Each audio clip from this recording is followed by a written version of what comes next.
so box. Papa said go sing, I'm a two-star. Cool kid and I'm in the mood. Give me combo number 2. What's up with you? Do you look scared of me? Better take a trip, we fantasy. A to Z like 3 times 3 is the basics. So me embrace it. Take the shot, don't waste the clock. March to the drum of the number 1 spot. Born for this, victorious. Storms break out so glorious. It's too late, it's my fate. I can't turn around. There's no fear in the mirror to hold me down. I'm too far from the start, now I'm in too deep. I gotta stick to the plan. No plan back. I'm turning back. There's no other path. And I know that this road is my destiny. I gotta stick to the plan. No plan back. All I know is I can't turn back. All I know is I can't turn back. Gotta leave it in the past. Gotta leave it in the past. All I know is I can't turn back. All I know is I can't turn back. Gotta leave it in the past. Gotta leave it in the past. 'Cause this is the only road I've ever known. There's no way that I can start again. It's too late, it's my fate, I can't turn around. There's no fear in the mirror to hold me down. I'm too far from the start, now I'm in too deep. I gotta stick to the plan. No plan back. I'm turning back. There's no other path.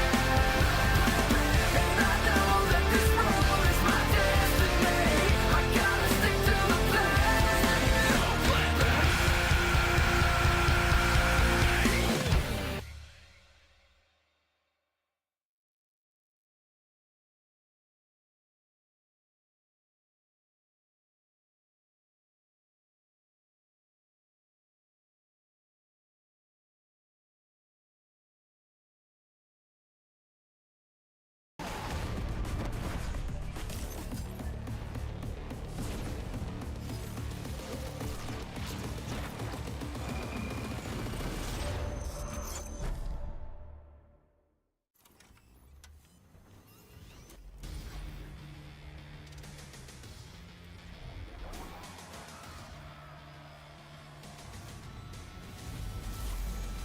It's you and me.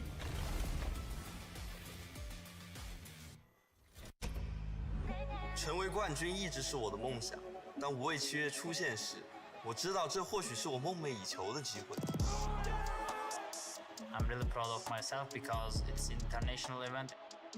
I was watching it when I was younger, when I was 15. So I'm just playing here and dropping 70 in 3 maps. Isor's got a really nice spot.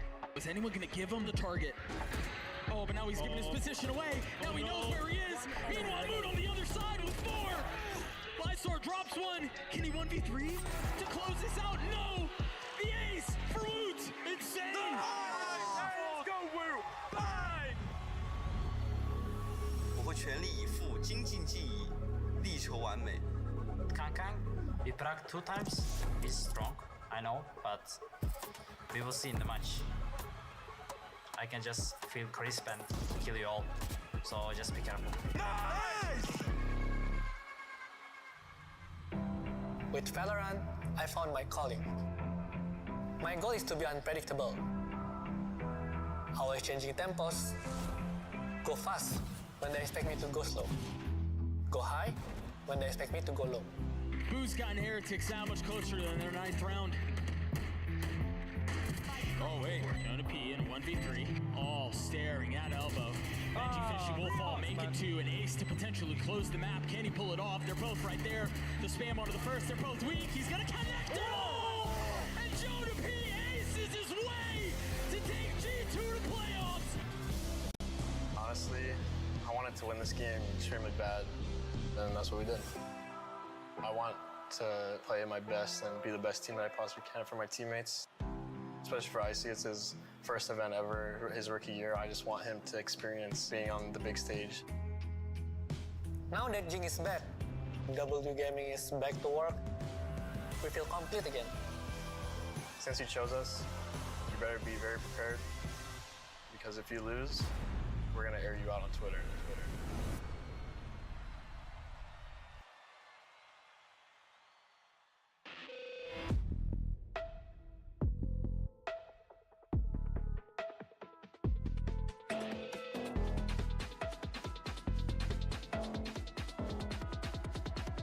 We gotta stay awake.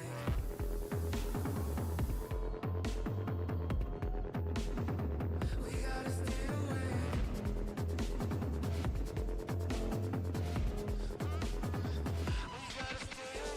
G2. PRX.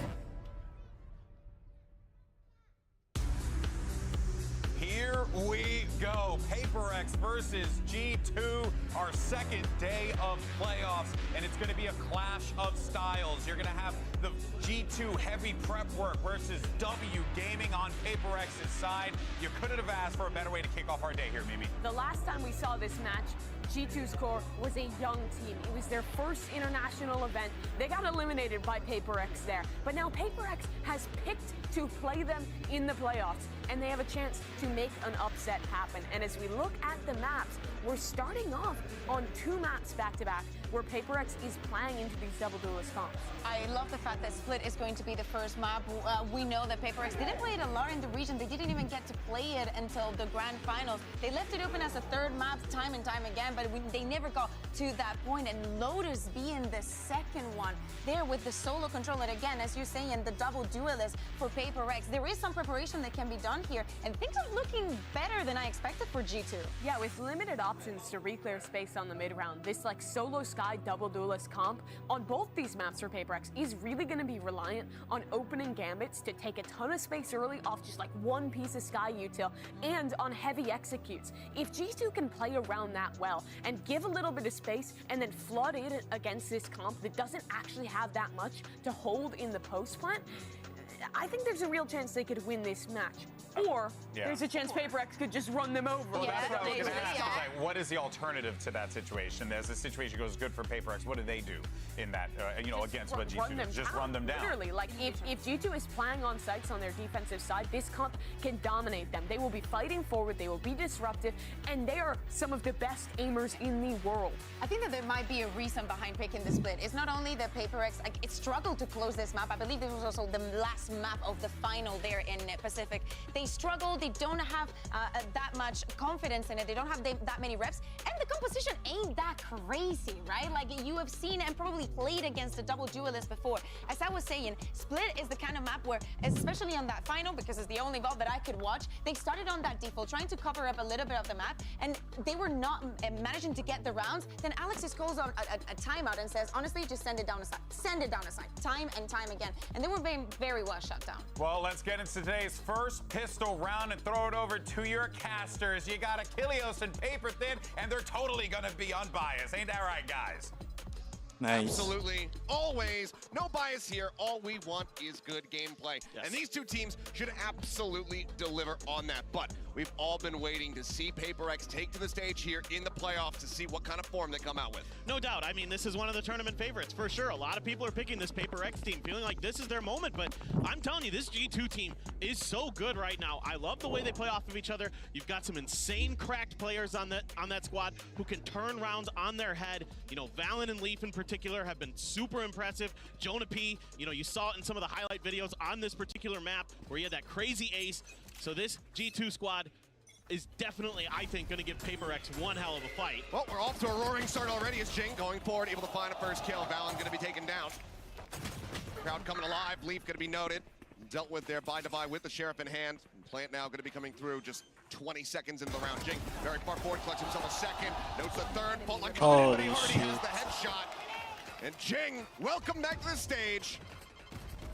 Paint Shell's not going to find much, but he wants a little bit more. He won't get that 4K, but that is going to be PRX taking the pistol in blistering pace. And this is something that has been missing from PaperX until stage 1 is Jing. The way that he can explode onto a site and just take rounds over.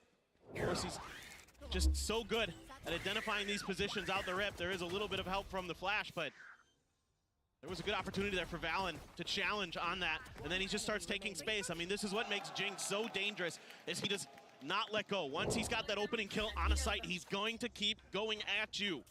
Most of the time. Not always, but quite often. Well, aggressive from the outset in the pistol, now slowed down. Smoke gonna be coming through, tap onto the orb. Go ahead, snatch that up, get Jing halfway to that showstopper. No one playing forward here in the site. Valen lurking back here at Alley, but it's gonna be a passover on that spike just to really fast track this ult for the Rays. Everybody else now getting into position. Retaken from here. Gonna prove to be very, very difficult here for G2. As the dog does get the catch. Yeah, PaperX just crossing their T's, dotting their I's. Wow, a push out there from Valen, gets punished a bit, but doesn't die. It's kind of what's important here. That's something just gonna be eating that flash, but Jing, he wants to try to get this ult online. So he's gonna push aggressively, looking for it, and he's able to collect another one. We'll spam across for the rest of the players, likely to just sit back. Oh, but does he something expect doesn't want to give him that someone? opportunity to die to the spike. He is out for blood, but gonna misread the positioning here. He Solid doesn't. from Jonah, be able to collect that kill. Forsaken looking like he will just go ahead and allow them to die. So 4 players sacrificed over the spike. PaperX move up 2-0.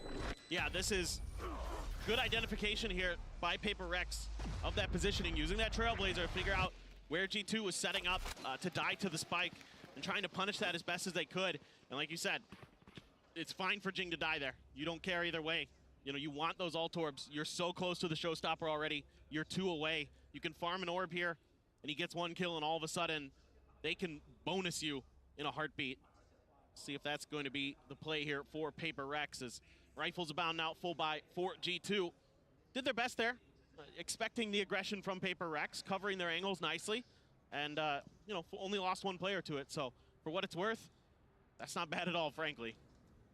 Uh-oh. Yep, I was Tech waiting. pose. See if you're gonna notice. What have you done? Timer, just This is you. stopping around 4 seconds.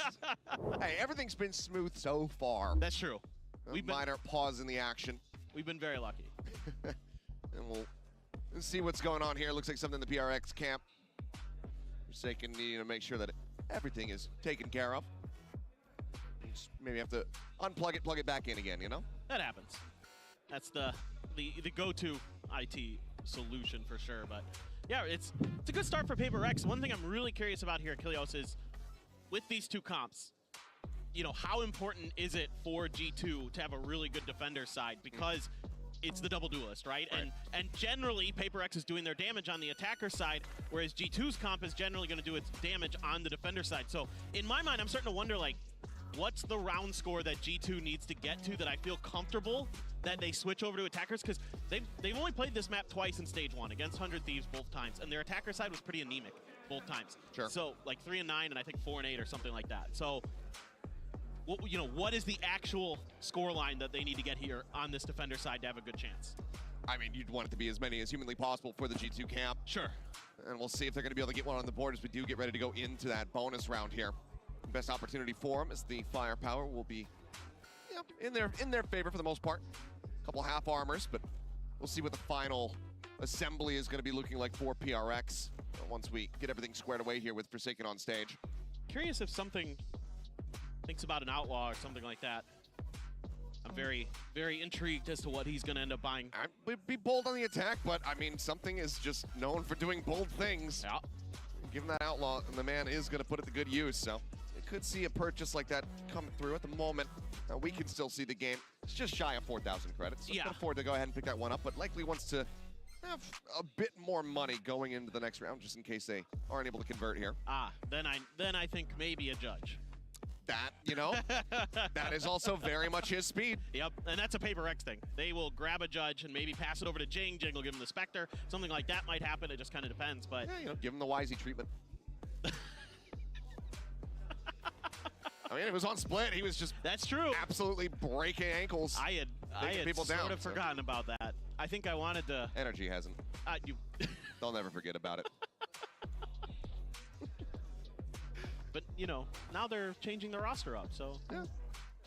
See how things fare in the future. But looks like with the admin stepping away, Forsaken might be good to go. I'm not gonna get too overexcited about it quite just yet until I see that clock ticking down once again. But it seems like we should just about be ready to get back into the action here. Ah, yes. That's from the PRX social media. Tweeted out their Guardians of the Galaxy There we go. squad. And it's a Vandal here for something. Interesting. That is quite the buy, but it's PRX, so they're good enough to get away with these kind of things. For sure. So Hawk to check. Doesn't get any info.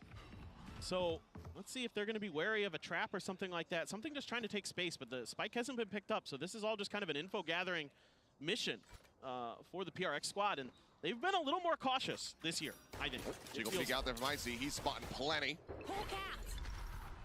Quick guiding light into the back of sight. Make sure that it is clear. So now space can be taken. Something pushing forward.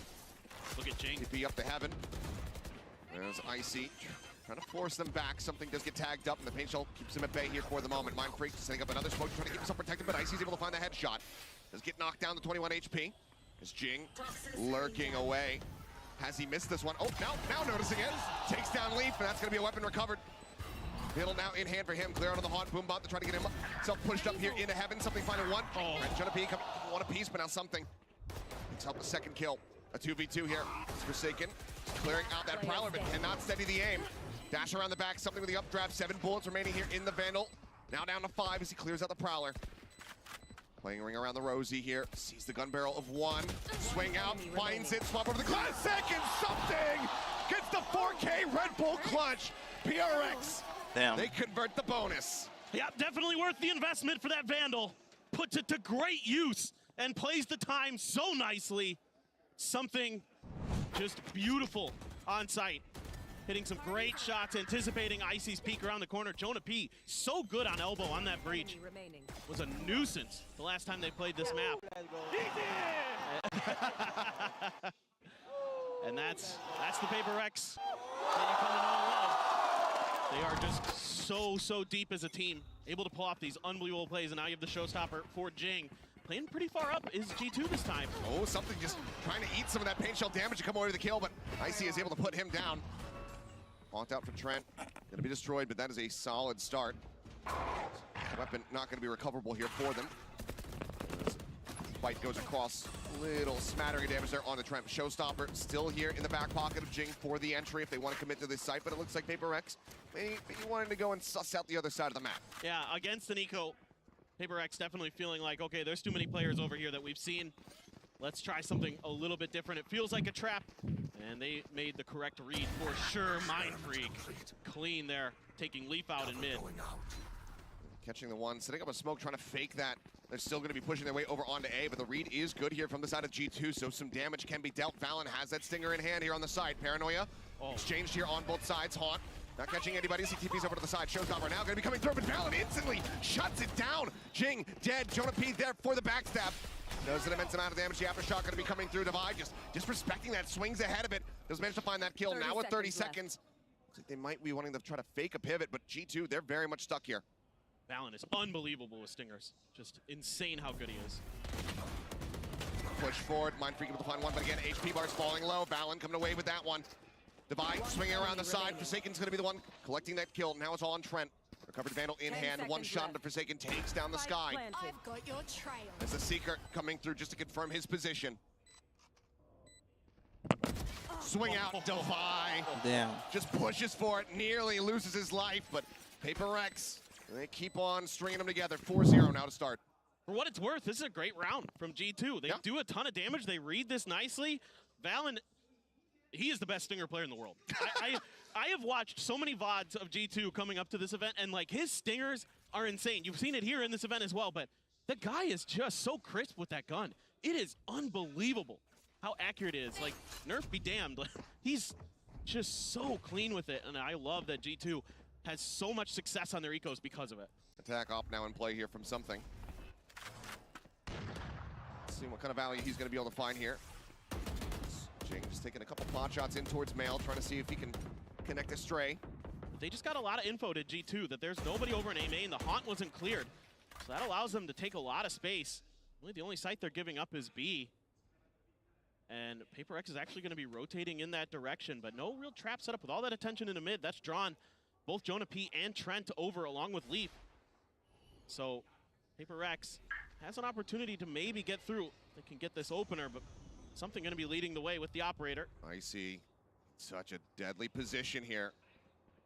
So far, the push forward not fully being watched for, and something he's going to start working his way up the ramp, but then gets taken down. The off now on the ground. Value not found. Flash in with the blast pack exit. IC gets himself over to safety, but Jonah P going to be traded out at the same time. And now with a re-swing, Mind Freak able to come up with one before he's taken down. 2-4-2 though. Solid shot from Leaf though to bring it back into a 3v3, but now Spike planted. They're All gonna three players look here to from take Paper space, X. kind of, Sat in yeah. on the site. Shells from Jing trying to delay. Boombot also available, but Valor Good comes chin. swinging through. Very He's instantly important dealt kill. with. Oh, Jing he does turns. end up falling. Leaf able to find one, but the Divide strikes him down. It's all on Trent. He can't make it Damn. happen. That's a Divide timeout comes for up with a G2. two-piece. Paper X now 5-0. I mean, G2's making good reads. They're setting up these early traps that are getting the early picks against Paper X, but then somebody like Devi or Mindfreak comes up with these huge multi-kills that completely turn the round on their head. Give it even numbers advantage for Paper X. I mean, just so good this year has Mindfreak been. He is just so crucial to the success of this team. Him and Devi both absolutely just disgustingly good. Being asked to play Sentinels and Controllers in this roster that's full of cracked duelists, and they hold their own, and more than so. G2 They're timeout. oftentimes like the top fraggers, the top ACS guys going up for this Paper X roster. Now timeout. Unnecessary call here, given the deficit. And like you said, the reads have been good. They've been understanding the way that Paper X are going to be rotating around the map and getting themselves in a position to intercept. But the trade outs here, the shots not fully connecting. It's consistent damage being dealt in these rounds and not getting ran over, but they're just also not finding those wins. Exactly. I mean, look at Paper X's economy. It's not the best. When you show it back on screen here, y'all at home will see this. It's been fluctuating. Yeah, so it's like, yes, there's a ton of damage being done, and G2 just needs to get a couple rounds going, and they'll be able to put Paper X back on an eco. So it could start here. Again, these stingers are so lethal, especially on this map for G2.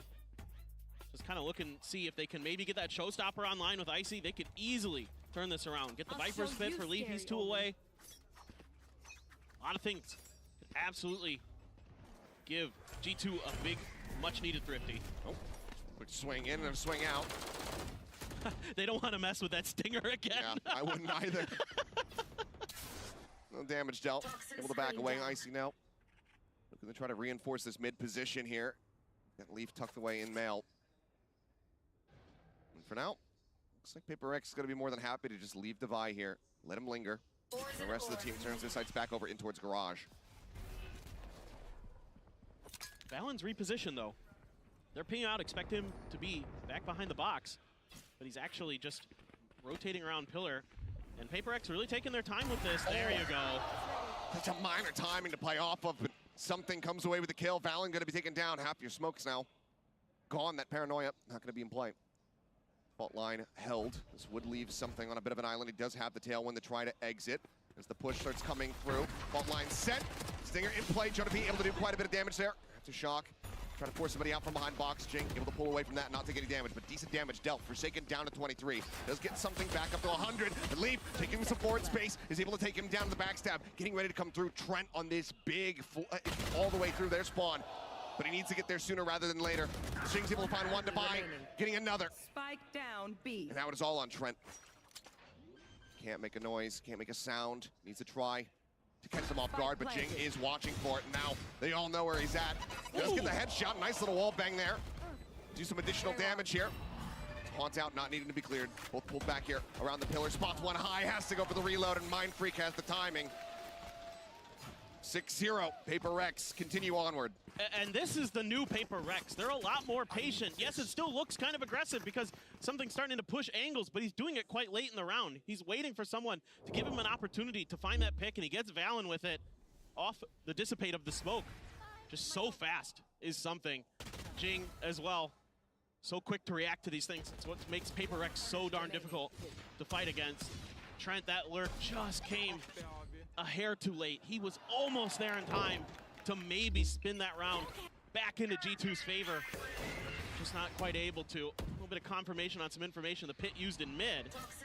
Yeah, 4 ultimates online here for the side of G2. If there was ever a round to get the win in, you'd expect it to be this one, but you also don't want to be seeing an overcommitment of ultimates here. So the pit off the rip. We'll see what else becomes necessary as the round goes on, but for now, it's going to be mid control firmly in the hands of G2. They know with this operator in play, they can't give up any of those early picks again. They can kind of afford to do it on an eco, but this round, with the economy once again shaky for G2. A lot of space, a lot of info gain, and that allows something to continue to watch that angle. Although Icy, saw the head, but can't get the flick. Was looking for it, but this time not going to be rewarded. A little bit of a fake pullback here. Are they going to ult? Yeah, maybe just Mind going Freak to gonna audio bait a ult? little bit here. Is he going to ult into the corner? They just pinged it out. Get out They of my passed the way. spike over to him. Something now wanted to be the entry power here. Just hop the knives, and yep, Mind Freak just going to be peeing his way onto the side. As something clears the way. 30 Defy seconds on left. this lurk. It's so disgusting. Leaf dealt with. Pit dropped, and look at Jing. Working his way through the B side of the moment. Looking to pull off what Trent could not in the previous round. Nightfall available, gonna come into play. There's a jump out down Icy, dealt with. I believe the showstopper was pulled. Ult not finding value. And there's Jing now arriving, making his presence known. Paintshell said there's nowhere to go but forward, but it's into something who collapsed them.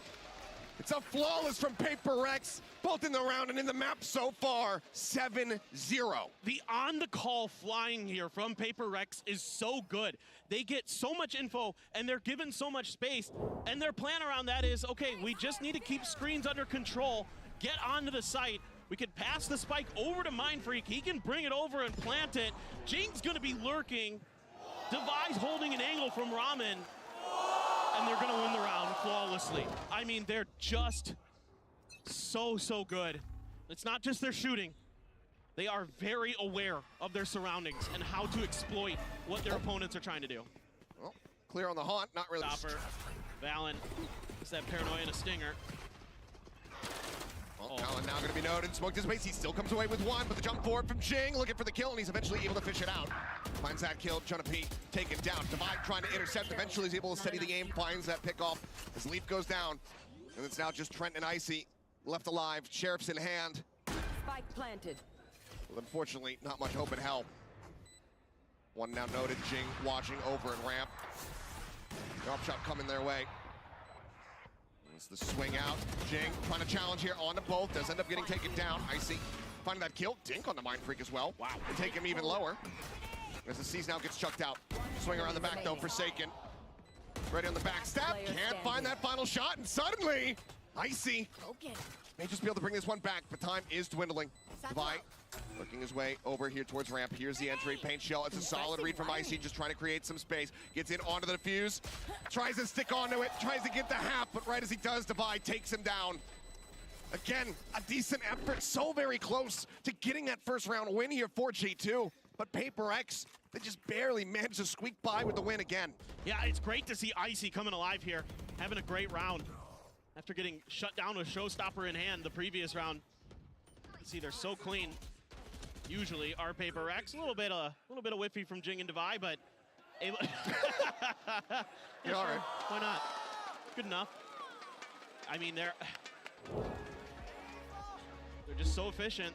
They are so active on the map, especially on split, a map that a lot of teams can get kind of stuck into these defaults where they're holding angles post plant. They're just trying to like lock you out, but they're all over the place. They're constantly moving around, trying to find those open angles, those open spaces. Jing and Devi in particular, so good at it. Now the second timeout needing to be called here from the side of G2.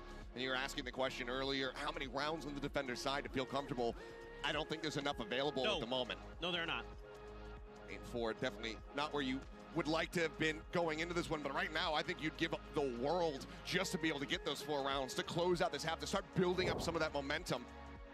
We'll see if it works. Still 2 ults here available to the side of G2. Jonapi with that rolling thunder can cause some chaos. And G2 can definitely do this. We've seen it time and time again this tournament that they are stalwart. They are so good at getting their aim under control and start making some good reads. They've made some pretty good reads. It's just PRX has been making better ones at times and just frankly out shooting them, and that's something that every team struggles against. PaperX for the most part is they're so tremendous in their firepower. Space given up though, expecting this showstopper to be coming on to B, so Valen hightails it out of there. You got a couple players now thinking about going through heaven. Mind Freak going on a bit of a walkabout. Plants in, Seekers available. Now Pit going to be layered in on top. That Rolling Thunder still here, still available for the side of G2. For the attempted retake. For now, it's going to be an aftershock to try to force something off the angle, but he's ahead of this Rolling Thunder. He's not caught by it already. Trent going to be taken down. Entry from Icy, able to find one, but now something strikes! 2 kills, tries to swap over. Pick him up after the uptrap, but Mind Freak's already taken it down. It's just beautiful understanding of the utility that Breach is going to be throwing and where he can get away with not getting hit by it. That's all it takes. You know, as soon as that aftershock comes through, he's like, oh, I can just stay tucked in the corner. The ult isn't going to hit me, and I'm just going to wait, and they can never really react in time. Jonah P gave it a try, but something just too darn fast. And they're so well prepared here at PaperX. Just everything that G2 tries to throw at them is just thwarted. I mean, it's been flashy from Jing and something, but Devi, he's right up there with him. 10-1 at the moment on this Viper. The lurk plays have just been so devastating. Uncle Aim getting it done. Once again, a kickback here. Is it Leaf just getting tucked? Once again, right as that smoke gets ready to dissipate. Poison orb emitting. Something pushing forward. Maybe looking for a very deep angle. That's going to be Jing getting a spot on the Valen. The aftershock doing nothing to dissuade him. Look forward into the poison orb there with Shorty in hand. Something really wanted to take this forward space, but look at this. He's got the read. He's got the spot. That's going to be Icy taken down. The slow creep forward. Jonah P now noted here on the site. They're so methodical. And you even had Devi there to cover just in case that went south. Fault line to try to slow him up, but spot out on the 2. Notes him here, something dashing forward, Shorty in hand, hunting, seeking target. Can't find either of them. They're already dead as he swings around. Now it is once again all on Trent. See if he can just stop this from being a flawless. He hit some good shots the last time. Hello. Oh. Decent damage there on a Forsaken. He's reading this lurk around the back very well. Can he win it out? Just a swing in, Mind Freak. He'll have it. It's a flawless 10-0 here. PaperX, 2 more rounds to be played out in the half as they look to deliver potentially a 13-0. Could be. Certainly feels like it. And now, economy's never going to be an issue for him the rest of this half. And it just Jing gets that spot early. Like the plans here for PaperX. Oh my God. My God. That helps too. I mean, Leaf just, man's just trying to jiggle. Something not having it. Double push up here in the main. Will find value. Devi going to be taken down. Not with there. Trent does get noted, so they know that there's at least 2 players here in this position. Something wanted to take that space. Again, Shorty in hand. Tuck back here from Trent, sending out the season to try to buy himself some space. The Seekers now let loose here from PRX. Dog into the corner, not going to be able to find that stun. Push up, Forsaken, flushes him out. Valen now out in front here on the site. Tucks back behind elbow. Needing to stay safe.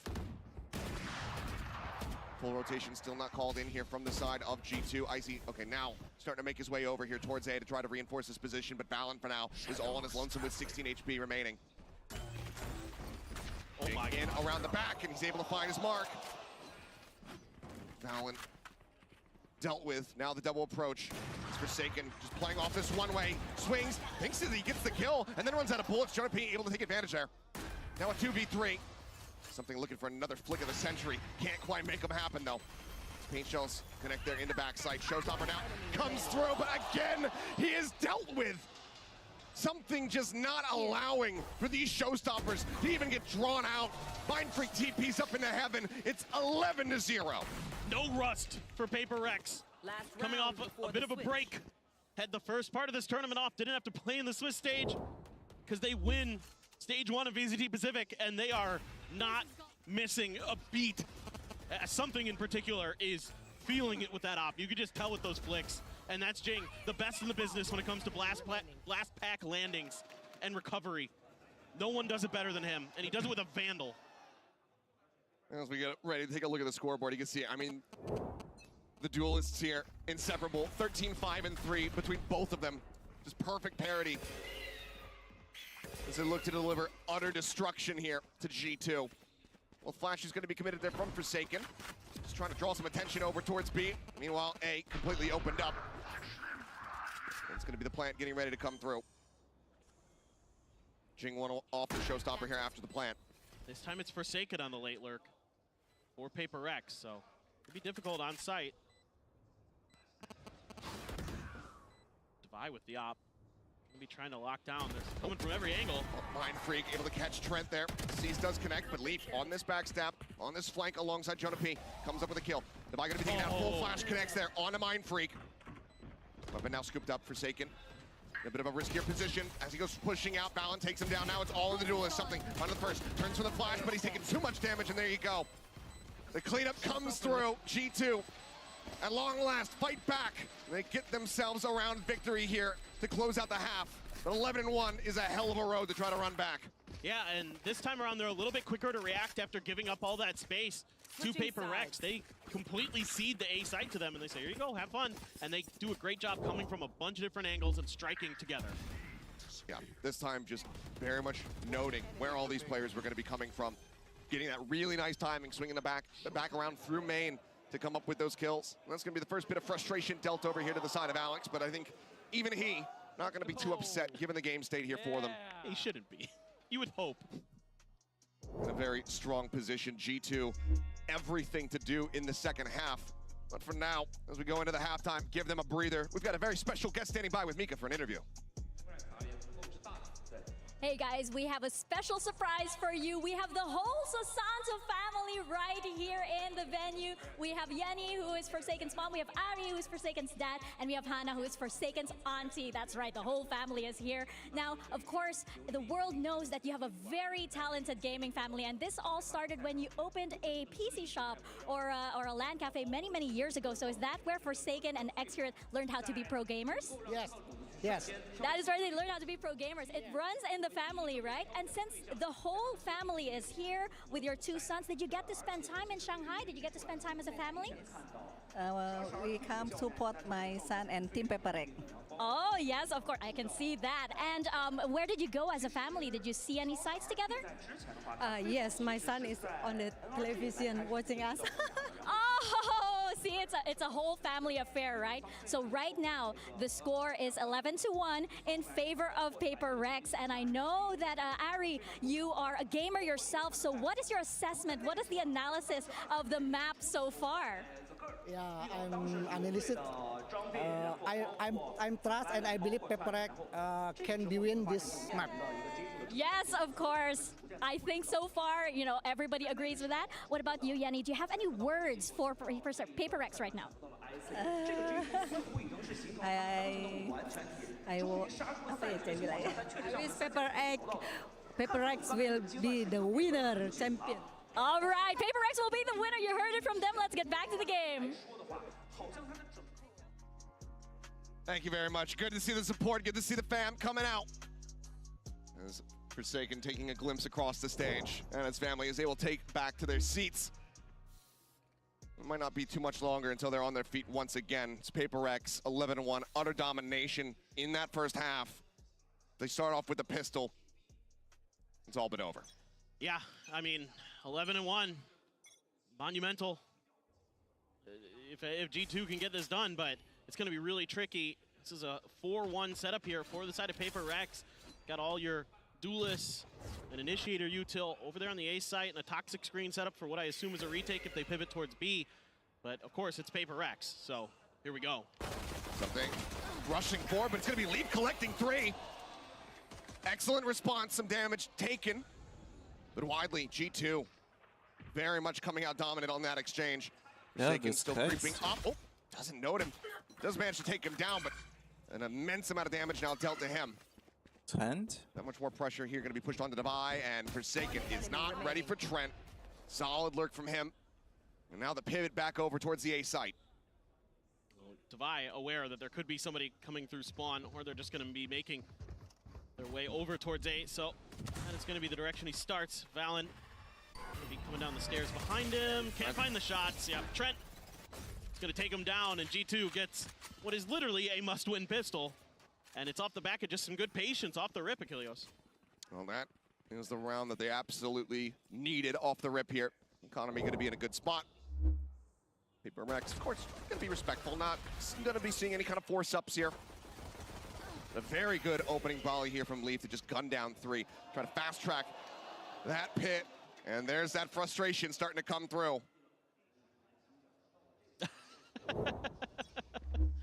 Couldn't even find one, I think is what he said there. Yeah, you know, Alex is... This is bold. Yeah.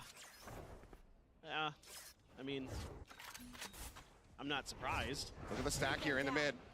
Prowler checking over towards Shing. Pop flash coming through. There's the Russian. Forsaken able to find One for one. I see a Trent is managing to find 2. Paint shell from Jing will take out the enemy Raze, but now it is all on something. A Stinger with 6 bullets left in the clip here. Clear out on the Prowler, just trying to exit. Dodges, takes a little bit of damage there on the exit. For now, is safe and is in a potential position to do some additional damage. Should be a pivot over towards A for G2. Seeing him go up into B, but he's I mean, proactive he hears against them it, spam trying to get and ahead of this. rotate. He's hearing all of this. As there's the haunt out. Will reveal it and swings in, just trying to get a catch. Taken down, 2 players falling there on the side of G2, but overall still in a very good position coming out of that anti-ego. It's a great haunt. Just making sure that you've got something identified, knowing how fast PRX likes to move around the map. So starting to get their bearings a little bit, RG2, starting to understand the way that PRX is maneuvering themselves around their map. They're very decisive. And you got to be so cautious, because a lot of players might take their time and kind of look around, and PRX just says, I think you're doing this, so I'm going to go there too and just try to challenge you. Now, full rifles for PRX. Everything in 2 Bulldogs for G2. And a pacey hit. Just Divide waiting around the corner up here. And Divide to go ahead and try to slow this up. Forsaken as well, pressuring from the side. For that sees nade. As Mind Freak out wide here on the site. Smoke to cover for now. Playing on the narrowest of margins, but now it's going to dissipate. Doesn't have another one available. Paranoia is at the ready here for him. As something just swinging onto the corner in the mail, able to come away with 1. Icy going to be taken down. He drops back here into the site. Forsaken trying to pump out that healing. He's able to do so, and Mind Freak finds leave. Now the double challenge here in a garage. Jonah P having to backpedal, but still comes up with the kill. Gets the dink, gets the second. Mind Freak dead. Forsaken finding Trent, but then traded out by Fallon. Now a 2v2. Something, however, brings it back, and Oh my god, fighting. caught with his knife out, but still finds the shot. It's decent damage here from G2. In most other circumstances, you'd say, okay, they got 3 in the bonus. That's solid effort. But PRX, they now get the 12. I like what G2 tries to do. Try to kind of use some of the rotation timings against PRX. Jonah P in particular, anticipating that aggressive peak. Shuts down 2 players. But they're just a little off the mark, and that costs you rounds, because Jing is not going to miss. Mind Freak We have a out, no-clue for Mind Freak. This is just going to be an aggressive hit Vi. from the PRX side. Yeah. They will just have something rather push forward here. Pulls back up the ramp. Vi in the meantime, basically shoulder to shoulder alongside Trent, but it's going to be Icy taking down first. Trent responding fire is able to find him. Forsaken now dropped. The Poison Orb comes back up. Some space here taken in A main by G2, working their way up the ramp. The drop, getting ready to come in. 2 players, something nearly getting the transfer. A lot of damage. Fallon down to 45. But Jing immediately moving over, looking to reinforce. Still does have that paint shell available to him. Wow. And around the back is Trent. I can't believe Trent read that. Getting the catch. But Jing now, he knows that this flank is going to be coming through, so he just wants to stay tucked away. He wants to intercept. He wants to take out the spade. Spike planted. But Trent being very cautious. Turns back, knows that they haven't seen this Raze. He's uncertain about his position. And this is buying critical time here for G2. Vi trying to push forward, spots 1, fault line. He can't dodge it. Takes quite a bit of damage here, now down to 25. Flash is coming, Jing still holding the angle, but now noted. Decides to turn his sights back over here.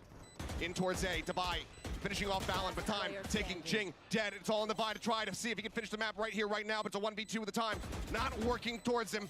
Yeah. 1 bullet remaining here in the clip. As he will just have to pull back. This will be G2's round. They stay in the game, they stay in the map. Just trying to do as much damage as he can to them. Knows the economic situation. Both teams, the cash is low. He's trying to see if he could maybe sneak one more gun away from G2 going into the next round. But G2 starting to get their act together for sure. I mean, Forsaken wins the opener, but then gets traded out immediately through the smoke. Something there by himself. Can't transfer in time. Trent with unbelievable awareness. I was watching that in the map, and I'm like, oh, Mind Freak's got an outlaw, and he's creeping up behind Trent. But Trent just starting to get an understanding of PaperX's movement, how they're constantly trying to find flanks, how they're constantly trying to work the map, and it's starting to get into nobody on G2's B. brains. That's a lot of damage to Leaf, though. Yeah, some spam out. He's knocked down to 51. As Defy pushing out into mid. Mistiming it there. He just gets massacred. Viper now eliminated, full send, rotate, aside from Forsaken, who's still going to be lingering back over towards A, trying to make sure that it's not going to be any late lurks coming through. G2 in the meantime, more than happy to start taking space here on this B site. Lurk still in from Leaf though. His shots from something, not going to be connecting. Icy able to take him down, now Mind Freak going to be dead. Jing, smattering of damage dealt there. With his Spectre looking for a kill, is able to find one, but now he's between a rock and a hard place. Leaf up above, Icy swinging. Finishes him off. That's going to be G2 now getting the 5. Yep, now they're starting to get the feel. And they've got a showstopper, they've got some ults to work with. Nightfall, Rolling Thunder. They can keep this going. It is obviously going to be very, very difficult. You have no room for error here as G2. But it is starting to feel a lot more comfortable. The way that they're anticipating. It's just the early economy and the map. Able to shut them down in mid, early in the round. Have a good fast PRX hit. are gonna close the Not game. really give any opportunities for any of those utils or player swings to find any value there. Just Jing with the 1. And now you've got so many ults to work with. Yes, there's the Seekers for Forsaken. But that's the only tool, the big ultimate that PaperX has to work with. Some information gained, just Trent though, and he's kind of been on his own in mid. Curious to see how PaperX wants to rotate off of that.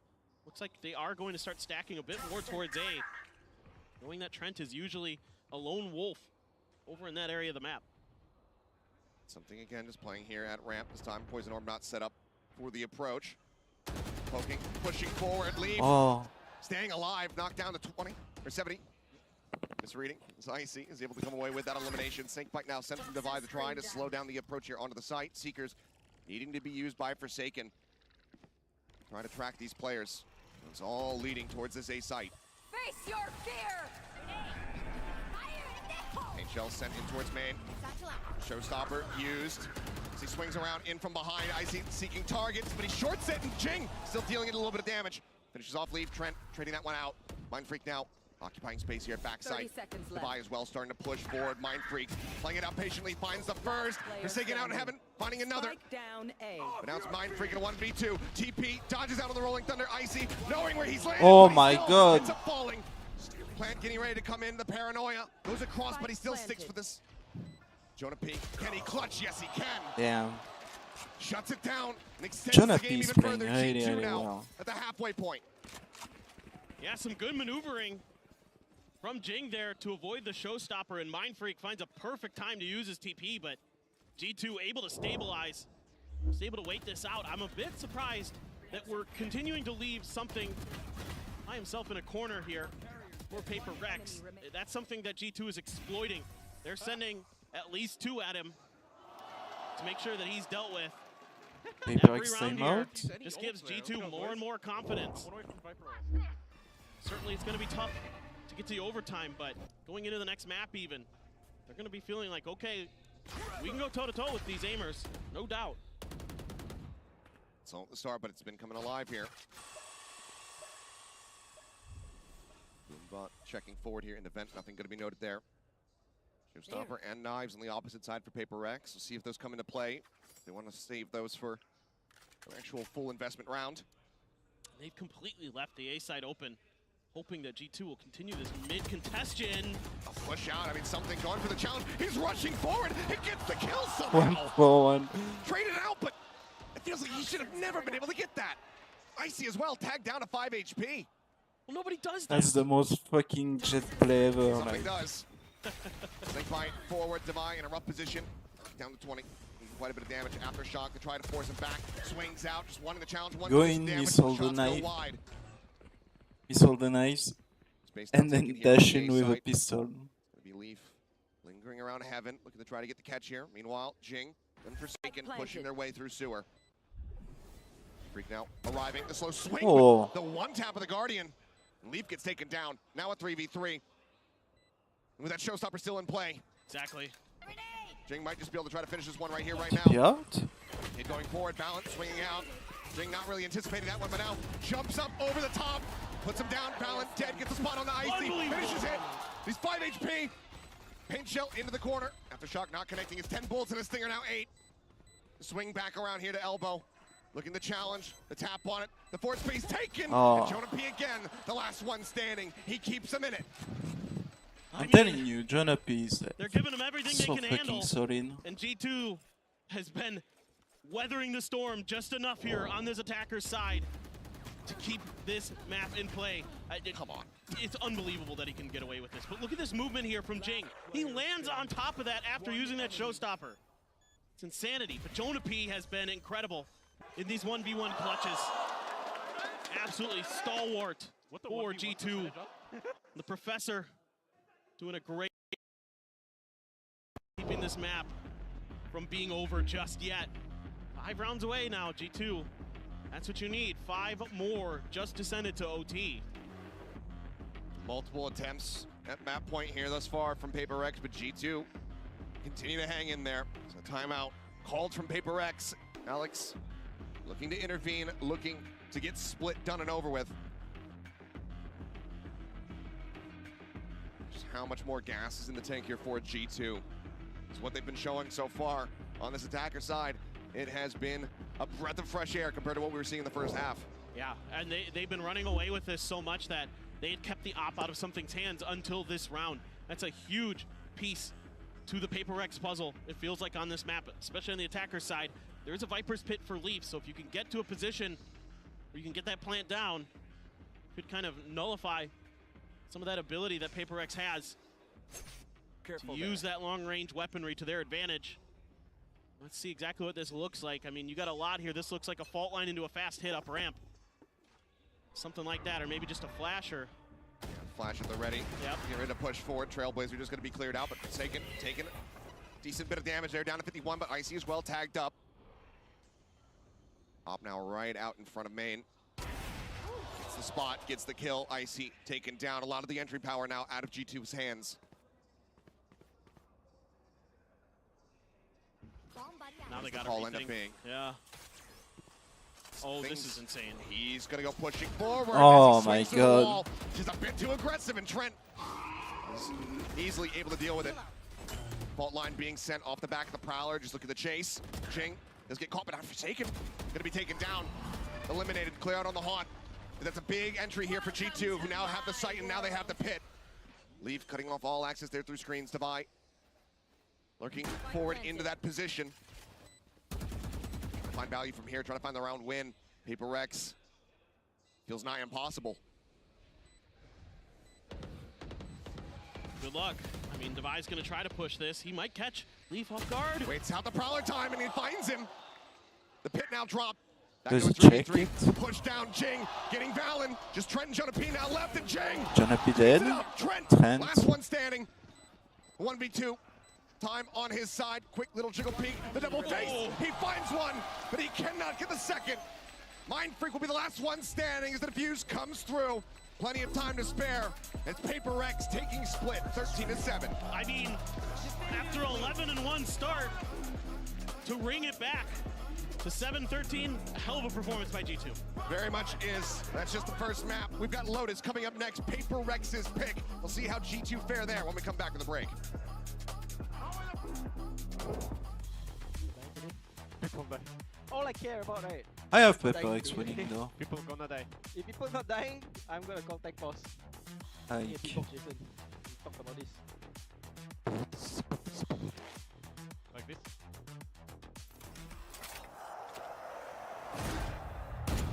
they're definitely a stronger team.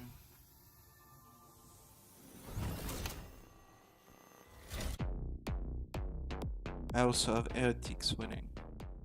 Not sure what sensitivity you perform best with? Are you Anyways. constantly changing your sensitivity because you're See missing? you in a few minutes for map 2. Introducing the Universal Sensitivity Finder in AIM Labs. Get real-time sensitivity recommendations. Keep track of the sensitivities you perform best with, then bring it into your next ranked game and dominate. Now available in AIM Labs Plus.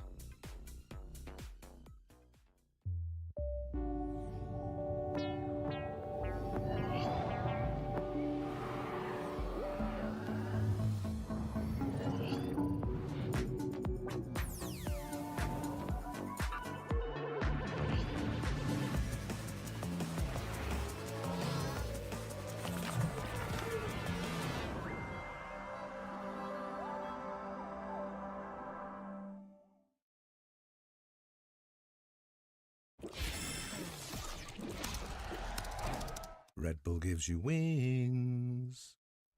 So I bought the drop. I leave a stand on everything that can't take the spot. Now we up, now we up. Talked to guy yesterday, said it's more on the way. I done made a lot of money and it's more on the way. I done got a couple plaques and it's more on the way. I put a lot of people on and it's more on the way. Lego popping up. If life a marathon, I got no choice but run amok. I've been sliding on these tracks, my haters need a salt truck. And it still won't melt the ice, and it's black. And I'm back, you talking down, what is that? Bro, you act like we ain't blessed or something. God ain't flexing something. If you want me on your set or something, cut a check or something. We been bringing dreams to life like Freddy Krueger, we ain't done. I've been moving on this blind faith from staring at the sun. Just when it sound like they don't see it, let alone what it feel like. Dog, why you worry about them? Go get your own life. Counting everybody pockets like you work for Levi. Oh my, that won't get you nowhere. I came way too far from hiding, seeking from the police. But it came way too far, my gang was sitting in the nosebleed. Praying down on my knees, then got back up, we in the floor seats. Yeah, looking at full court games, like of course we had to go steps on full course meals, now it's more on the way. Why would I stress about these bills? I got more on the way. I'm a still a winning politician, more on the way. Pull up deep, I'm never solo, and it's more on the way. I done put a lot of people on, and got no thank you. I ain't saying I'm God or nothing, but I'm Allen Iverson. When I talk about crosses, I ain't trying to break your ankles. Tell him I've been stepping for so long, I got cankles. Wanna make me mad, try to come tell me what Jesus can't do. Make me mad. Well, you better be glad you ain't no villain, Jesus saved you. Baby glad. Everybody used to be like, what's that smell? Jesus bathed you. And the real ones always recognize me cause I'm fake proof. Every time I'm lit, I don't get bit cause I'm snake proof. Had to tell that sin is sin, I can shake you. And I told Goliath, it's a 30, I can take you. I done came too far from living dirty. Ayy, gave me no respect. Lonely on me neck. Zeros on the check. What did y'all expect? Been around, homies kept it holy from the lobby to the penthouse. Blessings coming ODI. I need a list now. Cause it's more on the way. Made a lot of hits and it's more on the way. I done caused a lot of fits and it's more on the way. Yeah. Oh, you like that? It's more on the way. Yeah. OMG, look what God did. 9 to 5 was putting in the work when I was jobless. Couldn't get the Ray-Bans and it hurt, but now my optics. Can't believe I take a look around, they sending options. Yeah, God bless me, I know that. Had to take the whole city, put it on my whole back. Gotta take the bros with me, I cannot hold back. And not until like 4 laps, got Jesus, peace, no Kodak. I'm moving like it's foreign me, they try to close the door on me. But like the chorus said, they start imploring for some more of me. If we back on that board, then I'll be Jordan when he's scoring. It's some Mount Florence, still I play the tortoise, yeah. Story. Billboard albums back to back, just thought that you should know that. But I got riches in his name that couldn't fit on no plaque. Rest in peace to the corny rap, cause I could not support that. He snatched me out of Proverbs 5 and I could never go back. Left the label, didn't.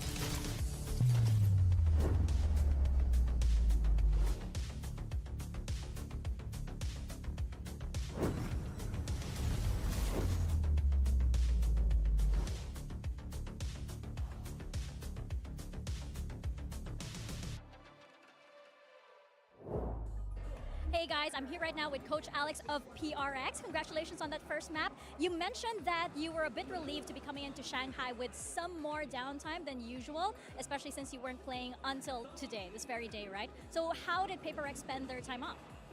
I mean, we came to Shanghai, I think we spent a few days just trying to relax a little bit, start a bit, trying to figure out like how we can practice.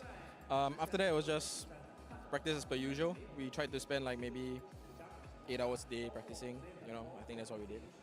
Paid off, yes. I guess it does. I guess it does pay it off. Let's see if they can close out the second map. Indeed, it did. PaperX come out of the gate swinging. Oh, my word. With an 11-1 half. And even though they dropped a few rounds in the second, really didn't matter all that much because they were so far ahead the entire time, Mimi, that at that point, all they needed was just 1 or 2, and they were in. Or actually, they literally just needed 2. The outcome is Math's crazy hard. to me. Math is hard. It was crazy to me because I actually felt like G2 had a solid read, the read I kind of expected them to have coming in. This double duelist comp has really strong executes, but this isn't actually that great at like holding in long post plants. So they were setting up to play flood retake pretty much every round, but in these late rounds, PaperX's players were just unfathomable. The things something was doing in the post plant was disgusting. Yeah, actually, speaking of something, it's going to bring us to our Verizon high-speed moment of the match. I don't know, pick a round. But This one in particular was round 3. Number 3 because the way that he dashes smokes, it shoots the Prowler. My man was in 7 bullets for so long. He stays on 5, sees, I believe, the barrel, gets the kill here, swaps on 11 HP. He literally doesn't hesitate for half a second into this beautiful play that allowed PRX to do what they did during the entirety of the attack. Funny enough, the rounds where G2 were on their on an eco, they were closer to getting the round because as Mimi is saying, they did have the read. The problem is that PaperX was reading into the read. Every single time that G2 was trying to distract them with a piece of utility, PaperX would turn around and get Leaf on the back or whoever is going to just crunch onto them. Which is what we did talk about, right? We were like, what is, G2 might try and receive this aggression. What does PaperX try to do? It turns out PaperX just ran them down, Yeah, I was kind of worried coming in that it would just be an individual outclassing, and I really think that that's what it came down to. PaperX, they played some really nice post plans. They have great synergy between their players, and they just have some ridiculous shooters. Something played incredible. Jing played incredible. There was rounds where people were double swinging into Mind Freak, and he was getting both kills. Like, all of these guys on any other team would be the #1 talent that everyone talks about, but they are all condensed onto this single roster, and that's what makes them so ridiculously hard to play against, because even if you have the right macro read, they will just dominate you with their incredible micro. I felt that there would be an end to something using the operator the way that he did, but what he did on the attack was filthy. We were seeing Icy on camera. The fact that the 2 ults that he was gonna shoot, something is on the other side with the operator. He doesn't even have a chance. Yeah. He barely even finished the voice lines. Like, it's just crazy Do you to me. remember the round? He was literally in the open being like, come at me, come at Where me. he whiffed with his blades in mid, and then updraft dashes bottom in with a classic, and he gets the kill. He's committed. He's it's a not catch. fair. It's simply He doesn't not have fair. commitment issues. He's a catch. All right, I love this team. Let's go ahead, and though, I hate them. And I love them. Pivot over to our AIM Lab shoot-around. We're going to check in on Leaf, talk about G2. Now we're going into Lotus here. Listen, I mean, you got to call a spade for spade in this situation, right? Or spade a spade, rather. This is not a good situation for G2 to find themselves in here, because now you just got PaperX'd, and you're about to get PaperX'd again in Lotus, because the way that they play with reckless abandon. Yes.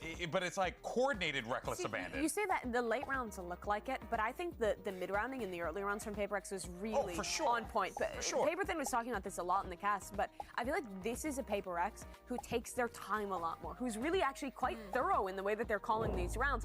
And then it's the late rounds where we get the more classic PaperX, chaotic individual moments. But there's a lot of detail ahead of that as well that you have to give credit to this team for. They've really stepped up. Again, but it has to do with the attack. I agree with that. Like they found the right merge of like being super aggressive and just sending it to like getting a couple of players, trying to force some rotations. I think that it was beautiful to see, but they will need to keep it up in Lotus. And now with them starting on the defense, it scares me a bit. Yes, the results that we saw from G2 were not the best on the attack against Heretics, but I do think that was on Heretics. Like the utility usage that they had in Lotus was not allowing them to perform evenly. But hear me out. If there's an operator on the game for something, it's just so complicated to play against. Oh, there goes your agent select there. Nothing really all that crazy. How does I mean, G2 get PaperX's themselves out of comp this? is standard, but it is still weird, right? They're Standard giving up for the them. Viper, Yeah. so they have a lot less I mean, they did stall. change it for playoffs. Yeah, Yeah, and they have very little stall on this defensive side because no Viper or Cypher or Killjoy to really hard hold a site. And on their attack, they don't have that Viper wall to condition. So their attack sides can be a little bit more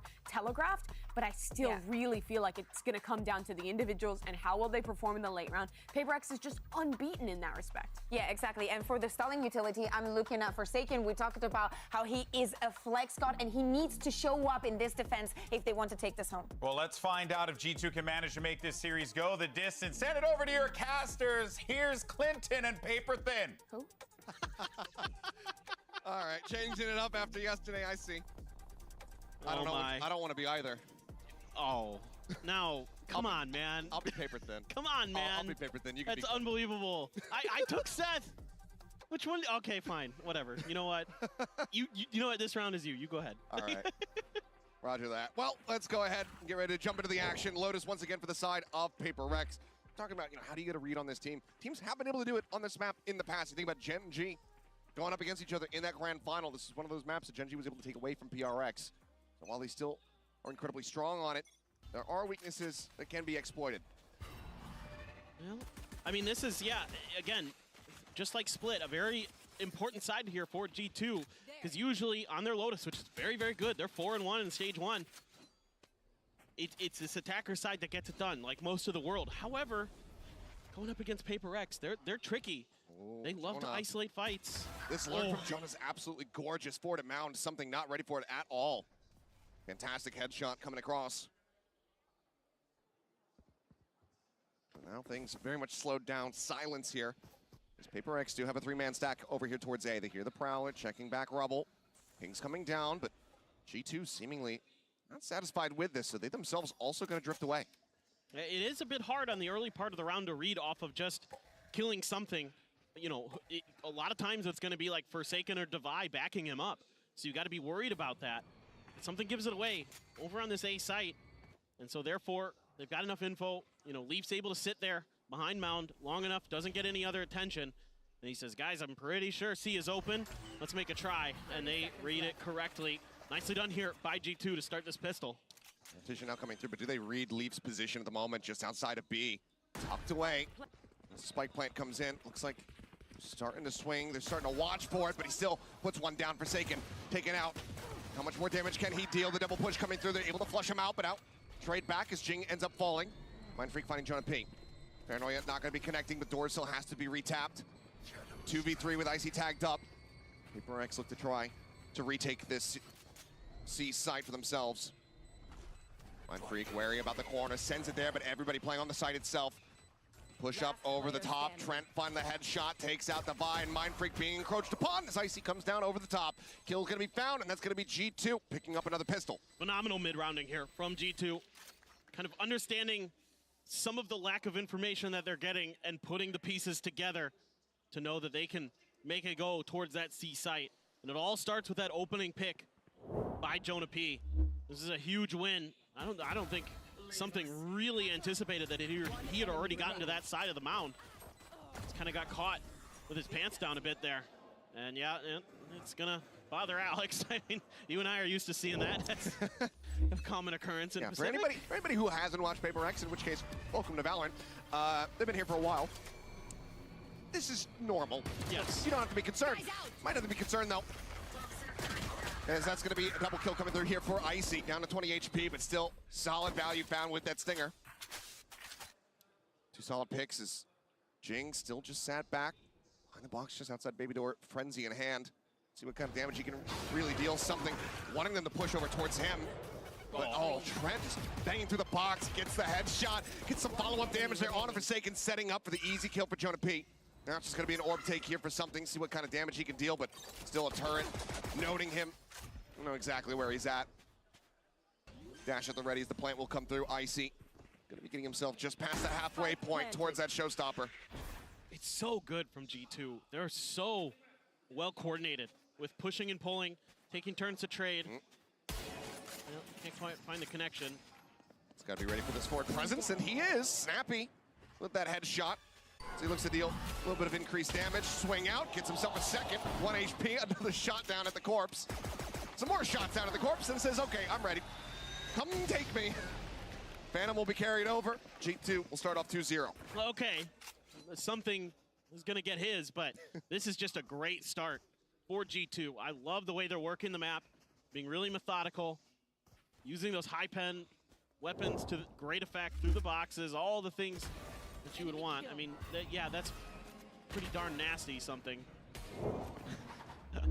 But it's clean with it. Yeah, it's just really impressive for G2. I love the way they played these last couple rounds. It's good mid-rounding, and in this round, it's just good coordinated play. Kind of suss out where PRX was setting up their defenses. Now you don't get much attention over at A. And they're going to try to make a push towards mid. Oh my god. Making so much noise as PRX. Yeah. Swing out, nothing spotted. And then G2 swing their way back in towards B. He's retaking this space. Prowler the guide and something. Dead. Leaf with a headshot. Outlaw opening things up once again over here towards C. Nano out just to try to clear some space. There's no real util you have to be worried about. Not playing KJ on the opposite side. That's huge. He's trying to check an angle. They're winning those battles against something over at Mound, and that opens up the map so much more. Makes it so much more difficult for PRX to find any lurks or flanks or anything like that. So much space is under G2's control. And look at this rotation. I mean, PRX, they fully bought into this C hit for the time being. Now the approach slowly creeping up over towards A. Mind Freak sending out that paranoia. Now needing the TP out to safety. Gets himself in towards back sight. Safe for the moment, but approaches here on multiple fronts, and that's going to be Icy swinging in from the right, catching him completely off guard. Kill found, and now in a 3v5 where you have to retake the call to save. It looks like it's already been done. Divine inching forward, seeing if he spots anything else out here, but G2, they're going to be converting this bonus, and this is a fantastic start for the squad. They're playing great. I love the way that they're working the map, taking their time a little bit at the beginning, and then isolating players, able to just kind of bully their way through. Devi trying to do some damage on the way out. Good fault line to set him up. Fault line sent, but it will be instantly traded. Can't hold over that weapon, so now just two, just Forsaken and Jing. Sat back, gonna try to maintain these weapons. Forsaken, surely he doesn't swing the challenge. We'll just back away. Stay tucked there at upper. That's a bonus for G2. Here's the push. Oh, he goes for last second, but is able to go ahead and hold on to his weapon. But 3-0 start, G2. This is everything you want to see for this American squad after what we witnessed on Split. Yep, and they've got a showstopper to boot. Great opening shot from Leaf. Just completely right there. And now you get to mostly for the side of PRX. And showstopper as well. Something to be accounted for. But now PRX looks like they might want to challenge this rubble space. Chucked in. Nothing significant going to be found there. Jing just trying to play an angle where maybe he can catch the showstopper out of the air. Mind Freak in behind here. Swing on the corner. Jonah P going to be taking low. Showstopper now going to be coming in. Mind Freak able to find one, but Icy takes out Trent. Some friendly fire to be found as the flash coming through. Divine trying to steady the aim. Eventually he's able to find that headshot. And now Leaf arrives. Puts one down. Nanoswarm. They're at back rubble, forcing Divine out into the open. The Classic to try to find the kill, but he cannot. That's a Final 50. collect 3. As PRX get themselves on the board. Oh, what the fuck is happening? And pays the price. Fix your shit, util Riot. coordination from the breach and the omen makes it so difficult behind that. And it's just Devi so aware.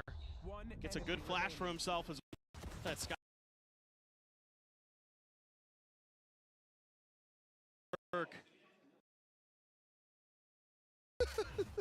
Angry at the start, calm at the end. That's the thrifty reaction.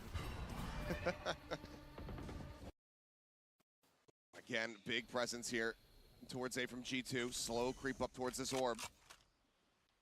Survivor Seekers at the ready. On the way from the Nightfall here is Trent, but looks like they just want to contact up into the site. Swing on the corner, Jink spotting. Paint Shell sent to try to slow them up. Paranoia going to be sent to Divine. Good shit. Playing off the back of that fault line, catches Valen. Jing now all the way in behind Rubble. Takes out Leaf, takes out another. Looks to try to find Trent, but Trent will finally put him down by dead. Entry coming through. Forsaken not ready for it. Mind Freak able to get one. Now, Two duelists getting ready to duke it out. 30 HP here for Icy. Needs to have the headshot. Needs to be snappy, but he can't quite make it happen. Still, solid damage dealt here. G2 damn near taking away every single weapon from the PRX camp, but they will be able to find the second round win. I mean, Jing is just unreal. The timings that he'll take on those blast packs is just, it's otherworldly. It's ethereal. The way that he finds these openings and can recover so fast. And he's just so snappy, almost gets a third. And then something had a very weak Icy to deal with just a Guardian. An opportunity for Icy potentially, but very tricky situation. The contrast. Yeah. Between how the players are vibing on stage and Alex watching from behind. Probably even more frustrated because you can hear them being happy and cheerful. Yeah, and Forsaken's like, Jing, you got 3 kills, good job. And Alex, meanwhile, you're making mistakes. So Jing looking for more. Very aggressive space take there from him. Does pull back. Now sight's going to be turned over towards B. Quick clear here on the Prowler. He's just trying to check that forward corner. Make sure that no one's going to be tucked away. Yeah, G2 looking to see if they can maybe isolate a fight or set up a 2v1 against something. Has to back out because of that haunt. And they are going to try to make a push, but again, it's that tucked in position of Leaf. Let's see if this time PRX remembers. Oh, they do. Looking for it, yeah, Forsaken able to get that kill. Leaf going to be taken down. And something still, Jiggle peeking back over here by Icy. Icy up on top of the wall with the Prowler. That's going to be enough to force something out, so he actually doesn't fall for the trap. Just pulls back into the site. Final Seeker going to get cleared up. The Seekers just mega trolled. All 3 of them went towards Jonah P.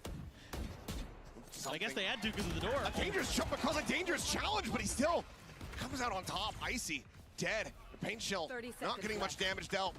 He's gonna jump on those boats. Fallon now at 1. Jonathan a little bit whippy there with the spray. Sends out the snake bite. Forsaken does have to tuck back around the corner, but now Devi continues to try to hold them here. At will be able to do so now. They have this 50-50 set up. Devi not even needing the reinforcements, not needing the flank. Gets a second as Trent does fall, and now it's just Valen trying to hold on to that weapon with 1 health.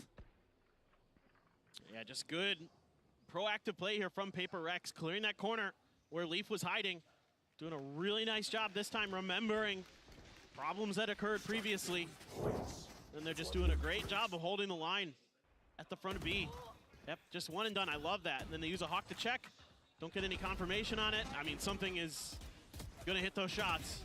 He's just built like that. Bit different. Bit different. And Devi, so sturdy as always. I mean, just what a year he's been having. Just absolutely incredible. Devi has been so good for PRX for the last 2 years. But this year again, he's just been absolutely wonderful. Look at this forward space take here from the side of PRX. Clear out on the boom bot. Paint shells just going to be exchanged on either side. It's now Nightfall going to be coming through. And PRX quickly do make their departure.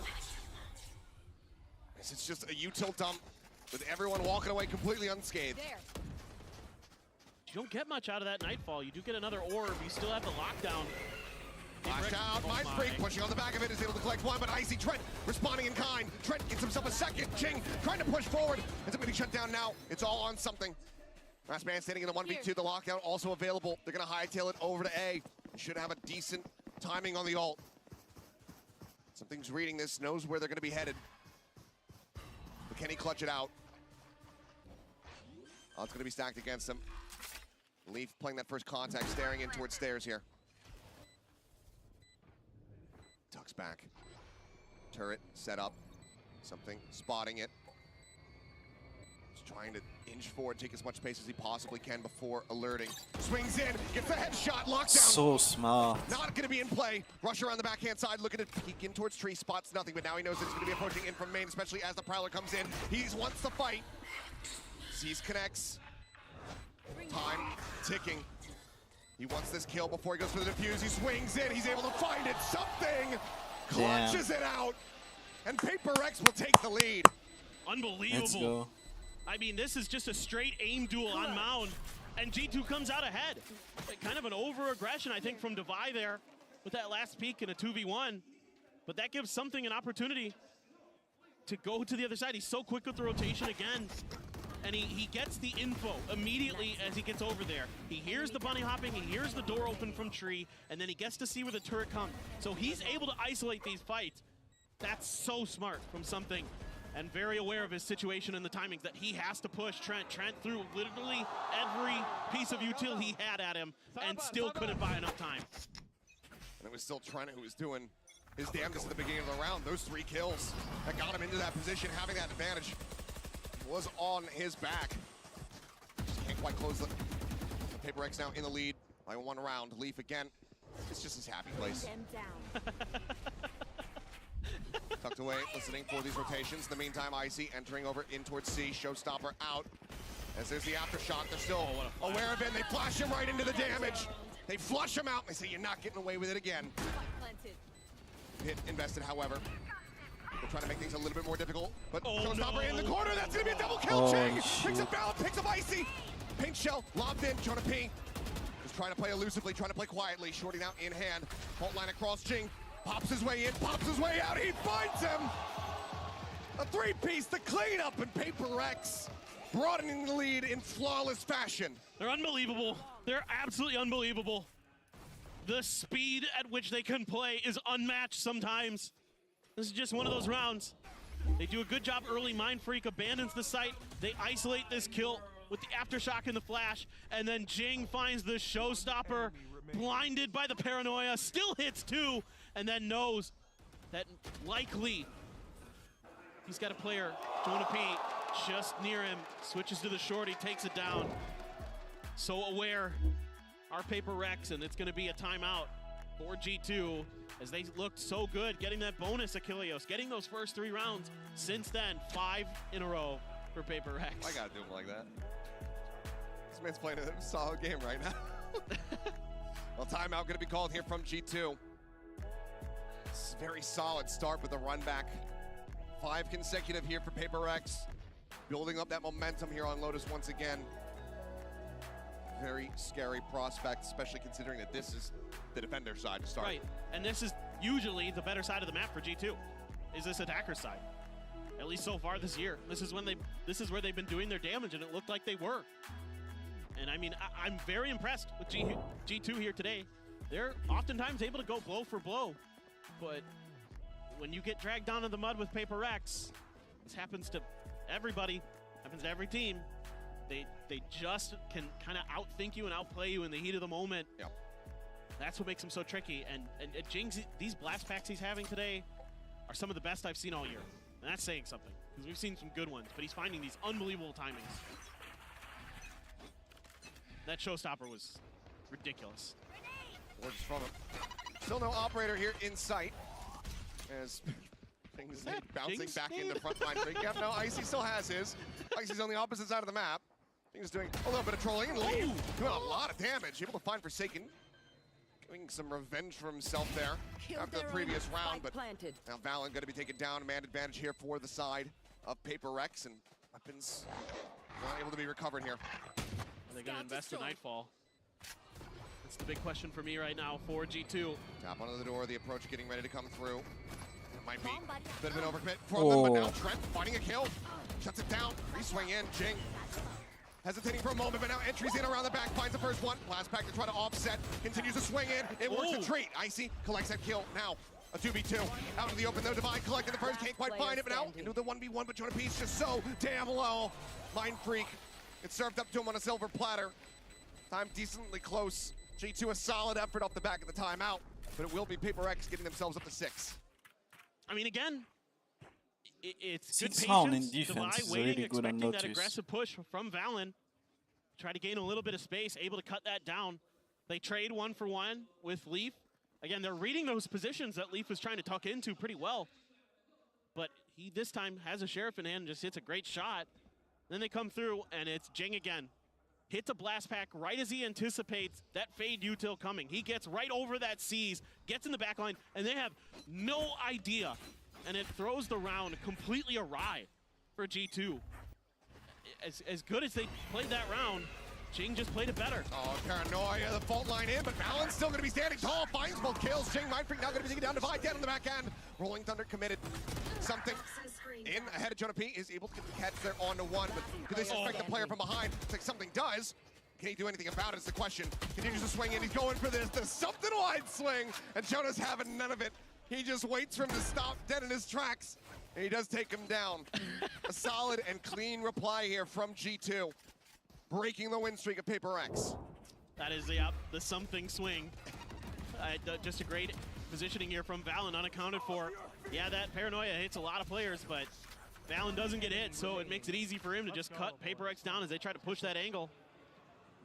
Incredible. Great read.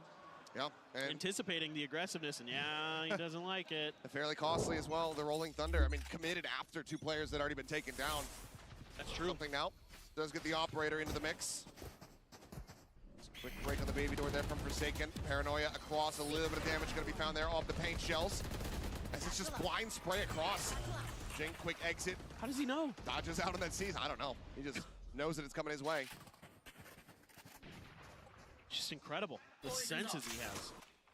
Just the unbelievable reaction time. But all this effort, it's just to try to push them over towards something. He gets the leg shot on the Trent, but he cannot confirm the kill. Nightfall connecting the Prowler on the chase. He's got to clear it out. He's got to backpedal, but he cannot. Jonah P able to intercept. Stops the exit, takes him down.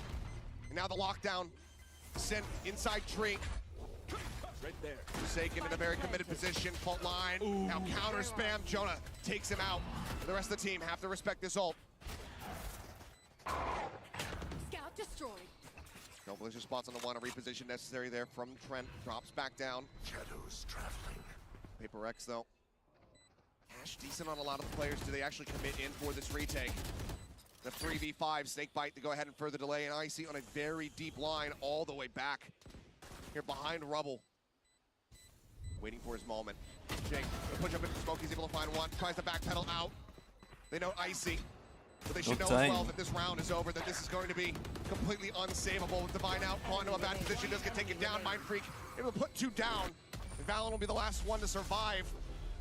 But cash-wise, G2, they are flush with it. Now they get themselves up to 5. Yeah, this is a great execute here from G2, using that Nightfall to keep something guessing. He decides to stick around before he clears the Prowler, and he pays the price. Very nicely timed. Wait for that shot, and then they swing around the corner. Just reading the positionings here at PRX. Off of that fault line, they're able to kind of guess that Forsaken's going to go back upstairs, take him down. Very nicely done by G2. Got him, my boy. And now they have a chance to make this even in this half. Icy one away from a showstopper. Oh my God. Jing, oh my God. Sniped out of the sky is Icy. Comes up with 2. Tag down to 30, but still alive and well. What a shutdown. Just picking him out of the sky. Something now on the opposite side of the door, the showstopper. Just escort them forward here onto this B site. Tap of the door. Icy dead, but finds himself another elimination. And Mindfreak now, last one standing, cannot make it happen. We are tied up at 6-6. Yeah, a great bounce back here from G2. After PRX strung so many rounds together, they're able to answer right back at the end. Finally get their footing. Finally start working together well as a team.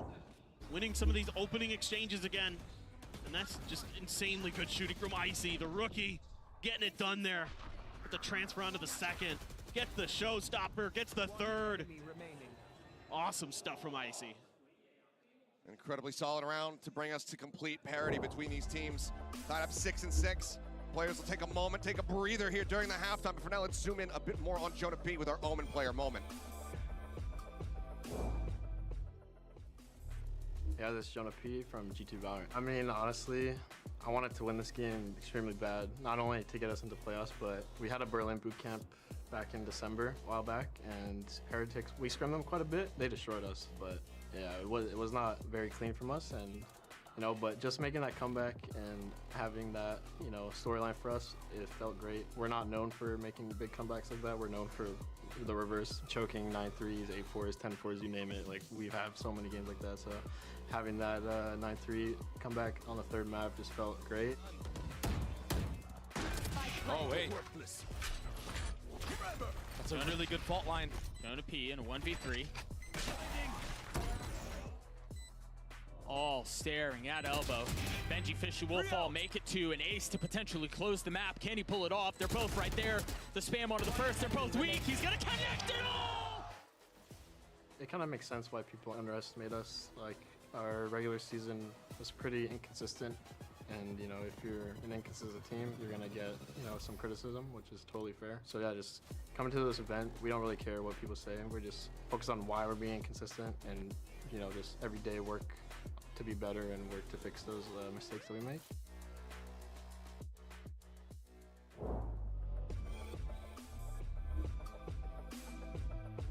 Working on the consistency, working on getting better, and right now we've been seeing that in real time, from the run back on split to now being dead even on PaperX's map pick of Lotus. They'll swap sides, but this is where they need to be the most prepared. That attack half getting ready to come in here from PaperX.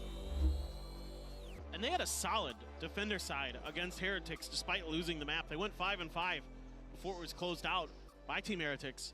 So certainly G2 can get this done, and you know, with that extra Sentinel there, gonna give you an extra layer of defense. You know, is PaperX gonna be able to clear it? It's not like they're unfamiliar playing against this comp. It's what most people run. Here. MTA site, with turret to alert here, and now a triple push out of B main. No, double back here. Is Valen not gonna be joining in?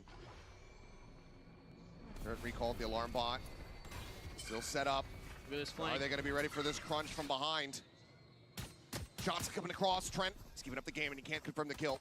Just a minor amount of damage dealt there. Something noting one. Spotting out Icy back over here towards the spawn. Swings out wide. Valen trying to get the kill. Wow. He can. Down to 5 HP. His paint shell connecting. Forsaken has to drop back. Right there. He himself tag low. 45 remaining.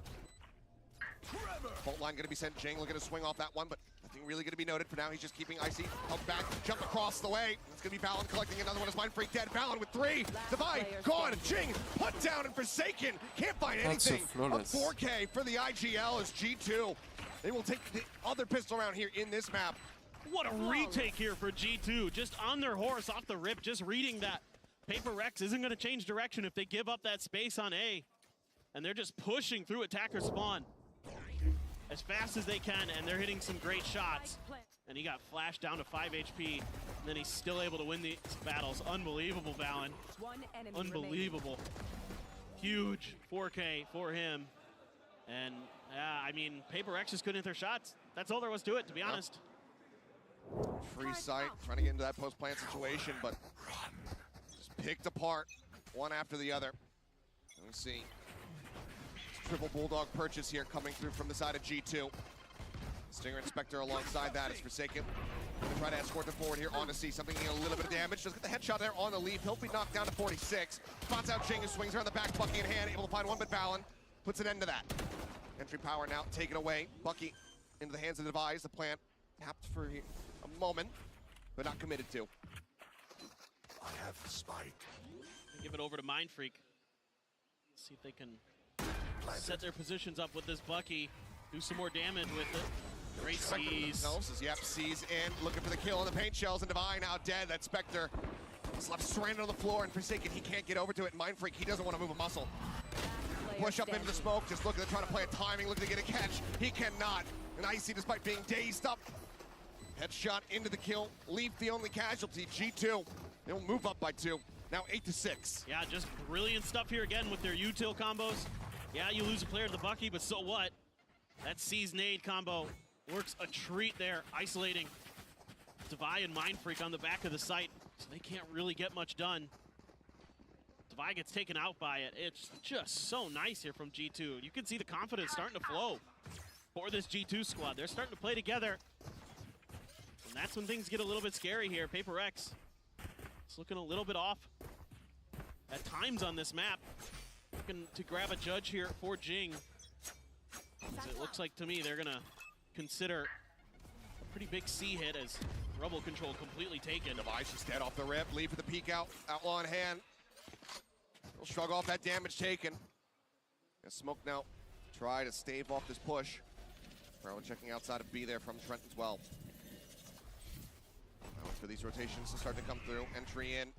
They know that the site is clear, but Leaf still tucked away here at Waterfall. Pitching for that shot. Hacks away just in time. Something unable to get that hit coming through. Flash in deep, he swings out, but still can't steady the aim. Trent claims 2. His Mind Freak taken down. Forsaken gonna be scouted, scrambling away, trying to keep himself alive. Sprays down to 1, but he's running out of bullets. Now it's all on Jing, and as the flank comes in, Valen, he will shut him down. G2 convert the bonus, they move up now, 9-6. I mean, PRX just trying to push Waterfall one by one, trying to win some of these battles, but the numbers advantage for G2 is there, and they're gonna take another bonus. It's just a little much here from PRX. Kind of just, yeah, getting too aggressive, I agree. Timeout's gonna be needed because that was, you know, the first player, fine. You send something out there, you try to set them up with a flash, totally fine with that. But after that, you might as well just lock them down and try to use that amazing choke point you have where the defenders have to come through Waterfall, just knock them down. And again, these opening picks from Leaf, he is so clean with those snipers. Has been all tournament. Trent as well, just really shutting down the Divide just got shit on. I just hit him with the opening push. As well, he's not necessarily wrong. He is not wrong at all. Very solid early kill to be found there. PRX needing to make the most out of these last 15 seconds here on the timeout. Plenty of words exchanged between Alex and the rest of the squad. Can they find that round victory? Looks like they're gonna be forcing up a bit for a full stinger buy. Spoiler alert. I mean, they're gonna try to do to G2 what G2 does to other teams. Catch them with those stingers, catch them a bit off guard. Icy does have the op. So, power weapon in the hands of G2. No Odin just yet, but gonna be tricky now for PRX. Let's see if they're just gonna go for an explosive B hit. It's being read decently by G2. Got a lot of delay utility in there with the Omen and the Fade. So this could be tricky. Operator now here for Icy. Situated over towards A, but looks like with this rush, with this buy, they want to just full send it in towards B, but do they rebalance position? And so far, they have not. And now he strikes, finds the first one, Mind Freak, trying to take him down, but ends up falling. Now collecting that kill. Trying to be, however, going to be overwhelmed. Something dashing away, keeps himself alive and in the mix. As Jing scoops up a Phantom. Sagan, the lurk towards the spike. It's being watched behind the box by Leaf, and he's making noise. Noise made, and Leaf able to find that kill, and now they are in such a dire position. Prowler in for the check. Their spots up. Making their positions known. But G2 confident. They know that these players on the other side are so very low, especially with something taking that damage. 12 HP remaining on him. One enemy remaining. Just legs just absolutely swept out from beneath him. Something falls, Jing marked. Looking for the reveal, the Prowler up over the top, gets the bite, and Trent will find the kill. Only 2 eliminations found, Spike not planted, PRX not getting that bonus cash, and G2 get to double digits. Yeah, G2 just reading this hit very, very nicely. Valen's positioning, knocks 2 down, and that's about it. That's basically round over. I mean, yeah, PRX scrappy as heck.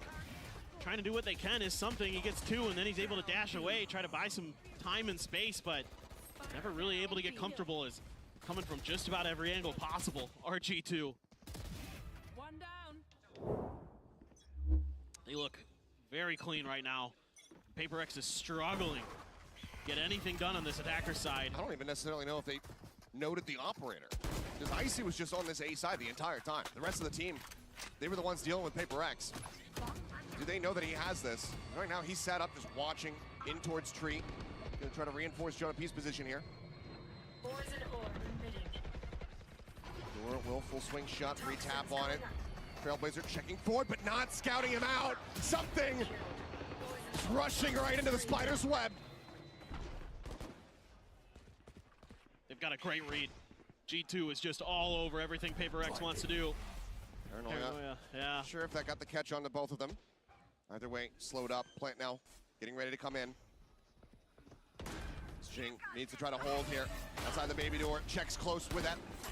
Connection not gonna be found. Trying to be in the meantime, caught. Mind Freak coming away with that kill. Swing out, dink in, Divide, able to find Leaf, finishes him off. Just tucks away, eats a little bit of damage there from the paint shells. Fault line now crashing across, Valen gonna be taken down. Jing able to find that. Mind Freak still lingering, still lurking, finds Trent. PRX will be able to get themselves back on the board, putting up their first round victory here on this attack side. Yeah, it was a nice job here by Jing to flush out some players to keep them towards Mindfreak's lurk here by Rubble. You can see they use the showstopper, and that's when he strikes. Great patience, great timing, great coordination from PRX. And this time around, they're able to get their feet planted, get the crossfire set up, get this post plant in their favor, find that lurk. That's so successful, but now you got a couple big ults for G2 to consider. Showstopper, Nightfall. You can turn this around on them really quickly. Yep. PRX looking for something a bit pacey here. Something slowed up. Boombot checking forward, but Jonah still statuesque here. Just tucked away. They just keep doing it, these cheeky positions. Okay, well, Divide, check behind the tree this time around. The push forward, he spotted Oh, him with the that paranoia flash. It's just perfect. Showstopper at the ready. Icy spotting one, sends a Divide down to a sliver. Mindfreak swinging out, finding one, but then taken down. Good trades for G2. Spike still bring ball forward now on the floor. Valen shuts it down. And Jing cannot find any more value. G2 get themselves up to 11. Not allowing for PRX to string two together. Yeah, these awesome defensive setups that G2 is using are just completely fooling PRX every time there's a player in a different spot. And Jonah P can get so much info. The paranoia so good from Valen. Just love what I'm seeing from G2. They are so on top of PRX in terms of where their util is going to go, where that util is going to be checking, particularly Devi's util. How many times have we seen those Trailblazers not see a player and it costs PRX a life? Yeah, and corners in general right now very much working against PRX. The second timeout going to be used. Last one here from Alex.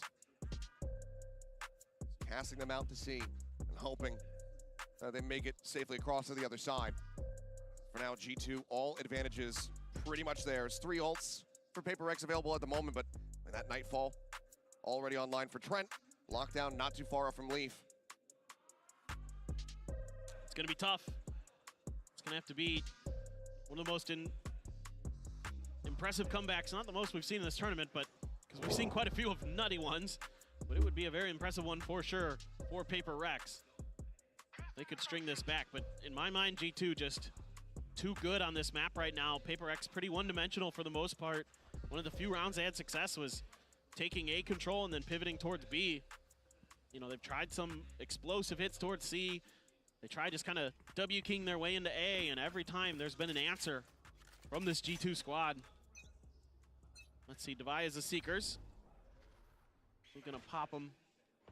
Are they gonna wait a little bit? They're looking for some attention over towards Rubble, and Devi on his own with the spike. A couple players coming out towards mid. Double peek out for a second. I mean, with just a stinger, can't really challenge against this one. And G2, Wiley probably gonna be happy. They get the fault line out of him, put that on cooldown. Again, Trailblazer forward. Checking, not spotting anything though. Jonah P holding up close. He collects 2 kills. Mindfreak and something, both taken down. Seek by Sent, but what damage dealt already. And Jonah now just 1 away from having that pit online to make PRX's lives that much more difficult. Forsaken wants to try to get this Rolling Thunder. Now it's just gonna be a back off. Space given over. G2 confident in their retake here in a 5v3. And they're gonna be coming through the door. Couple different angles, gonna be really tricky. Forsaken trying to get ahead of it. Trying to get ahead of it, but instead it's gonna be taken down. He and Jing on the floor. Devi, now last one standing. Swings out, finds the first, is not ready for Icy. G2, they're gonna get themselves up to 12. Map point to take us over to Bind. Just so steady right now from G2. They are just in complete control, and Jonah P at the point of attack wins a 1v2. They're giving him opportunities.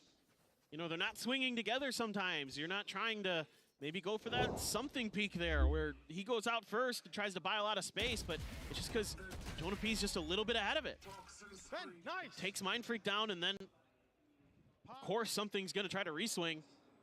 They're ready for it, but now PRX, a little bit quieted.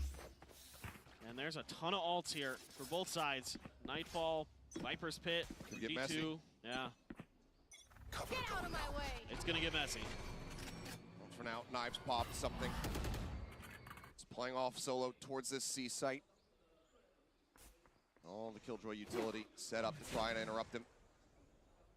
100% down, seeing if he can get any movement out of Leaf whatsoever, but Leaf just staying back. Not sure if that Rolling Thunder is going to be escorting that jet forward, so wants to just go ahead and concede some space for now. I've got your trail. Seeker's now going to be sent. Snake bite to try to slow things up. Jonah P going to be noted there over at stairs, and Divide take it down. Jonah P pushing forward, finds that elimination. Now tucks back over towards the stairs position. The Mind Freak as well, knocked down to 36. An immense amount of damage dealt. Jing here at drop. Just a Bulldog, 3 players on the opposite side. Boombot coming his way, has to be cleared out. They managed to do so.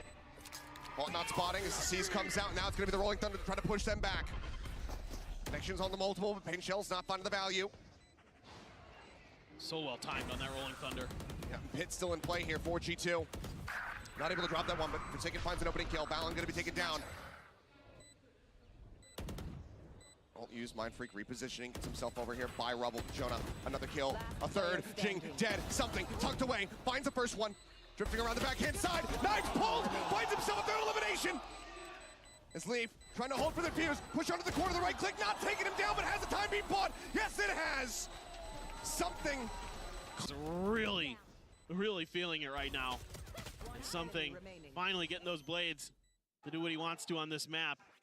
And there's a fair amount of PaperX fans here in the audience today. Seeing a lot of the purple and pink jerseys. But it cost them everything. I mean, granted, a lot of commitments there on the side of G2 as well. But Leaf still one away from having that lockdown online. PaperX had to dump everything that they had. And because they all go down, that Outlaw can find value here. Only Forsaken with full armor.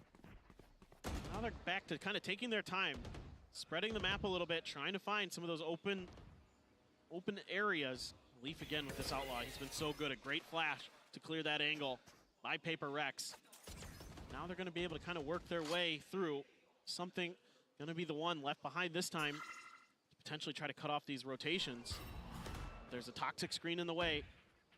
Buys a little bit of time for Valen to slide over. Good fault line hits both.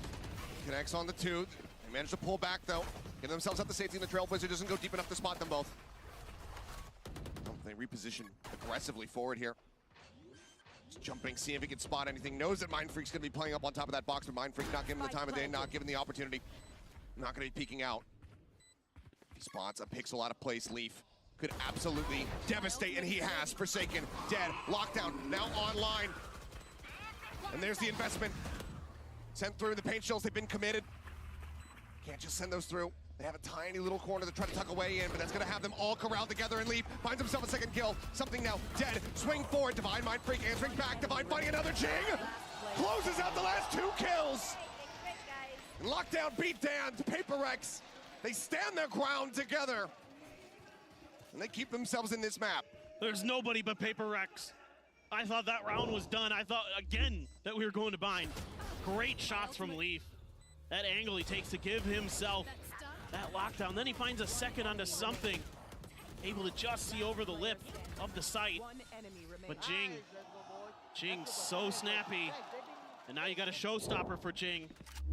Now you got an opportunity to do some damage. The economy here for both teams. A little bit starting to dwindle for the side of G2. PaperX is in the gutter. Oh, Forsaken. Ready for the push. G2 not going to give it to him here. Trailblazer instantly cleared over by A. Divine just sending a pop flash, trying to make his exit. Leaf in the meantime, swinging out wider here on the site, seeking target. Showstopper now, the chase through. Jing finds his mark. Leaf going to be taken down. Forsaken trying to hold 2 at bay. Prowler cleared out, but the Paranoia now going to be invested. Just spamming here into the corner, nearly finds the shot, but can't quite make it happen. Trent at 27, still going to be alive as the plant comes in onto C. Trying to set up for this. Coming from a bunch of different angles. Love these retakes from G2. 2 on the site. Caught the cloak, rotating back around. Nobody else to try to play off the door. It's just going to be basically a full send through Waterfall. Mind Freak looks to try to hold the line, pushes up, finds the first. Confirmed presence on the rest. He's decayed down to 1. He's waiting for his moment. Trying to TP out, but Jonah takes him down. Swing onto the corner though. Jing still standing here alongside Divide. And Jing once again will put him down. A 3-piece for the Rays. PaperX and themselves also up to double digits. 2 more rounds for overtime. And timeout for G2. Yeah, and G2 has been giving up a little bit of extra space. I mean, part of it is also that in the round before this, the util from Jason, from Forsaken, was really good. And he was able to kind of clip 2 players with that breach fault line and buy some space to get them their plants. But the change up from PRX that I'm liking is they're not over pushing. They're starting to hold angles. They're starting to funnel players What of a G2 weird Lotus into game. choke points and take them down. They're doing a good job of accounting for the lurks that are being attempted by G2. That time they tried to send 2 in towards B pillars, but it's read at least by Forsaken, and that causes the wrap where they have to try to go through waterfall. G2 feels like if Forsaken's there, you know, this flank probably won't get what we want to out of it, so let's just try for a death ball retake of sorts, and doesn't work out because now PRX is starting to really hold the line nicely once they get this spike plant down. G2 looking to fight back, looking to put an end to this one, take us over to Bind. To get focused up on that final map. PRX can continue to persevere. See the purchase coming through. Money's a bit all over the place here for G2. Same with PRX. I mean, they have to invest in a Guardian and an Outlaw. That Outlaw for something could. I mean, he knows that they're going to be half arm on the other side. Exactly. Or at least heavily suspects it. They could buy all the way down for it, but with the weaker weaponry, very much is expecting to be able to get some one-taps here. And do they give him the time of day? Jonah P, once again, sat back here at stairs. Ping comes down. PRX cognizant. Just expecting another one of those hidden players around a corner. It's going to pop out and kill him. This time, Jonah P's pushed a little bit further back. Smoke coming through. Paranoia. Oh, they get the stun in. There's the push-up into the smoke, and Jing able to take him down. That pesky Viper now dealt with. Swing forward here onto the side, device body one, but Icy catching a nice timing. Swings around the opposite side. Headshot through. Brings it back into a 4v4. It's a good pivot, but it's being read well by G2. TP forward in towards B. No, canceled. A little bit of util exchanged here onto the B side. Decay going to be expiring. Jing taking some very aggressive space, but he's only able to find one. Showstopper now here from Icy, spotting out something, but only gets a smattering of damage. Cannot confirm that kill. And Icy tagged down to 15. Boombot right into his face. Manages to clear that one out. Something he wants to play this aggressively. And I can't believe that he's going for it. Leaf manages to put him down. Now a 2v3. Top of the spike. Some spray across. Swing out, Forsaken. Gone to the fuse. It's over. Paint shells in. And Leaf will get the final kill. Okay, finally. Works a treat. They take down PRX on Lotus, 13-10. We're going to Bind. Awesome stuff here from G2. Really starting to feel themselves against PRX nicely. Solid warm up here. Solid run back from G2, not allowing PRX to push this all the way into OT. Now Bind, the final map to determine who's going to be walking away victorious, who's going to be staying in the upper bracket. Bro, I can't see shit without my glasses, so if one of them shit-talking me, can one of you let me know? I never see anyone because my monitor is so high. Oh no, I just want to know to smile. Yo, Nate, Jing just stood up. That's the one guy I wouldn't believe. Forsaken I can believe, Goodbye I can, but something in Jing are like too like wholesome. I've waited my whole career to get revenge on these guys, bro. The emotions are gonna make me insane. That's for sure.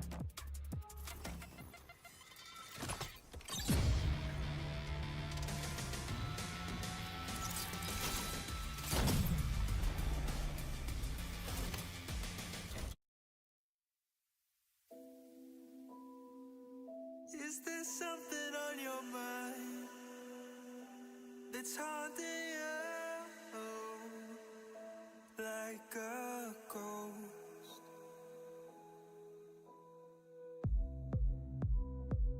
Am I the one that makes you cry or keeps you so high? There's no coming down. I lose myself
G2 manages to fight back, and we're going to map 3. Welcome back, everyone. Golden Boy here along with Mimi, as well as Kakuka. And guys, I mean, G2 showing that resiliency yet again. And even though PRX were really getting close there for a minute, because Jing was doing some magic, G2 managed to pull one through, which was big for them. Yeah, I think G2 came in with another good game plan, and in this map, well, I think PRX's comp caught up with them a little bit. They're playing this double duelist, single controller composition with not a ton of initiator utility, which means they really have to be kind of focusing on like these just contact rounds. They kept on trying to go into these kind of late 4-1 executes, and I think G2 did a really good job of picking their timings on when to re-clear space, so they always knew where PRX was headed in these late rounds. Yeah, exactly. Of course, it also helps that you get both pistols and you're able to convert both bonuses, right? That gives you a lot of leverage, but the way that they were playing, especially on the later rounds when they moved onto the defense, and the way that they were retaking time after time, they knew when to give up the space and just be like, okay, you know, take the spike, plant the spike, we'll save all the utility and just fought you on the retake. And this was their same idea they had on Split, but I think the biggest contrast is they picked their timings to actually be fighting forward and play on site more, and critically, they were shooting, right? Valorant is an FPS game. It's an FPS game. It's a gun game. Wise Man once said that. But Trent and Valen, I think those guys were stepping up. We saw some rounds from Elif. And on the contrast for PRX, they were getting away with a lot less of the crime that they were committing on Split with these like individual hero rounds. Yeah, yeah. There was also some moments that they were pissing me off a little bit. It's the kind of much like Neon in that respect. It's the kind of PRX moments where they miss the utility, don't clear the corners, something goes forward, dashes in, but then Mindfreak is him. It's like those kind of moments. You're just like, so good. Like how is this happening? The round where like they're trying to clear through the revolving door and then they just don't dog close left and a player gets a 2K from there. Rounds where they're trying to like even the final round of the game where they're trying to pivot back into B late, but they never had a lurker. They never had that map control, and then they play full off-site in a post plant. Just these mistakes for PRX. There's games where they have good enough individual form that it doesn't catch up with them, and there are games like this where they lose the map because of them. We were praising Forsaken for his flexibility, and in this map, don't get me wrong, he did good, but on the kills department, my man was not shooting. He was doing what he needed to do with his utility, but but still, it was like not enough. And I feel like maybe in a different composition where things are not as straightforward, is easier to find different solutions to the problems that you find. No, completely fair. But you know what though, Icy had a big game, and this is what G2 needed. And I think that G2 has definitely needed to find that next gear, because I was worried about them coming out of that split game, because you know, you look at the score line out of that one and how it started out and even how it ended, it was not pretty for G2 at all. And I think the Guard of old, or even G2 of old, would have crumbled under that situation. But this is clearly showing that this squad, when they're put through the work, they know how to step up. And Icy was that guy this game for them. Yeah, exactly. And it's also complicated, right? Because if you just look at this game from the outside and you look at the duelist department, it's complicated to make a comparison because it's a 2v1, and always in that situation, they're always going to be coming at you. And you making that shiny play is not always going to be even an option, especially after round, I believe it's 4, where everything turns into chaos and he off-strand, and you know, probably mentally many people wouldn't have been able to recover from that, but Icy did. And that's the real contrast between these two teams. PRX is a squad about their individuals, about how they game plan to set up these guys to frag. G2 is a team that is very much about the collective, and that's what got them the win on Lotus. But the series, it's not done yet. They still have to go to Bind. However, this is a map that I actually have some confidence in G2 on. I think they were great in Americas. I mean, look, I'm not gonna say, I don't want to say that there's a chance here, because honestly, like, there's a chance either way. I mean, these two teams, you know, they're here for a reason, right? Representing their regions. PRX #1 seed, and G2, you know, coming into this one with a lot of hype. But Bind has been good for G2. Yeah, I mean, they're the only team to have beaten 100 Thieves on this map, who was otherwise undefeated here back in Americas. However, for all the positivity you can kind of bring up for G2, this has always been a map that has been a stronghold for PRX. I think of their performances in Madrid. They're still playing that same comp with this double initiator and the harbor, and I think the way that, especially on their attack sides, they entry and they vary up the harbor utility to give so many different looks. It's a super disruptive style, and they're so good at it. Yeah. Well, what's the game plan then here if you're a G2 in this situation? Is it the same as what it was in map 1 I think the retakes are working. Why would you stop with that? Especially, well, now they're starting on the attack, so. Sure, but on the defense, I think retakes are a lot harder, especially over towards B. It has to be more so using your util to disrupt, especially in this comp with a lot of mollies. However, they are starting on that attacking side, where I think G2 have some really good protocols on this map. You'll see them play a lot of these slower rounds where they're kind of like 3-1-1ing, sending this Sky Gecko combo into one area of the map and taking early space, and then late round pushing into that. I think the biggest key to success here is really stopping PaperX from going for their aggressive pieces in the mid round that they really like to do with this comp. Yeah, exactly. I mean, something probably locking one of the sides with the operator, if he's even able to get those credits in, but I'm looking at Forsaken and some redemption here for him. Oh boy, well folks, it's map 3. Let's see how this one works out. Can G2 get that revenge on PaperX, continue their run in the upper bracket? One final time, let's send it back over to the boys. It's Achilleos and Paper Thin for the call. Thank you very much. Yes, here we go on map 3 to decide which team is going to be sticking around in that upper bracket and which one's going to be falling down, losing one of their lives here in this tournament, be one step closer to being eliminated from it. Is it the Pacific powerhouse of PaperX, or is it going to be G2? A very solid rally back here from G2, both on that opening map of Split, also they're on Lotus. How do they fare now, going up against Bind? And G2 looked so good on this map against Team Heretics. 13-6, just absolutely destroyed them. So certainly all eyes going to be on G2 as they have a great opportunity to upset PaperX, send them down to lowers, and get themselves further ahead in this tournament. Or going to be grabbed for PaperX with a 3-2 split, or not a 4-1 split, excuse me. This is a strong side. Expecting that push out here off the rip. Instead it was going to be Showers, as Mindfreak just backpedaling. Icy taking some forward space here. Quick little jump peek, something catching a glimpse, but so far, no connections on these shots. Spike being held just in front of the teleporter as Trent will go ahead and take that across. Now Forsaken tagged up. Down to 13, having to make his exit. Icy will get caught up. Mindfreak able to find that kill. Takes him down, gives him an advantage over here to the side of PaperX, but Plant's going to be coming through. G2 very much entrenched in this double push coming through. Forsaken finding one before getting taken down. Lethal will spray across. Jing going to be tagged up a bit.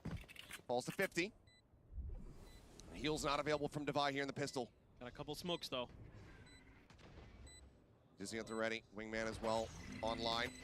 Quick little bounce out. Nothing going to be spotted. Jonah just sat here on top of the spike just about. As Trent wants to offer up some covering fire there from Hookah. Oh, Jonah P. Just sat here within the poison for now. The push forward. There's the first one. Trent getting Jing as well. Wingman going to be cleared out. Jonah P re-wrapping around through tube. Cuts back. Looking for his timing. Looking for his moment now. It is all on Devi. He doesn't know which way to look. G2 taking another pistol. They're just so good at mid-rounding right now. They are keeping PaperX guessing and not giving them opportunities to do much against these post plants. I mean, Jonah P the whole time tucked in right by the tube. So snappy. Yeah, there were a couple good kills for PaperX. These pistols are starting to get worrisome for the side of PaperX. And Alex is definitely starting to get frustrated. After such a hot start on Split, it looked like this was going to be all PaperX all day, but G2 fighting back. Just amazing resilience. You think back to the words of them, talking about coming into this series, saying, yeah, we played against them in the past, but we're a much more mature team. We've learned a lot. We've grown, and they are putting that on full display round after round. Dominant these pistols so far across the series. 4-1. Wingman leading the charge, looking for the plant. Drop down out of Hookah with Dizzy. Blind does greet them, but that's going to be the interrupt. As quite a bit of damage goes across here. Forsaken and Something both tagged up. Good early damage found. Try to snipe across. They try to find that kill, but Jing going to be taken down. Alan just pushing his way forward into the site, able to collect 2 kills. Something will get one more as a parting gift, but widely the weaponry going to be carried forward. Just grabbing up the Bulldogs here. As G2 start things off 2-0. They bait out the util really nicely. They get a lot of flashes, a lot of mollies thrown at the front entrance there outside of Garden, and they just absorb all of it. They just wait it out, and then they take their turn. Use that mosh that cuts through the tube to clear out Jing. He was stuck. They had so many players identified by the time they were ready to make their execute.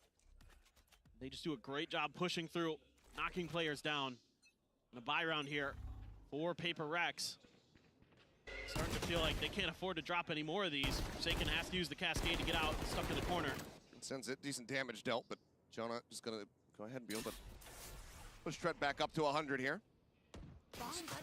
Boom about to go ahead and check forward. Leaf clears that out. Paint shells now to try to dissuade. Blast pack to create some extra distance here, and Jing just gives up on trying to defend in lamps. Space handed over here to G2. A lot of respect being shown. Is now the TP across. Something forward here at the shower. Flash at the ready. It's going to be a delayed pop on that one, but something still able to find the first one. Now Mind Freak getting involved. Picks off Trent. It's huge. Smoke is Valen going to try to lurk his way forward. Mind Freak is reading this. Smoke's down. He is. They're expecting another layer to this. This is where the spike is at. Could just rotate back around towards the front if the rest of the team are able to open things up. And Mind Freak does pull off the angle for a brief little moment, but continues to have his sights trained over on Showers. Wingman checking back over here on the site. Leaf going to be stunned up. Mosh creating some additional space as Valen starts creeping his way forward. The time dwindling. 25 seconds remaining. And the entry is looking great. Valen just swings the corner blind. Takes out Mind Freak. Jing dead at the same time on the opposite side as Leaf comes up with that kill. But Boombot now scouting across, something having to talk back in. Valen, another shot, another kill. Something just trying to delay. Thrash at the ready. He's gonna try to go for it, but he's gonna get caught with that util in hand. But Devi is still opened up to clean things up. But he's the only one standing. G2 wrestle all of these guns out of their hands. And it's just great awareness here from PRX to understand that there could be a rotation through that teleporter, and they need to maintain Shower's control. And even though they end up losing it, and it looked like maybe this round was not going to go their way, that ult bought enough time for Devi to come in and finish the round. But it's also gone. It was costly. Yes, exactly, Achilleos. It was costly for PRX. You see the ults available now to the side of G2. Valen with that orbital strike online. Trent with his own Thrash. Something cutting across the opposite side, getting himself flush with his teleporter door. As the Thrash, he's trying to avoid the timing on it, but he cannot get the punish. Icy. The covering fire, looking gorgeous. Quick clear there on the Dizzy, but Paint Shell's lobbed in. Devi overwhelmed, taken down. TP now, double push. Icy just sat the opposite side here. Oh, the smoke, and Jing goes right up into his crosshair. Mind Freak, dead, absolutely screwed. Somehow Jing beyond the grave gets a Boombot kill, but that doesn't even matter. It is Forsaken now all on his lonesome. Wasn't finding that impact on the previous map. And so far, it's a very rocky start here for PRX. That shot across, Jonah P gonna be taken down, but there's so much more work to be done in the paint. The snake bite will hold him at bay. Just don't think he has time for this. No, it's dwindling. He'd have to kill them all in rapid succession. Instead, looks like maybe just wants to try to deal as much damage as he possibly can, but Leaf will be left standing here at the end. 3 players alive. Cash starting to build up here for G2 as they move up 3-1. I mean, you can see that PRX is once again trying to take these individual fights one by one, and G2 so happy to let them do that. You know, okay, something goes for the unexpected positioning there off the back of the high tide. Fine, that one's okay, but then you keep trying to challenge this angle. And then Mind Freak gets stuck inside of Showers, and he knows he's dead. Yep. And it's just really, really awesome stuff from G2. The way that they're just happy to let PRX try to play the PRX style and punish it every single time.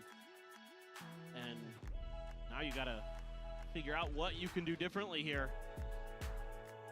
I'd like to see maybe a little bit more of what we saw early on, just playing for space, not playing for early aggression, early kills, early trades, because on Lotus as well, the first kills went heavily in favor of G2, and that was a real death sentence for PRX. Well, rocky start in the early timeout call. Opportunity given, of course, to G2, though, to just take away their own observations, what they've seen, what PRX has been trying to do in these opening rounds, and then just continue to really compound and layer the anti-striding on top of it. Yep. It's like a stinger here for Jing. Showstopper, they're in his back pocket. Let's see if that comes into play here in this round. For now, 3-2 fan out from PRX. A 4-man stack outside of showers here for G2. Feel like they want to maybe just up the tempo. Right here. Push over, try to get those orbs online, because if they hand this over to Jonah Pete, that would be those Seekers ready to go. They're going to try to push this space, and this isn't going to fool, I don't think, G2 at all. There's the push. Forsaken able to find one, tucks into the corner, sends down that cove. They try to play a little bit more elusively in the Dizzy now. It notes him and takes him down. Trent able to play off that one. Showstopper now through, and they're so ready for it. Trent instantly headshotting him. Jonah P, he does end up falling. This is still significant damage dealt. You look at their HP bars now. Locked within the teleporter room. The spike now getting ready to be planted. And Devi all on his lonesome. Recovered Phantom, see if he can try to deal any ounce of damage. A couple shots there on the Leaf. The bite lobbed in, forcing him even further back within the confines of this prison. Time is ticking. Nothing more realistically for Devi to do other than to try to take some of these weapons away. Force them to buy once again, but G2, they are stagnant, they are statuesque, they are not looking to move a muscle. And on the swing out, he will finally fall. 4-1. G2 continuing this upward trajectory. Yeah, I mean, it's an attempted crunch play from the side of PRX, but it just takes a little bit too long to get going. By the time that Jing decides to TP through and go for the showstopper, it's already over. He's a little late. They try to use the Trailblazer to set him up, and look, they're just waiting. They know. That Trailblazer came through, and they're like, we know they're coming in. And they're just so aware of all these trap plays, all these aggressive maneuvers that PRX is trying to make. And shutting it down so well is G2. They get the showstopper out of him. Something now. Picking up a judge, sat over at Hookah, but it's a lot of attention paid towards this A site here by G2. Once again, just 4 players moving forward. Now the Thrash back online for Trent. Building these up so very rapidly. I've got your trail. All going up towards him, diving to the back, looking for that detain, and it has been found. Gets a spot onto both Mind Freak, taken down. Forsaken just backpedaling. Reckoning is at the ready, but realistically, do you think that you can even try to make this one happen? Dizzy over the top, blind onto a couple players, but G2 now getting themselves into some solid post-plant positions. Scout destroyed. Seekers of Chase, Trailblazer cleared. Thrash back online, there's the Reckoning now coming through. It's the Fish this time, not going to be able to get much done. A push up here, just not aware to fight, take it down. The Judge does get some value, something. Cleans up one. Forsaken now noted. The challenge coming through. Jonah P able to find that kill. And something swings forward on towards short. He gets taken down. One by one they fall. One by one these rounds get racked up for G2. And off the rip, PRX is playing back, expecting these ults. But that gives enough space to get the Thrash right out of showers and connect onto Mind Freak. And it's a good attempt by Forsaken to try to use the Cove to save him, but it comes up just a half a second too late. Oh man. Frustration now for Alex. And then PRX just gets completely caught up inside a Link. Just trying to get through. The Seekers are there. All the info is there for the side of G2. Look at this read. Yeah. They just know. They know when the aggression is going to be coming at them. They know where the aggression is going to be coming from. Forsaken setting up a wall, setting up the Cove, dropping down, but I mean, he's got this Bucky in hand, but he's just dead to rights. Everything, disjointed everything, falling to pieces as G2 continue to just read them like an open book. They're brilliant right now. They are so on top of PRX. I love this. You have a showstopper still for Icy as well. If things get dangerous, a couple stingers here for PRX, but they just cannot do anything right. Every time a player is found, there's util to shut them out by G2, make their lives that much easier. Everybody just sat back, waiting for the spike to erupt. Nothing else to be done. It's going to be a flawless here from G2. It would seem as, yep, Jing unable to trade that one out. Devi will find one, so flawless not obtained, but Devi still taken down. Leaf narrowly escaping the blast radius. 6-1 on the attack side from G2 already. This is just devastation. It is, and they've already forced out a timeout from PRX. There's already been one taken. So, you know, now Alex has to rely on his players to kind of figure themselves out. But it's been a struggle. I mean, 2-7 Jing, 2-7 Mind Freak, 3-7 Forsaken, 5-7 something, 4-5 divide. I mean, the gunners here, the shooters for Paper X, are just getting smothered with util, not able to really find opportunities to shoot back. And even when they do, they don't seem to be able to connect nearly as cleanly and as efficiently as G2 has. Sure, you've got an op for something on the Gecko, and I think G2 here pretty aware that they have to be a little bit more cautious, reading the economy of Paper X, knowing that they want to get to that op as soon as possible. Boombot out, something's backing away, but he'll get tagged by it. Wants to try to keep this operator obscured, but he just ends up beating the damage. Misreading how the Boombot was gonna bounce. It's just everything falling apart right now for Paper X. These little mistakes, so impactful. Losing that much health at the beginning of the round forces you to play a little bit more defensive usually. Dizzy over the top, quick clear, showstopper coming through. Forsaken able to get a catch, does intercept Jonah P. As Showers, Icy wanted to try to clear it, and clear it he has. It's a little bit of damage there onto himself, but it's the kill that he was looking for. Mindfreak gonna be taken down. Spike planted. Thrash on the hunt, nothing getting spotted. Jing trying to push up over top of this mosh, trying to disrespect it, trying to find a timing that they are prepared for. They hear him coming, and they deal with it swiftly. Forsaken with another one. Second kill here in the round. Taking down the opposing Rays, but there's still so many entrenched players, and Leaf is one of them. Picks off the Vi. The Showers pinch, still gonna have to be a concern, and now the pit invested just to ensure success. Capital the spike, Forsaken found, Leaf on with 3 and something, just needing to drift away, to hold on to this operator, to hold on to any ounce of hope that he can. G2 not stopping, not showing mercy, 7-1. Just amazing stuff. You know, G2 gets into these post plants, and they're so tricky. They're so patient. They have that Showers angle. They've got a couple in U-Haul. Paper X tries to clear U-Haul. They can't. You know, and you have something, yes, watching with the operator, and there, I believe, it's going to be another timeout coming from Paper X. We have seen this from Alex this year. But man, oh man, they're so snappy. They're just always so ready for these pushes. You know, Jing tries to push through the mosh, they're ready. Try to swing a corner, they're ready. It's incredible how quickly, after such a rough start, that G2 has figured themselves out. I mean, credit to just all of the players, the coaching staff at the moment, because the prep work coming into this one was looking gorgeous. The calling from Talon to get them into this position, up by 6 rounds. It is just gorgeous to watch. And reading Paper X in the past for teams, it's been a struggle. It's kind of like trying to read the Odyssey, the Iliad in Latin. Right now, it looks like, you know, the Hungry Caterpillar. Yeah. Very simple, very easy. Yeah, James and the Giant Peach. You know, like something a little bit easier for sure. And this is not something that we are used to seeing whatsoever. And it's just like every time that Paper X tries to make an aggressive move or something, it's accounted for, it's dodged by G2.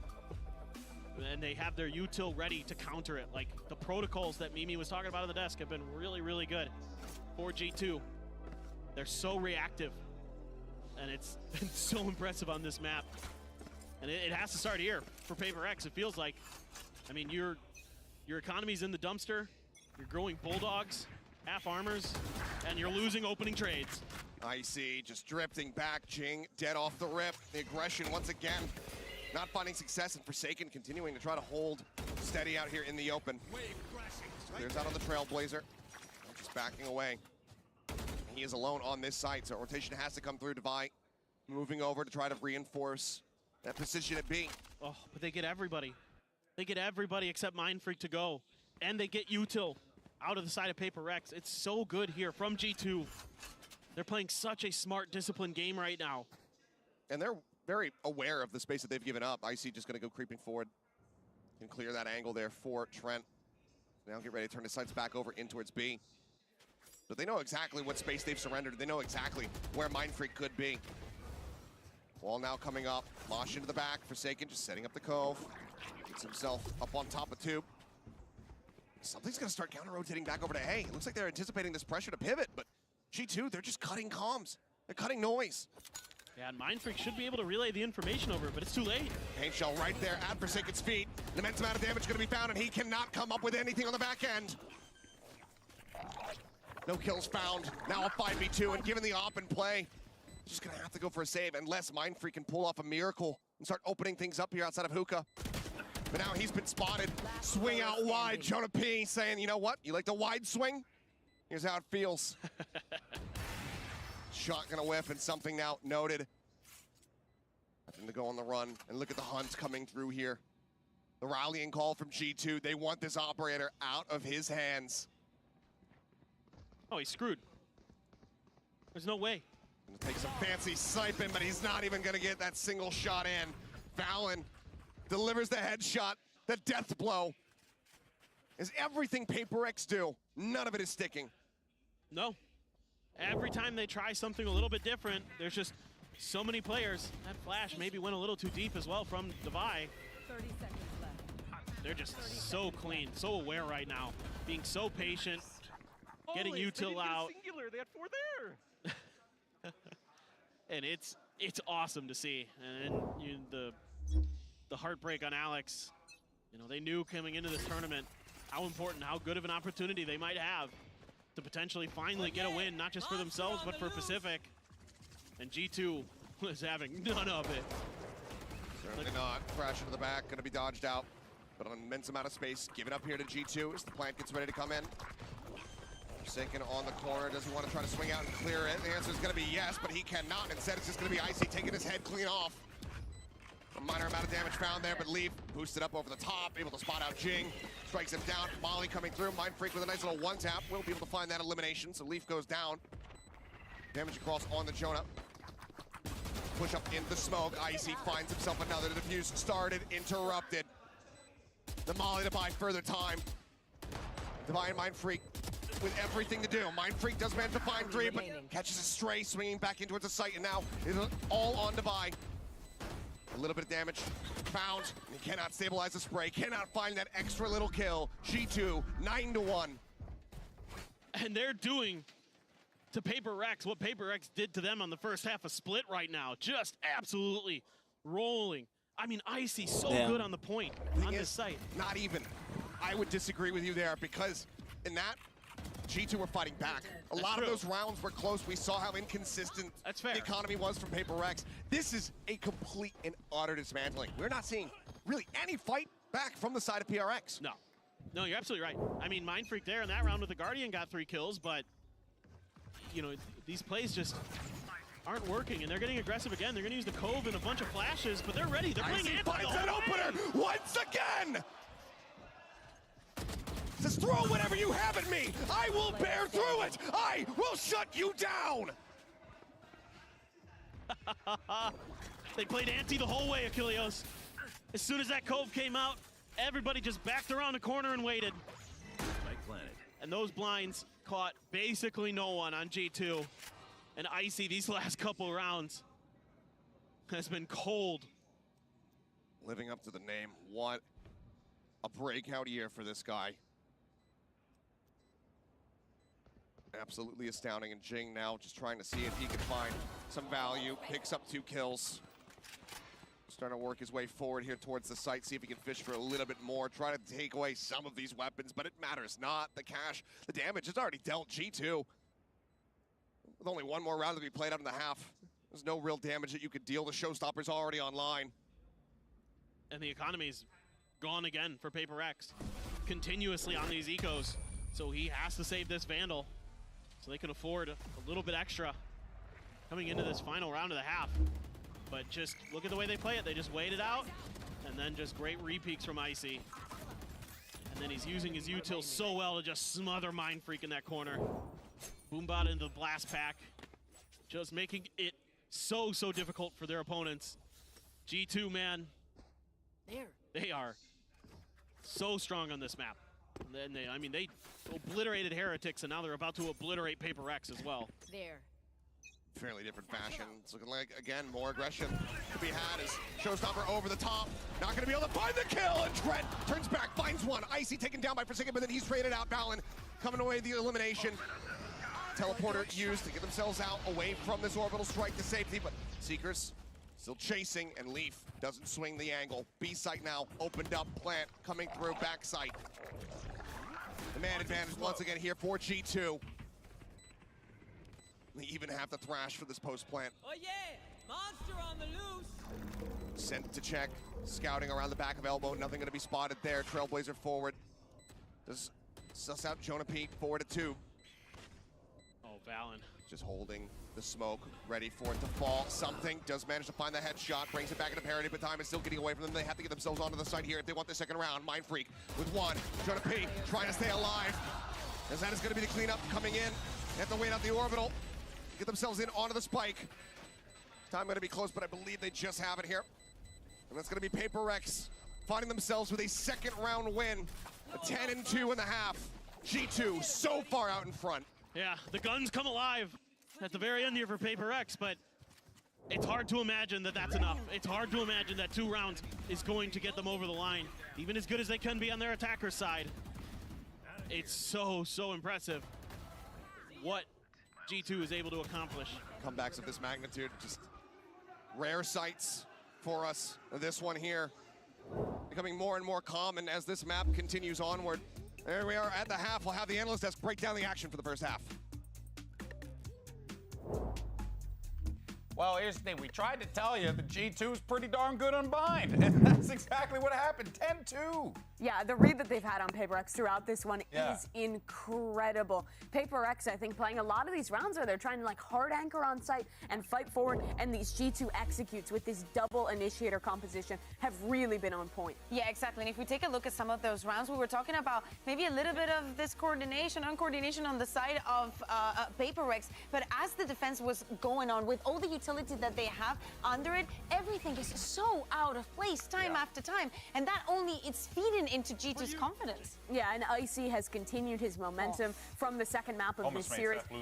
Yeah, I mean, he's been set up so well on these executes. These Gecko Sky combos just haven't really been broken consistently by PRX, which means he's able to run them over on the site, and then G2 with this really heavy molly comp late round is winning every post. I love the fact that he's feeling so comfortable and so confident. So many openers in so many rounds that you're saying, so very well set up. I feel like also Trent is doing a great job. But to me, the biggest highlight has to go to Valen. Like the read that they have on them, how they're reacting to every single thing that PRX is trying. Yes, we're going to the attack now, but honestly, mentally, how can PRX still be here? The one round they went for an aggressive play, G2 was ready, tucked from the flash combo, then broke the dizzy, swung back in, and dominated them. G2 is playing incredible right now, and their composition is great on defense. Watch the way that they're going to use these mollies to perma-stall out any A execute that PRX wants to throw at them. If they want to make a comeback happen and stay in the upper bracket, they need to make a massive comeback, and it has to start on this pistol round. Not a lot of people had G2 absolutely shredding on their bingo cards. Let's see how this plays out. Send it back over to Seth, as well as Paper Thin. Thank you very much. Let's see if they can find that run back, if they can find some of that bite that we were seeing from them on that first map. Now, it's not looking likely. Exactly. It feels like they're just not quite in sync yet on this map, or on the, even on Lotus, it didn't look quite as coordinated as we're used to seeing from them. Jing able to take U-Haul control. He's got a shorty. Dizzy Blind coming through, but Icy ready. Right click to shut it down. The shorty, no value whatsoever. Plant gonna be found. Limited util now. Wingman, flash. To try to hold these lines. Forsaken looking forward, plays anti-flash to Dizzy coming through, tries to push up into the smoke, is able to find one. Mind Freak coming away with another. But now a 2v3, the man advantage. Equalized now. So Wingman pushes forward, gets in to start that defuse, and the clicks coming in from Icy just look absolutely gorgeous. The lob in on the paint shell, the whole Bay to find the elimination. It's a 4-piece from him. And he will not be denied. He has the victory in his sights. Icy is playing out of his mind. Imagine you right first now, pick G2 and you lose to them. over. This is the Holy duelist shit, that PRX. G2 has been talking about, that they have been preparing us for, and now we are seeing him come alive. He is reading these plays so well. So much good util. I mean, previously with the boom bot into the blast packs, and then this round with these paint shells and the blast packs to try to buy a little bit extra space. I mean, he's so with it right now. And a well-earned Vandal paint shells for the check side of Lamps. Go over the top. Oh, Genius is landing on his head. Something does collect that kill, trading it back here as both raises get taken down, but spray across something. Nearly eliminated is now the teleporter having to be taken. Leaf going to be passed. The flip across to the opposite side of the map, though, to look to try to intercept. Got the wall raised, and look at the spray! Mind Freak down to 3. Scout A 4v4, but HP in tatters. And Mind Freak, the first line of defense here in Hookah. Planted. Plant in, flash into the back. Mind Freak still able to come away with 1. Valen quick to reply. Leaf lurking forward, on the hunt, on the prowl, staying quiet. Now opens up, tries to find the shot. Forsaken come away with 1. Forsaken gets a second. Leaf now dead, and Forsaken swaps to the classic. 2 players left alive. The force bite from PRX. It ends up working a treat. And this round probably goes G2's way if Leaf doesn't beef that shot against something. This probably swings their way. Almost certainly. Yeah, I mean, the Cove landed on him too. That's supposed to land on top of the truck, and instead it landed just behind it because it bounced off of Icy. And that caused some confusion and chaos, but, well, they got the win. Messy, but a readjustment there. It's good mid-rounding. One step of many. You can see here, even with the full purchase, everything being invested, weaponry still going to be a little bit weak on the opposite side here. G2, 2 Sheriffs, otherwise classics. So for now, Jonathan just clearing out the boom bot, sending out a flash. Nothing confirmed. Orb take here for Jing to try to get the showstopper online. Quick bounce on the pain shells. Check close. He's going to enter all the way around in towards elbow. Just hold Jonah P at bay. Plant now going to be coming through. But look at the lurk, the long rotate here from all the rest of G2. There's no one in Hookah. Yeah, it's going to be tricky. Second tagged up. They keep swinging, and eventually they are going to be rewarded with that elimination. Wall comes up. So they take a peek out over towards that defender's spawn. Having seen nothing, it looks like G2 widely going to look to just sit back, go down to the spike. Yep, try and do any damage they can on the way out. Something is going to give them an opportunity for it. Next, the right side, the creep forward, but it's a 50-50 setup here for him to try to clear out. Spots the first one. Silent, though, is Leaf. Finds that kill, gets a dink on the Jing. Puts him down to 28, and now he's got to reroute for his own exit. Paint shell sent. It looks like he's just going to die no matter what. As the rotation's coming through from the opposite side. Icy now contained here into the corner, getting whittled away at, getting taken down. Devi will collect it. 3 players left alive. PRX, they get themselves a 4th round victory. Yeah, and sure they get the win, but it's against an eco, and it still looked a little bit labored from the side of PRX. G2 really making them work for every kill, for every exit, for every moment. Trying to just shut them out. Take the lights out here for PRX, and yet now you've got the op, you've got the Thrash for something. Trent also has his Thrash. Economy a little bit wonky for a few members, though, of PRX, as they have a Bulldog and a Spectre to make sure that they can afford this operator for something. And he's just going to try to maintain long control, but already very wise to it, it feels like. Yeah. RG2. Playing back, not wanting to give him the opportunity. They know that he's very much one to pick this up. Trailblazer to go ahead and try to scout out. He's going to try to stay tucked away, but does get spotted. And the op now confirmed. Push forward the Leaf. Getting suspicious after not having heard anything. Inches forward, ends up falling. Thrash now starting to work its way up through Garden, but will get cleared out by Jonah P. They're not liking what they're not seeing over at Hookah. Everybody just cutting over here towards long. We're going to enter in through Garden. Trent waiting, his own ult online. Showstopper goes in towards the back. Jing able to find one, but then it's going to be cut down as Trent comes up with 2 kills. Devi finally able to displace him as flash for flash coming through. But Jonah P, he's outdone Devi. Finds the elimination, then gets detained. Quick cleanup kills coming through, however, with 2 players left standing. The op recovered. PRX get themselves up to 5. Well, now they're starting to be a little more coordinated. They're starting to win some of those early battles. Those early 1v1s that have eluded them so often against G2 in these last 2 maps.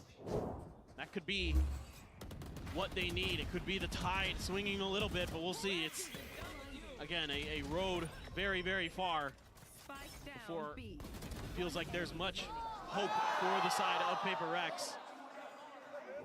And okay, now they're starting to get the coordination, starting to get that speed underneath them that we're used to seeing when they can really thrive in those high-speed, high-intensity moments.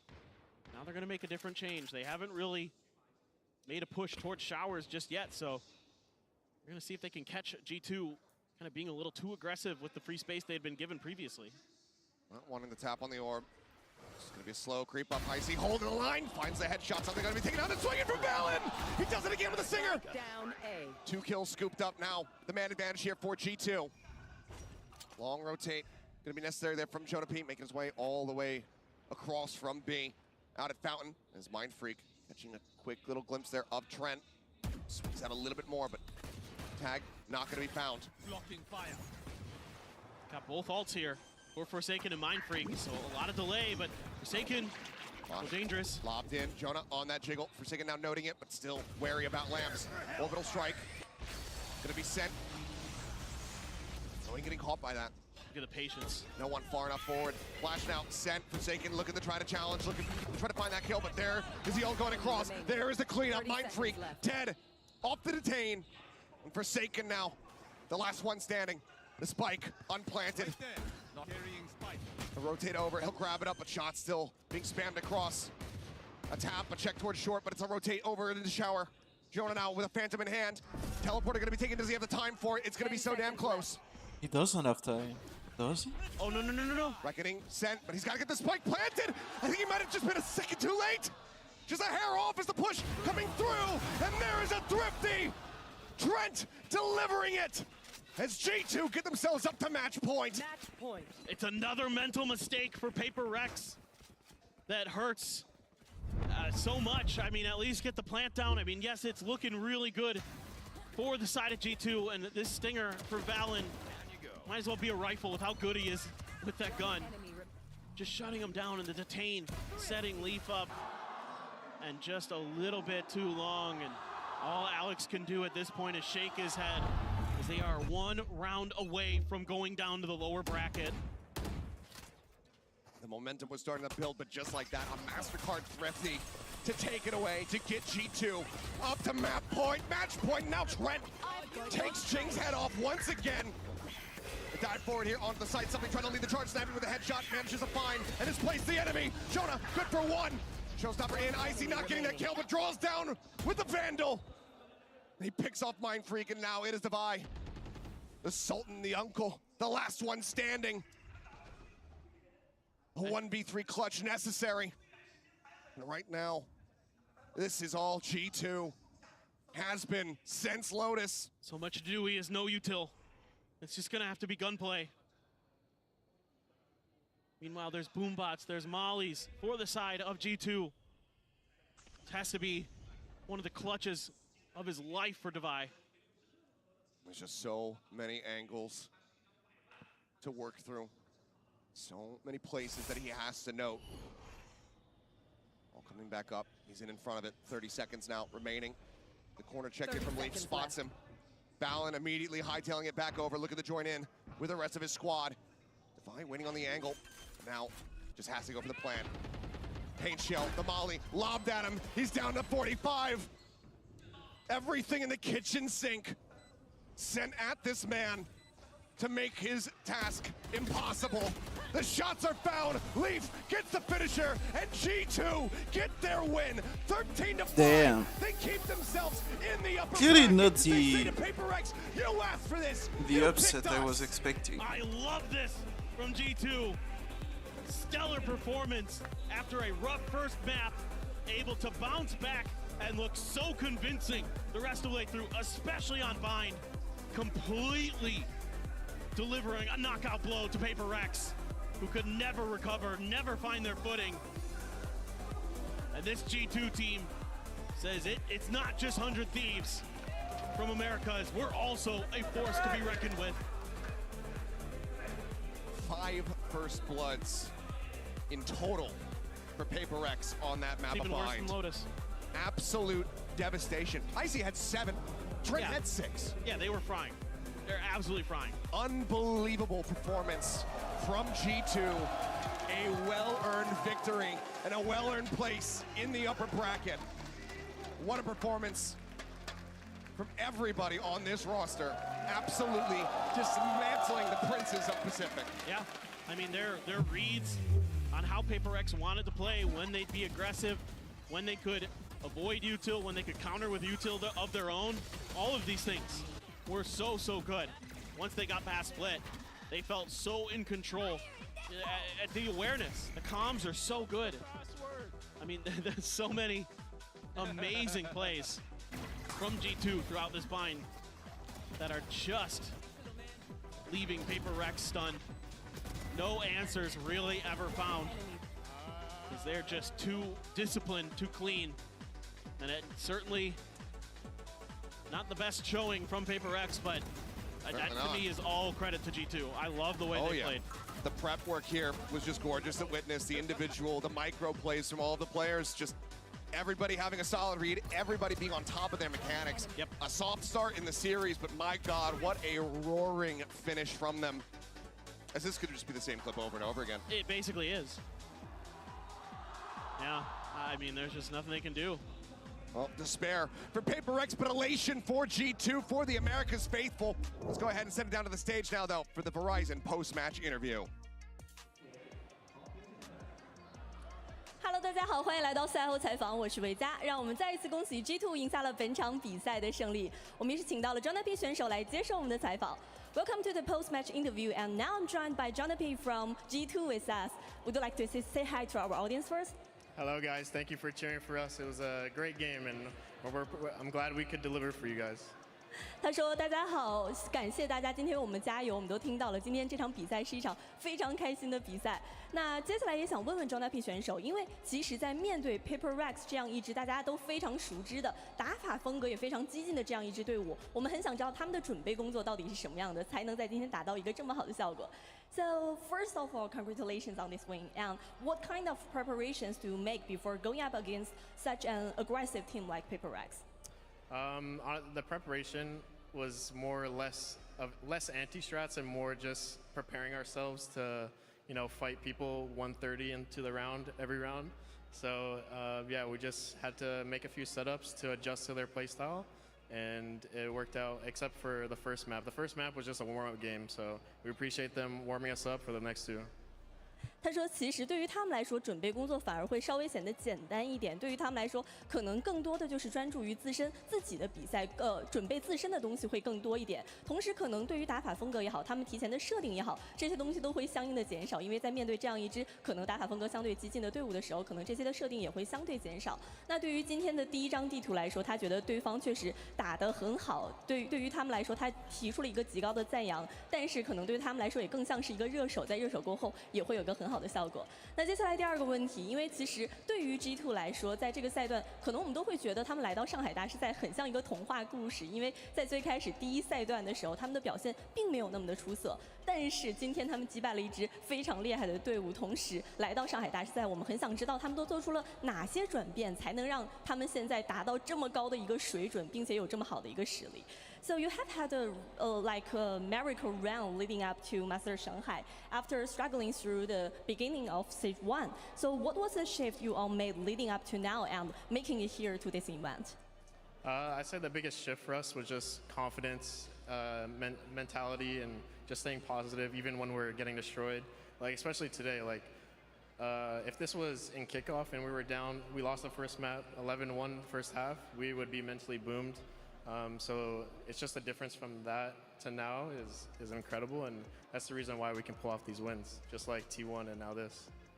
他说，其实对于他们来说，更多的可能还是变得更加自信了，他们的变化，而且他们的心态变得更加稳定了。尤其其实是拿今天的这张地图、今天的比赛来做例子，在第一张地图，他们可能是一个极大的劣势，11-1。当时这样的劣势结束的时候，当时他可能会觉得，如果回到了在起点赛的时候，以他们的心态，他们可能当时就会觉得，完了，这局比赛我们是赢不了了。但是在现在，他们可以更好的调整心态，更好的调整自己的状态，从而达到一个更好的实力去结束比赛。我们在今天也看到了。那最后，今天献上了这么一场精彩的比赛，在场的观众们能不能再给一些掌声给 Jonathan 选手呢？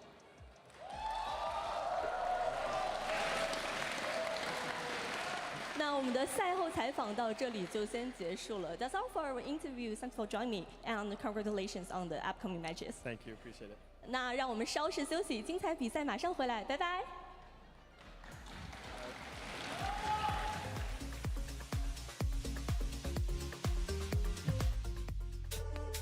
He Here we go. PRX versus G2, our second day of playoffs, and it's going to be a clash of styles. PRX has picked to play them in the playoffs, and they have a chance to make an upset happen.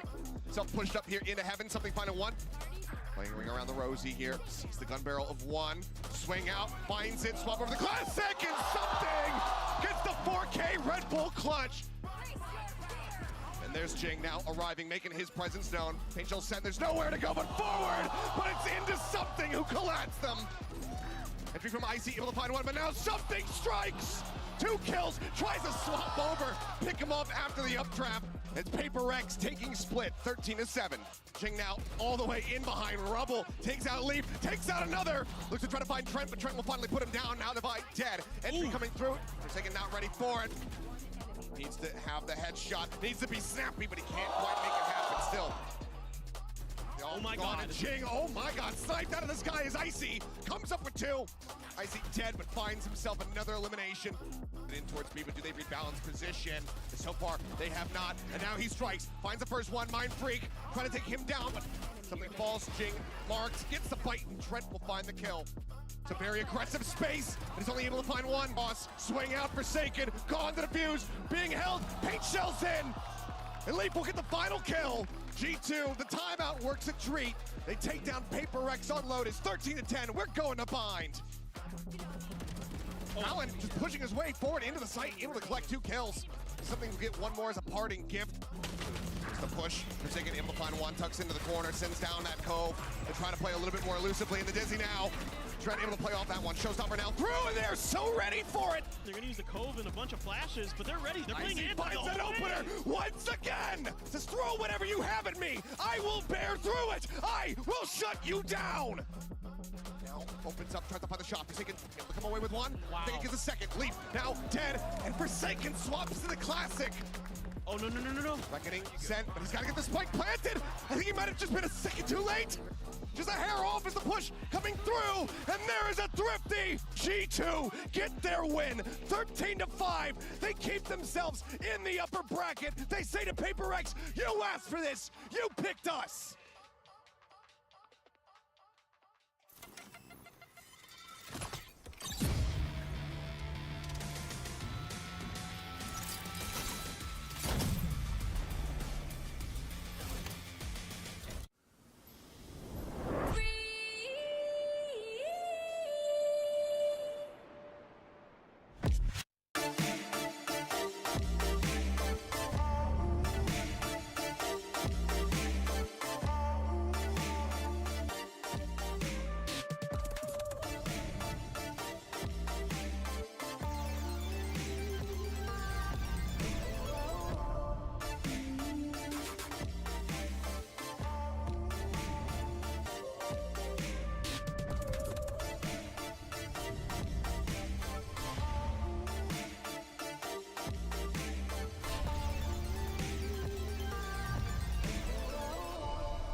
Red Bull gives you wings.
Welcome back to day 7 of Masters Shanghai and our second playoff match of the day. It's EDG, Edward Gaming, taking on Team Heretics. Of course, I'm Golden Boy here alongside once again with Mimi and Kukuka to break it all down. The fans are starting to load into the building. They're excited to see their hometown squad take the stage. But I mean, this is like the last shot for the Chinese hopefuls as well. I mean, this has been the day that I think everyone has been waiting for. People have been showing up to every game thus far. They've been rooting for the other teams.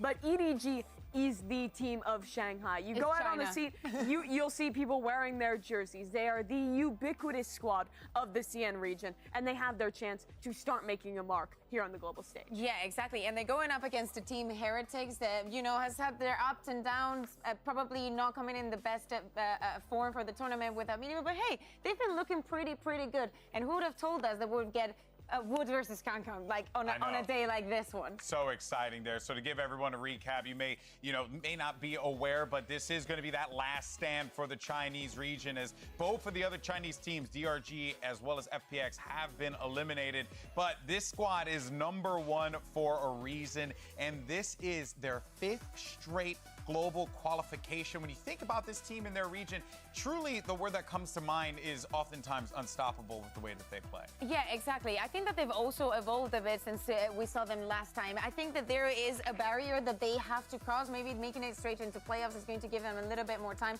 to cool down and maybe learn a little bit about their opponents. But I really like the fact that they're, changing into new compositions. They're learning so fast. Their growth is so exponential that they should be top of their game right now. But it's been back-to-back 5th, 6th finishes. That's been the barrier that they haven't been able to break. So the goal for this event for EDG is simple. Win in front of the home crowd. If they can break through that barrier and do it here in Shanghai, in the region they represent, it would be the best moment for these guys. It's been what they've been working at for these last 5 global events that they've attended. I couldn't agree more there. Now, today, all eyes are going to be on Kangkang. Yinsu did manage to sit down with the star duelist ahead of Masters for a quick chat. Let's go ahead and take a look.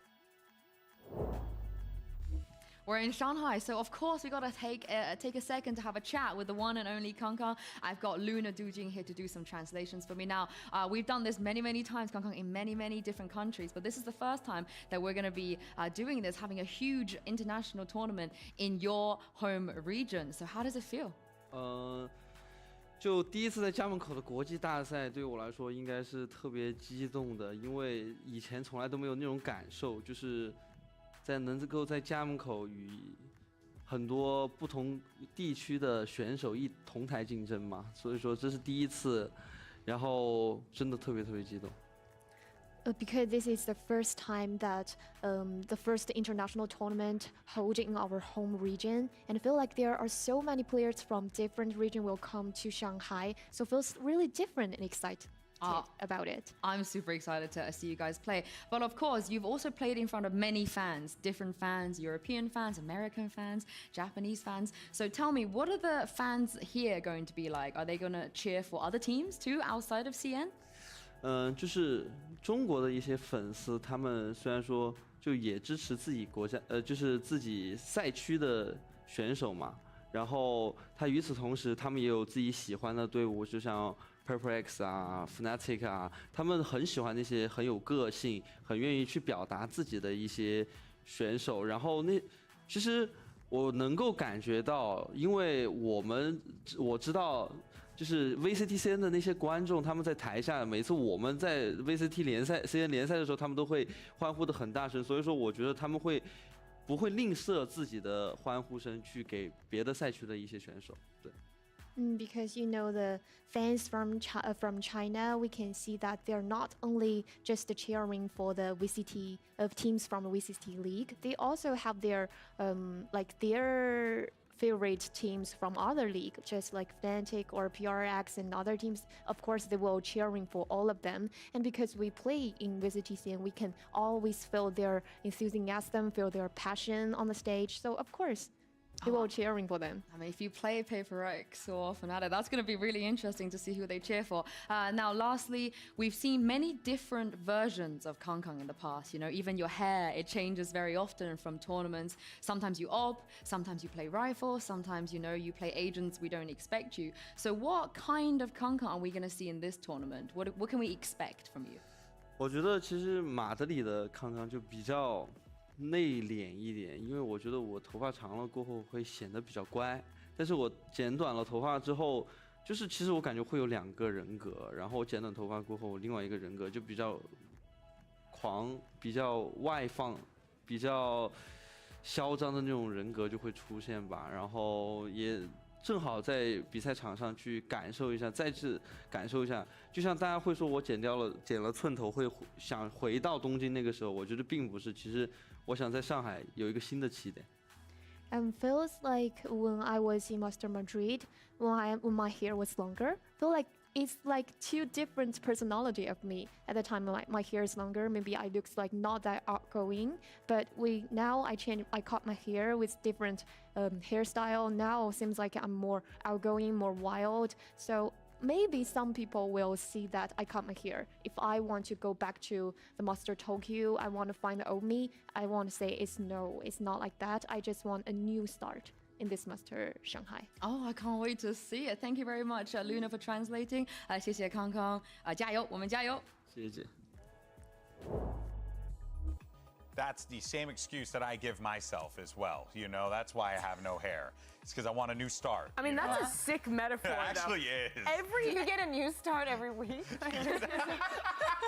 Yes, exactly. No, but seriously for a second, every interview with Kangkang, I feel like he's just so He's just cool. dropping some heat, bro. He's just so cool. Dropping heat. Like the answers he gives. This guy has been to so many of these events, going all the way back. The streak started at Champs Istanbul in 2022, and they have come time and again to these international stages and lost to international teams, but now they're at home. Yeah. And this is their chance to really show who they are, show who the Chinese region is, show that what they can achieve on their own home soil. Yeah, well, you could see the young man on that screen right there is another breakout star, just like the way that Kangkang was experiencing that same success when we saw him take the world stage for the first time. It's actually going to be Woot, and this is a battle that none of us coming into this event were particularly expecting, given that, you know, Mini Boo's on the team and so on and so forth. But now that Woot stepping in to that primary duelist role, Kakuka, we are getting essentially a clash of these young titans here on the stage, which is going to be so exciting. It's funny how similar their stats are. I love a narrative. That is what's so crazy. Kangkang should be on like his element here. And Woot is just an insanely talented, super young player. And confident. Exactly. Yes. He has everything. He's the whole package. This man right here on the left came in as a flex player. And this tournament, he made it out of the Swiss stage with the highest ACS, the highest ADR, the highest kill per round. He's got it every single thing. Round after round, you don't see him shake. You don't see him flinch. You just see him on the left side of the kill. It's just how he approached it, too. He approached it with this very just confident demeanor about himself that you don't normally see in a player his age at this stage, if I'm being completely honest. Yeah, I think it's also impressive how well he like fit into the team's it's like a ideas, glove. right? He's so experienced being that initiator, setting his teammate Mini Boo up, that when he swapped onto Duelist, it felt like all the same executes, all the same mid-round reclears. This team has a really deep playbook, but despite that, despite the fact that he's slotting into a new role, it just has seemed seamless for this guy. I mean, I'm just surprised of what they're able to pull out. I think that also some other player that we need to talk about is Rians. I think that he is playing beautifully, and he's probably one of the reasons why Woot is playing like this. Not to mention Patty Tech, like the impact that he's finding in every single round for Heretics. It hasn't been easy, right? There's a lot of support there for him, right? There's even been some support of his teammate online, the guy he's replacing. Yes. Mini Boo's even come out online and talked about it. He's like, hey, Woo, by the way, buddy, you can just keep playing it if you want. Yeah, exactly. What are you gonna tell him, right? Also, just remember, right?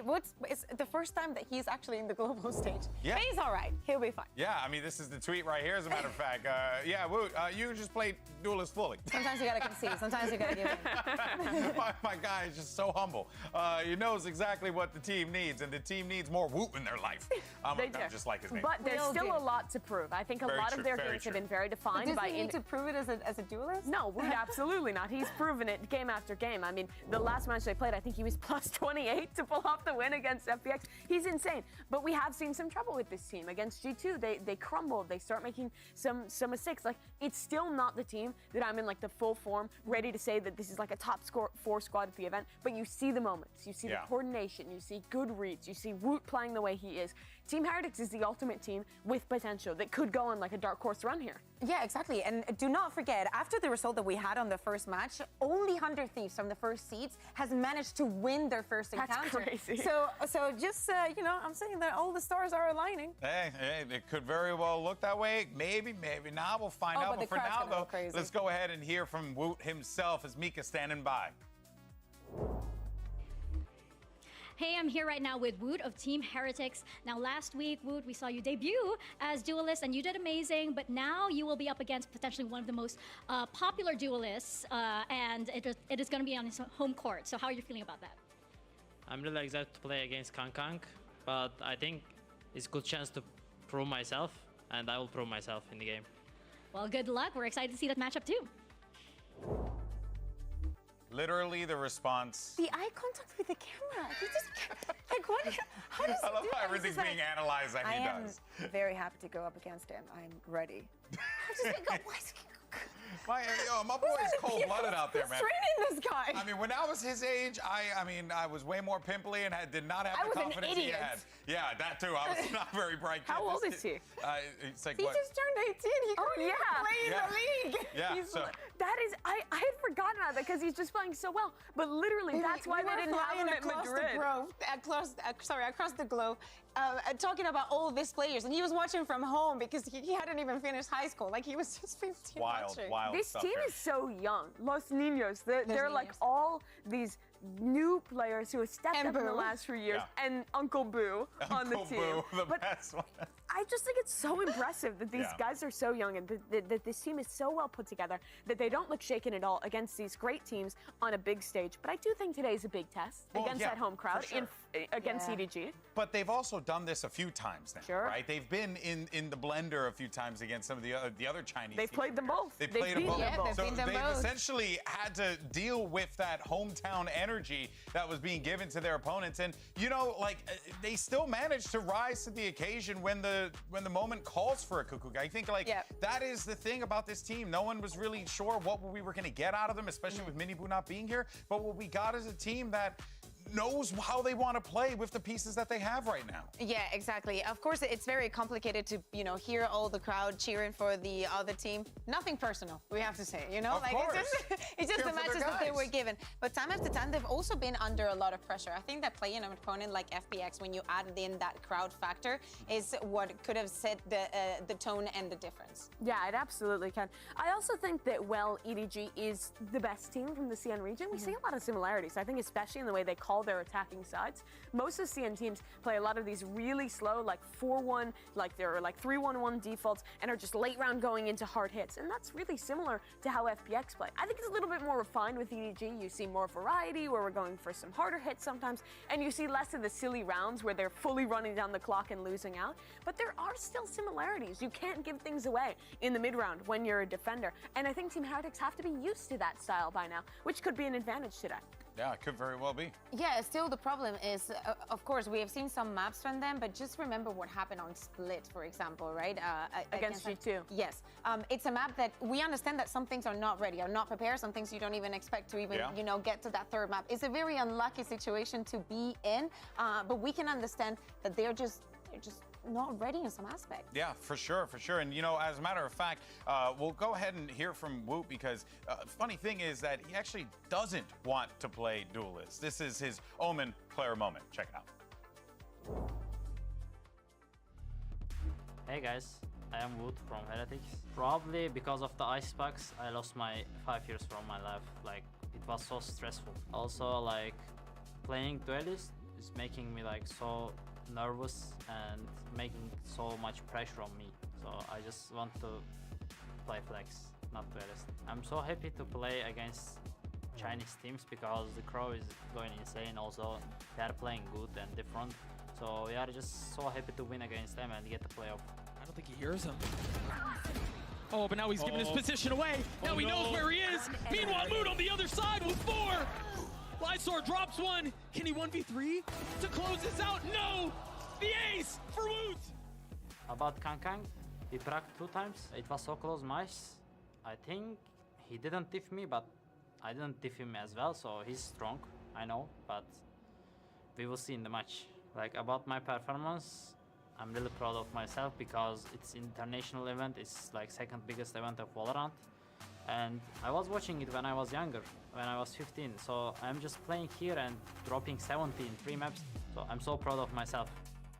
We're really missing you, Minibu. And we love you. And we are waiting for you for stage 2. We will just do our best for you, bro.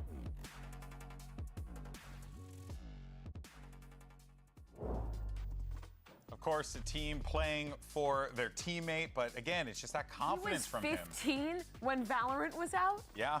That's how time I works. need him to be my life coach. Really?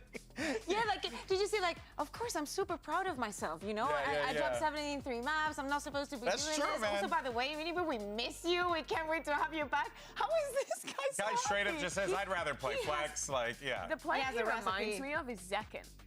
Both really young, both started their Valorant careers super early and really stepped up into teams, proved the ability to play a variety of different roles and also to perform at a super high level consistently. I think that is kind of there's so many players like this in Valorant. It's honestly shocking that we keep finding new talent like this and they keep being able to show up to this big of a stage until next year and play at this level. All I'm saying is there's a kid right now that's watching this show and thinking to themselves, that's going to be me one day. Woot was that kid. We can't wait. We can't wait to be talking about We can't wait till you show up and pop off on the main stage because I have a feeling it's going to happen sooner rather than later. Unbelievable, seriously. And we're seeing the results come in from the poll. Obviously, some Heretics fans in the chat sounding off, but this is going to be a tough one. You know, we don't want to sugarcoat it. EDG, they got to be coming into this one as the heavy favorite given the circumstances of Heretics, but also it's EDG. Yeah, EDG is definitely the favorite into this matchup. In front of their home crowd, with time to warm up, with some great performances in stage 1 for China, this is their chance to start a run. Time to warm up, but outside of the server. Heretics, yes, they still have a lot to prove, a lot to improve as well. But, you know, they've had a very good run so far. Indeed they have. Can that run continue? That's what's going to be on all of our minds. Can EDG quell the fire that burns within Team Heretics? Let's go ahead and send it down to the stage and bring out our squads.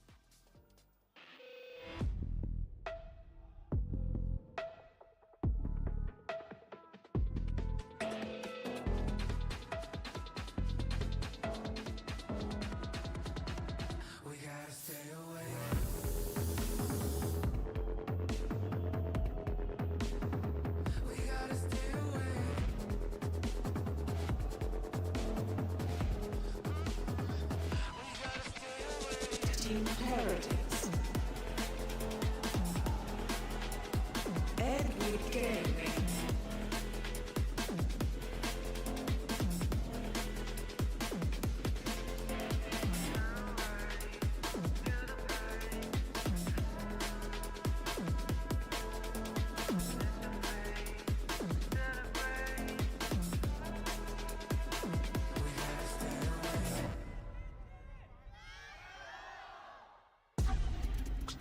It's the hometown heroes versus the plucky underdogs. You got Team Heretics taking on EDG, and this crowd is surely going to be on the side of the #1 Chinese team. And everyone has been anticipating this one, the battle between Woot and Kong, what we're going to see between the ideas of these two squads. And here's your series layout: Sunset, Split, and if necessary, we'll be taking a trip over to Breeze. Time after time, Heretics just wants to go to Sunset. We understand. We saw it the other day.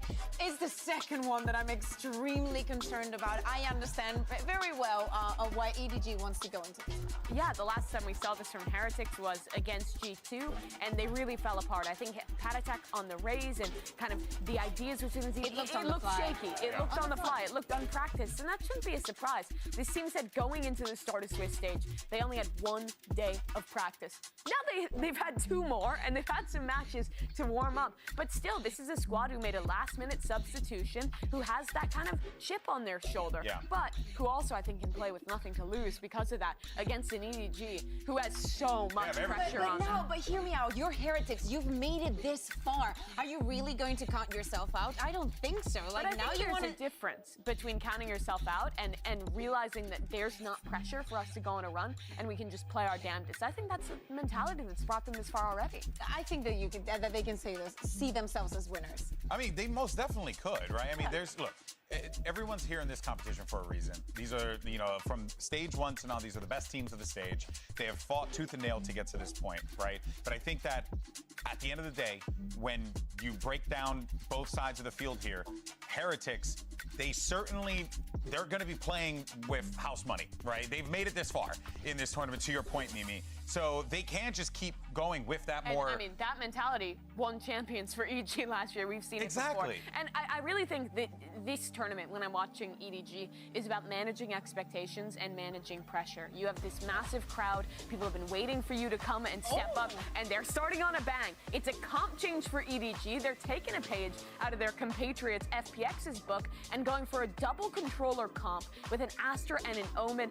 I've never seen a comp like this before on Sunset. I mean, I have to say, this is the same that they were running. They just changed the Viper for the Astra. They want a little bit more of style utility. Maybe they understand that the changes might be too extreme. Now, is Heretics going to be prepared for this because they decided to come here? Well, we're ready to get into the first map, which means it's time to let our casters cook. Here's Doug and Baby Bay on the call. Thank you so much, guys. This is going to be a really exciting match. Obviously, EDG, the #1 seed out of China, Dre, playing in their home studio, but also starting off on Sunset is fascinating. I believe it was Mimi who mentioned it on the desk. Heretics have already beat 2 Chinese teams on this map, 13-4, 13-5, or 13-3, 13-4, something like that. A stomping, and that was mainly because of Woot. He just had his way with both those teams, and I mean, he's going to go for a three-peat right here, but they are going to be starting on the defensive side against this double controller composition. Now, EDG, they normally run the Viper instead of the Astra, but I imagine we're going to see some very similar ideas of basically trying to get that elbow control at A, and then depositing a lurk, and maybe going back, funneling players towards mid, trying to manipulate a rotation. It feels like the first time a team has had the opportunity to pivot away from the Viper comps that they normally run, given the fact that they come in as the #1 seed. A little bit more time in the lab to figure something out. We'll see if it pays off, as EDG is on the attacking side. And they've got Kong with light armor and a classic. And it has to be a slow approach for EDG because there's so much info utility out of the side of Heretics. You want to bait it out like they're doing right now, and then just stabilize the round and try to find an opening when those items are on cooldown. A flurry of bullets. Going across the middle of the map, and a couple of members have taken damage. 3 on the side of EDG, a little bit worse for wear. But they have turned their attention towards A. There is some presence from the defensive side. Woot and Boo are here, with Rian's not too far off. He tucked the Gecko Flash. Woot is free. Oh, it's so effortless for Woot in that position. He even spotting Kong on the third, dealing a little bit of damage, not getting the kill. Oh, now coming through, 3 on the round. 30 seconds You mentioned left. how good Wu was in the Enemy last 2 remaining. matches against Chinese Spike squads on down this A. map. He hasn't missed a step. Yeah, the skill level of Woot is off the charts right here. I mean, he gets 4 to secure the round on Haodong. And EDG going into this round, they did a really good job of baiting out some of those rechargeables, but I mean, Woot, I don't know if it was prep or what, but on that default box at A, I mean, he was able to tuck away from the Gecko Flash and not be seen at all. And I mean, no one's gonna be looking there because it didn't connect. And then after this, I mean, he's just hitting some nice shots. Nice. Beautiful. Let's go, baby. Come on. And the handshakes are coming out in the first round. An excellent start for the #2 seed from EMEA. Yeah, he's 3 off a Ray's ult as well. They're giving him a Guardian full armor too. Jeez, it could be so deadly in the hands of Woot. It will be early A control for the defending side, and for the opposite, just a slow walk into B main. But Bomb is all the way in mid. Yeah, that's scary. And there's a Cypher trip that should be ahead of this. Doesn't get broken quite yet. Benji Fishy is watching that way. The spike rotating back towards main. And Benji the first to take contact. Nade invested in his direction. But EDG have funneled out onto the site. They've taken a lot of the space. They've even gotten Smoggy really far up, playing in the smoke. Spike planted. But Patatek over the top, not able to connect onto the second. It's scrappy. One enemy remaining. But it seems to be slowing down. What was that from Smoggy? He's going to have to 1v2 with the Classic to win this one out. And he's not going to be given much of a shot. Heretics will get their second. Woot, off of that, is going to have his ult online in the third round. And that's the perfect round to have a showstopper because... Yeah, it's perfect. Yeah, I mean, this is going to be the first full buy for EDG. If it's a nice setup play for Woot, I mean, maybe off of a cam or even some other utility that we've seen them do, like through a smoke, maybe with a dart, you can really destroy EDG's economy and potentially snowball this game out of control on the defending side. And also, Heretics have done a really good job of taking A space early on and pivoting to the top mid area and kind of just trying to re-clear that entire area, fighting. They're seeking those fights out. So they're very proactive so far on their defensive side. And this is what I was talking about. You might see a rocket play off of the Cypher camera. You can tell he's going to want to go. He has nothing but a ghost. Yep. Full armor. Nothing to lose here. It's so smart to do that, too, because he doesn't need that Guardian on this side of the map if he has that showstopper. Yeah. Why not give it to somebody that's playing on A, and that's Patatek, who, by the way, he's been great with his mechanics. I mean, all tournament long. He's been hitting some really nice headshots. It will be a slow approach for EDG, and honestly, for all the viewers out there, get used to this.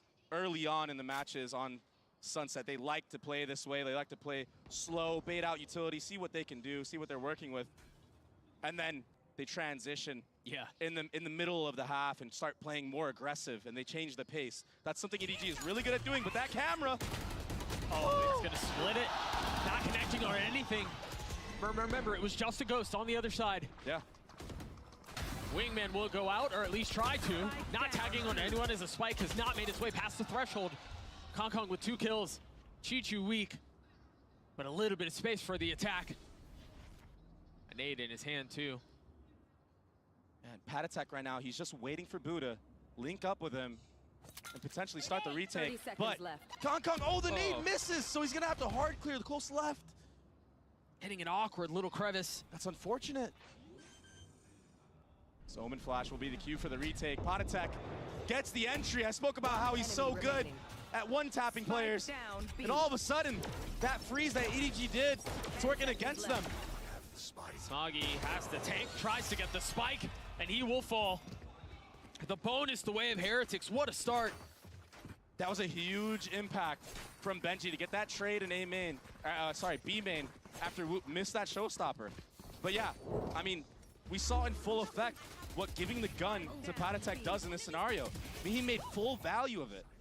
And I like EDG's approach of slowing down the round, waiting for a mistake from Heretics, but the time just clocked down too low, and it ultimately worked against them. I mean, they hard froze. Yeah. And all of a sudden, just like that, you're on another eco round. There will be stingers in full effect, though. They're all here, and it's all messy. Haodong's the only one who has found success as Heretics shut the door on EDG once more. One suppressed. I mean, Woot is just the linchpin of this team of Heretics on this duelist role. And yeah, he said that he feels a lot of the pressure, and that makes sense. Much like how Patatek felt the pressure at Chi-Chu right here. But you wouldn't believe it watching the kid play. Yeah, exactly. It's just, I mean, he's ice cold. If that's what he's like being nervous, I can't even imagine what he's like when he's not. Yeah. What does it look like when he's confident? The lad is mad. And right now, EDG, they're going to have to re-clear all their spawn. They're worried about a flank from Benji Fishy. Yeah, he could be anywhere at this point. There hasn't been any info gathered. And the cool thing about this situation is that I think he also has a cam that sees the mid walk-up from B, so they don't really have to play on this B site at all. Yeah. They can just play the disciplined game, play together.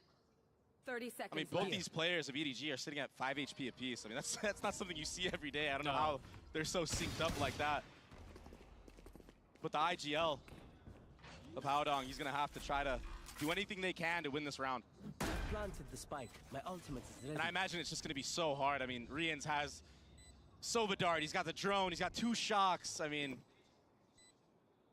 Yeah, a lot of advantages, Wavy. Last player the defense here. Rians cleans up the two that remain in pretty effortless fashion. Now he's going to get the defuse and his ult online for the next round. Heretics have started off masterfully. I mean, they've got plenty of money. They're going to have, they've already had one ult in Woots. Now they're going to have Rians to play around as well. Here's that replay of Woot just running through the smoke, helping his teammate Boo out, who got Omen flashed early in that round. I mean, he almost went down right there, but the stinger shot's just not able to connect. Benji Fishy is vibing right now. So nice to see. Early timeout called from After. Given that they're down 4 rounds, it makes a lot of sense. See what adjustments have to be made. Yeah, and they have to. I mean, there's a lot of pressure on EDG as well in this match because Heretics is the team that took down their brothers. They took down both the Chinese teams that, I mean, EDG beat, so they have to kind of be like that big brother and help their little bro out. But so far, I mean, it's just been the Woot show. 7-2. I mean, Rian's cleaned up that last round, and that'll put him on a showstopper. I mean, sorry, the Hunter's Fury. Yeah. He's wrong character. I mean, and Boo hasn't even died yet. It's just looked really good out of Heretics early on. I think, obviously not phased, not concerned about who's playing on the other side of the stage. They look really comfortable. They look great. And this is kind of to be expected. This is Heretics' map pick. EDG, the last time they played it, I mean, I think they may have won it in overtime. It was like 16-14, but it wasn't pretty at all. And right now, I mean, the Viper is kind of maybe would have been better for EDG with the way that I've seen them play it so far. I mean, you don't have that value of putting the wall up, dropping it, and being able to lurk up, walk up on a timing. It's just so tough to say. Yeah. They're trying to set it up, though. Yeah. They're trying to set it up with the Astra one-way here on the left side. But, I mean, we saw Woot just completely disrespect it. Right. Granted, it was an eco round, so, I mean, maybe he would have gotten punished on a gun round. Careful. My guess is that's not the last time he's going to try to push that smoke the way he did. Yeah, and look, I mean, Heretics are already instantly backing off of A, ready for, like, a mid-crunch. Nobody with this Thrash online. They're going to have to deal with some of the Cypher util again. But this is why you see Heretics playing off the site. They don't want that Thrash to get value. Right, and they have Rian's ult. Yep. So as soon as they realize where the hit is, he can just pop that thing. Yeah, I wonder if they decide to flood in. Ooh, that knife hitting. I think that was intentional. Mm-hmm. So nobody gets tagged by the knife to suggest they're staying B, and you see it on the minimap, they're all rotating back A. Yeah, it keeps a couple players from Heretics staying. Exactly. No rotation towards that A site. This should be a free hit, potentially even a kill, a punish on the Boo here, who hasn't dropped yet. That noise should be cute. Instantly, Woot starts to rotate back. Oh, yeah. 30 seconds. And now the Thrash invested, you see him funneling away, giving the space. Boo not wanting to reckon with that. Manages to avoid it. No tech's found. And now the Hunter's Fury from Spawn. Boo spotting Kong Kong, swatting him out of the sky. The time, Doug. Again, becomes a factor with 10 seconds left. They haven't really made it out of elbow yet. Woot's still trying to dash around, trying to dance around, staying alive at least for a little bit longer, but ultimately falling with 3 seconds left. Are they going to be able to get the spike down? They will. Planted. About a second was the difference. And now 4v3, the way they attack. Heretics patient with their approach, patient with the attempt at a flood. Benji will fall. Patatek and Boo left in a 2v4. An ult still at the disposal of EDG for Chichu in case it's needed. But they're just so comfortable with this. EDG are on the board. Yeah, and at the end there for the post plant, I mean, EDG set up a perfect crossfire, making it nearly impossible to break through. Right there. And that came down to the wire, but they're so clutch in these moments. Not a doubt in their minds that they had the time to go for this. And that entry, I mean, that was so clean onto Rians. That was everything. So finally, EDG will get on the board and have a chance to string some rounds together. Kong Kong is sitting on a showstopper. Chichu does have that Astral ultimate. But Woot is already doing a walk down mid. There's the ult. He's kind of on his own here. Separated really far. I don't think the knife is going to tag much. I think that was also really conditioning with how Woot continues to play back box. Yeah. Kong Kong guessing that's where he was going to be. Yeah, why not clear it? I mean, he's gotten so much value in that spot. all map long so far. Yeah, it doesn't connect, but the space has been cleared. Now EDG with a bit of an advantage. What a good molly. Yeah, oh and a nade. gosh, both of them. Nobody unable to survive the spam. Incapable of staying alive. Conka playing up close as the cage goes down, so does he. EDG again have been picked apart. This was a 2v4 though. If they can settle, they've got it close, but Smoggy and Haodong fall at the worst time. That was a very convincing retake for Heretics. I mean, yeah, there's only 2 players alive, but the initial fight, that initial exchange against the 4 players in that A lane, it just went their way. Their spacing was perfect. The trades were on point. The utility to flush out a kill for Boo in the beginning, and then he's just sitting on top of that box that can see over the smoke. Very well played from Team Heretics on that retake. Especially with how the last, retake went. EDG had such good crossfires this time. Not exactly a crossfire onto that lane area. Oh, I think you're right too. You mentioned the spacing and how good it looks for Heretics. Even in that fight as the cage goes down, the ability to trade every single member in case it got messy. And as an attacker on this map, now you have to be worried about all that discipline. It like kind of soaks into your brain. You're like, oh, if I really do go for a random peek, there's gonna be 2, maybe 3 guys holding me. It's kind of hamstrings the way you want to approach a situation. Cosmic Divide, invested B. Oh, they're ready to fight this though. They're getting ahead of it too. They've got the dart, they've got the cage to cover and then spam if anything connected, but nothing through. Spike still planted though. They've invested Patatech's ult, but they're playing so close. That shock is up close and personal. 2 members of EDG fall. Chichu and Nobody trying to hang on to the round. It's just Nobody who's here. Chichu's gonna be on a really late flank. Nobody has to play his life, and he can't. There's just not enough time. There's not enough space. The defuse will come through without a challenge. It was the moving death ball approach from Heretics that secured them that round. And yeah, the showstopper doesn't connect from Woot. But I mean, that Cypher ult, that was everything. You just spam Nobody through the smokes, doesn't matter where he is. Yeah, he had nowhere to play. And right here, I mean, Rian's got away with murder with that little wide swing. Dude, I don't know how. He just broke the crosshairs of EDG in that moment. And then let Benji, Fishy, and Patatech clean it up. Yeah. Feels like they shouldn't have gotten away with it, but 5 rounds now separating these two. EDG have found the tiniest sliver of success, but other than that, it's been all Heretics all the way. And they've tried a lot of different looks. I mean, you've tried doing a fast A default. You've tried slowing the round down, feinting that you're going A, and then going back to mid. Then you've done B main hits, so like nothing is working right now for EDG. Here. And that's mainly because Heretics, I mean, they're playing the map so well. They're proactive after they take A space. Boo is just living on A. He gets out of the site. The only real success EDG has had was with this Thrash towards the A side of the map. That's why you see them funneling here again. Oh! Almost. He almost got the timing. And he's still gonna take a little bit of nade damage. The plant got interrupted. It's gonna be on Nobody to pick it back up and try a second time. He still has that Thrash though for the post plant. Yeah. And they've managed to create a space, so even if he wasn't able to fully commit to the plant, Wingman wasn't. Now they can here we go. Move a little bit more. Thrash going in forward. Haodong the first to fall. Nobody trying to swing through smokes. He's going to spot 2, but only able to connect on 1. 3v3 for the round. TP invested by Smoggy. Where is he going? Just enough to create a distraction. Conka feeling a lot of the pressure. Able to get another kill with 36 HP. That's all he'll find. Rians is healthy. 2 on the other side. He's already spotted the hand of 1. Not able to land the shots. Double swing, surely. Yeah, such a tough position to be in. They're gonna face him here. He's gotten it to half. 9 bullets left though, even if they try. Time is just not on his side. EDG play that beautifully. Chichu gets 3 as EDG find their second. And that's the second beautiful post plan on that A site that secures EDG around.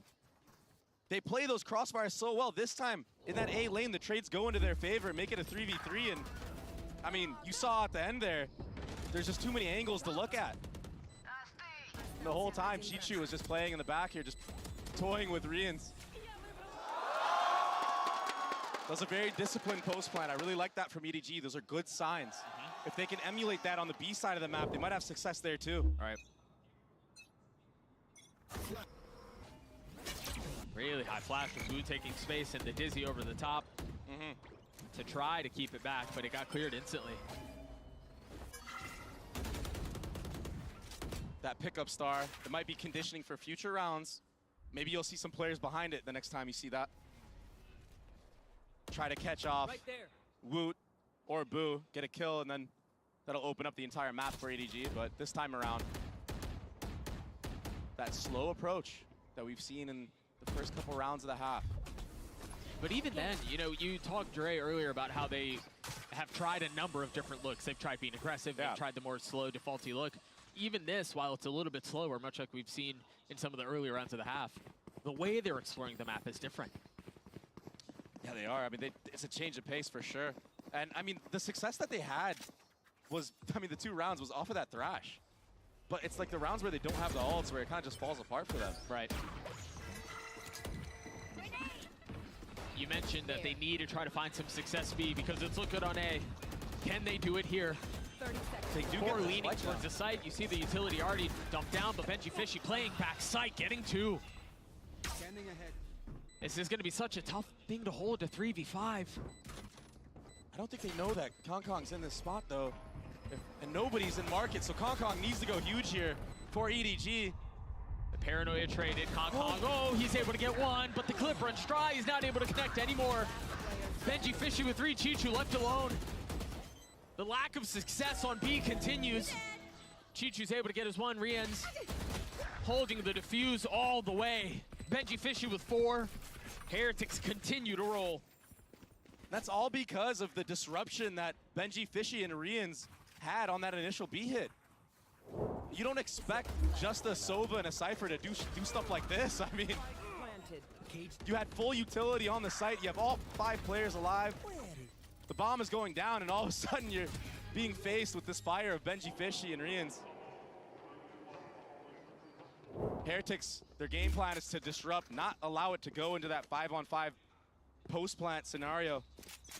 Because that's where the double controller shines. I mean, you can delay so many lanes and kind of cycle the utility.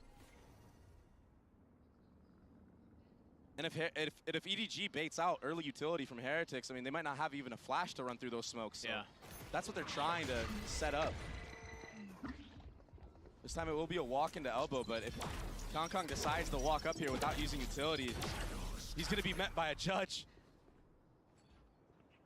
Should be a couple 1-pumps here, but I imagine they might use something. Nothing. They're using nothing other than their bodies. Kong Kong somehow manages to get his 1, but Patatek on the trade. The timing is beautiful. The swing is almost perfect. Bomb buddy out. Even with him getting away with just 1 with the judge. I mean, Heretics are just, they're just destroying EDG on this half, man. That follow-up utility off the contact of Boo, that was some of the most clean stuff I've seen. The flash, the molly, I mean, the dart, and it was in tandem, right? It was like, off of Woot's contact, we have a right-click flash out of Potty Tech. Not only do we have that, but Rien's has a lineup dart that lands in the back of elbow, and then he's able to go for even more with another right-click. I mean, this was beautiful. Oh, it tags! That's what happened. Tragic. The dart tag, Kong Kong, I didn't even see that. That is definitely tragic. I was wondering if he had like a lineup dart or something. That will be the second timeout for EDG. They're going to have no more going forward. And you kind of have to. I mean, 8-2 is a very decisive and convincing lead for Heretics. But just to remind everybody, this is not EDG's map pick. And they did switch it up. This is the first time that they've ran an Astra over the Viper on this map, and maybe that is playing a factor. They're just not used to playing it in a match setting. Maybe. They've had a couple of cool ideas. You mentioned some of the recalled smokes, but yeah, it's been really tough for them to find success, and I think we can attribute some of that to the comp change, but I think the big takeaway here is Heretics just continues to dominate on Sunset. We mentioned earlier, they've bested the other 2 Chinese teams that are playing in this tournament, and now they're having their way with EDG as well. And a big part of that is the anchor players for Team Heretics. They kind of allow the rest of the players to be enabled and do a lot of stuff on the retakes. It's like they're running into a brick wall every single time they try to hit a site. Yeah. And the brick wall is sometimes it's Rien's, sometimes it's Benji Fishy, sometimes it's Woot. Like,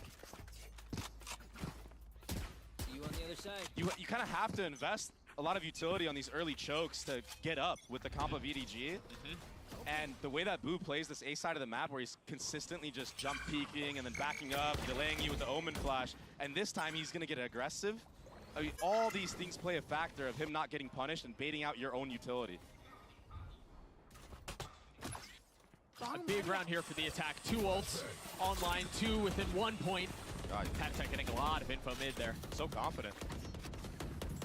And that proactivity, I mean, it makes you have to just seize and just wait.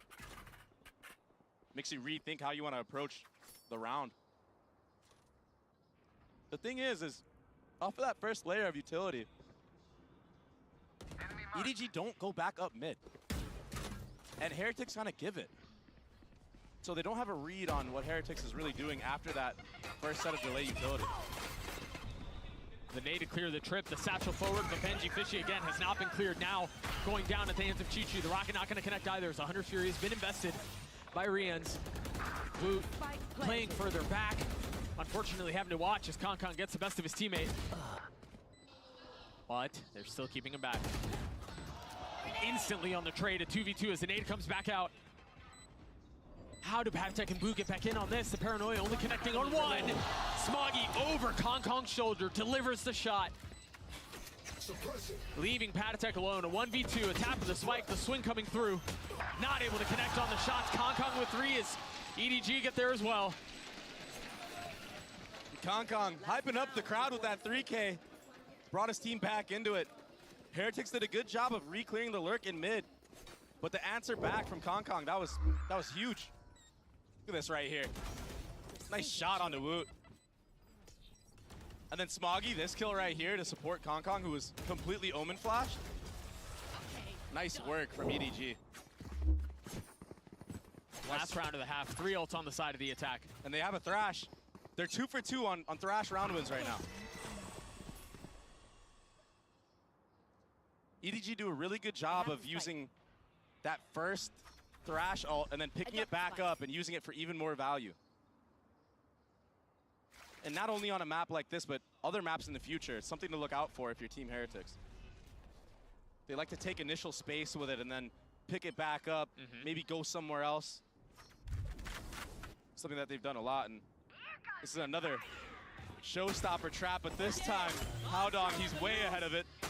Meanwhile, they invest the Thrash and the Paranoia on the other side, feeling some of the pressure coming in on one side, filling in on the rest of the map.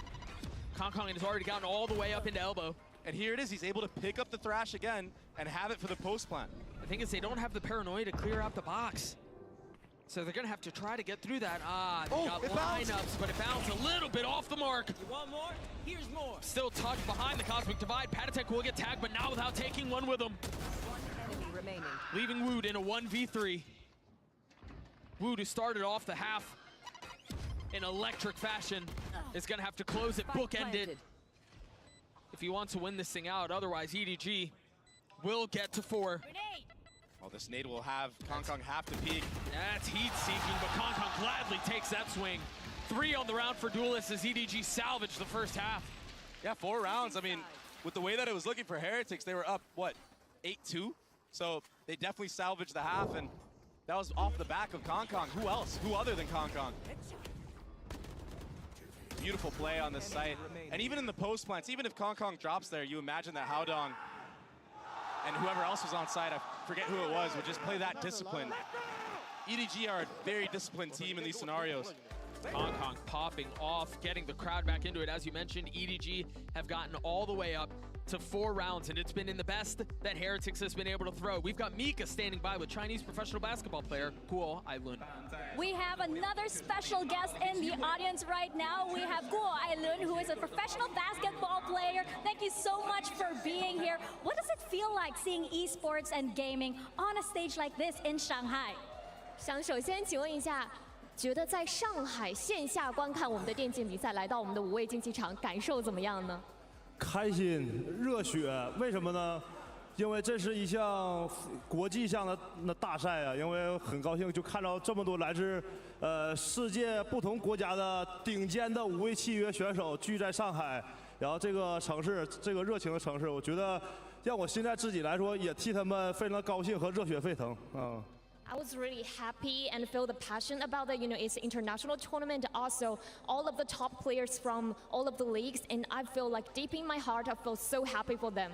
Oh, that's so wonderful. And of course, as an athlete as well, what is your mentality going into a big competition like this? What is the advice that you can give these players? 那想请问您，作为一位职业选手，您是以什么样的心态再去面对各种世界性的赛事呢？以及有没有一些助言和建议能给到我们的职业选手呢？参加这种国际的比赛，跟国外的顶尖选手对抗，他们肯定心里或多或少上场之前有一些紧张嘛，然后带着我们这些国人的粉丝的期待嘛，然后我希望他们能我在场就是可能就是把自己尽量想的简单一些，然后不要心里有那么多杂念，然后就是去上场以后放松着去干这件事儿，不要想着后果，也不要想着自己是谁，放下所有的包袱，要这样才能发挥出所有的自己的能力吧。我希望给他们谈不上建议吧，希望就是让他们像平常训练一样放松一些，来面对这次比赛，不要给自己的结果设更多预想，然后就会顺其自然发挥到出自己最好的水平，结果就会顺其自然的好。I think when you faced against all of the top players from all of the league, you have to be like nervous. But from my perspective, I think when you participate in international tournament like this, you need to like just take it easy. Don't think too much. Just play as good as you play as Euro, and I think you will play good. Well, thank you so much for your time, It's and let's get back to the game. 还有一个问题没问呢，你告诉他。齐家看我再抢点镜吗？快开始了吗？没有问题，没有时间问我了。您想说可以直接跟大家分享一下吧？其实还有一个问题准备好，他们问我什么时候是最让我激动的时刻，然后我都已经想好，如果今天唯一代表现在我们中国的战队 EDG 夺冠那天是我最激动的时刻，我希望大家一起等着那天到来。Oh, what an entry into the second half. We'll see if they're able to carry that momentum. EDG down 4, but now on the defensive side as Heretics will have to test their mettle. Again, a map that they have found so much success on. Forced to close this one out. And this is a big test. I mean, you said it, Doug, momentum. This pistol round is everything to see if it truly did shift in EDG's favor after closing out those last 2 rounds of the half. Heretics haven't made very much noise this round at all. They did dart B early on and get info there. And that's what ended up leaving 3 players of EDG there. So this A hit that comes in for Heretics, this could be really deadly. The only bit of noise they made. The smoke goes up. Really right on time. Nobody's going to be paranoid. Trying to dance around it. Still getting a shot. The frenzy connecting. But Heretics have gotten all the space they could possibly want. Kong falling as well as Chichu's on the swing. Good timing. Omen flashed. But the flash on the other side. Whoa, Chichu still gets 3. The pistol the way of EDG. Full steam ahead was Chichu. He found the timing. He slipped the net. And then he swings onto sight with that beautiful Omen flash from Smoggy. What a setup for Chichu. And even at the end there, when Patitek gets unflashed, the poise on Chichu, the confidence, it's back, baby. There's that paranoia that you're mentioning. Look at that. Yeah. Woo. The first one was free. The second one was steady. It's a hell of a start to the half for EDG. And it kind of felt like they needed that. 3 Bulldogs, a pistol, and a Spectre for EDG. They're all here. Oh, baby. 1 burst, 2 kills. Now 3 remain for Heretics. That's everything you want out of the Bulldog. Scoped in kill, that little burst shot. So nice, and they're just not stopping at all. Kong and Haodong, the IGL. Everybody cleaning up the round with Bulldogs. Super healthy going into this next round. I wonder if Smoggy even tries to invest here. All he used was a ghost in that round. And the cool thing about this composition that EDG are running, the double controllers, you have a one-way coming out at A, you had a pickup star in B main. And yeah, Heretics checked that B main smoke. But 2 players of EDG were just right behind it, waiting for the walk-up. You were wondering whether or not Smoggy would invest because all he had was a ghost. They will buy full armor and a Guardian. have a very good chance of at least damaging the economy of Heretics here. Flash dart combo, a little bit of space, take an elbow. Oh, they're fighting But Smoggy together. and nobody, one over the other. And it's a 1-for-1. Managing to TP to get away. Meanwhile, Kong satchel to get back towards A, so he's not gonna have that as the rest of the round goes on. Still has room to play around though, as he has quietly slipped. Back box. Getting tagged by his teammate Paranoia, but finding the right time to swing and landing the shots too. 8 bullets left though, 18 HP. He's been surrounded, too many targets to choose from. And Haodong left in a 1v3. The trades were perfect for Heretics. Kong, I mean, he almost had that one. Now it's all left down to Haodong in this 1v3, the IGL. And he has a trip in front of him too. 2 players of Heretics are low though. See if he tags onto any of them. He's arrived with enough time to think this one through, but I mean, you painted a really good picture. The trip, the fact that there are 3 on the other side, he's by himself. Would be so difficult to connect on, and then the Paranoia timing from Boo is just so nice. As soon as the smoke goes down, he realizes if they're gonna be pushing from that side, the Paranoia would connect. Haodong looking to catch anything on the way out that he can. He will find one. This is no problem. That's all he'll get. Heretics get to 9, and the attempt at a bonus, the possibility of one is gone. Yeah, EDG did a really good job into this round of, you know, bringing it back and getting a lot of the guns out and armor. Now, you know, the buy from Heretics is kind of scrappy. We're seeing a Bulldog out of Rians. Here's the nice trading onto the actual site when the hit came for Heretics. But Kong, I mean, he got in that site, and if this keeps happening in the future, maybe when he has a Vandal that can one-shot headshot, that's a completely different round. Maybe EDG take that round. There will be another 3-2 setup for EDG. They're opting to play really far back, and oh my gosh, speaking of an op. The op in the hands of Kong. And he's easily one of the best oppers in the game. Smoggy here, he played this round, he played that spot last round, and it's all to set up Kong here with the operator. Again, and now he's holding the line. He took the game by storm with this weapon. Can he connect again? Yes. Not able to satchel away though, as Rians puts him down. Heretics with a numbers advantage and space to be gained on the site. Smoggy close by, Chichu as well. Kept back by the smokes. The tags through, they might try to wrap around him.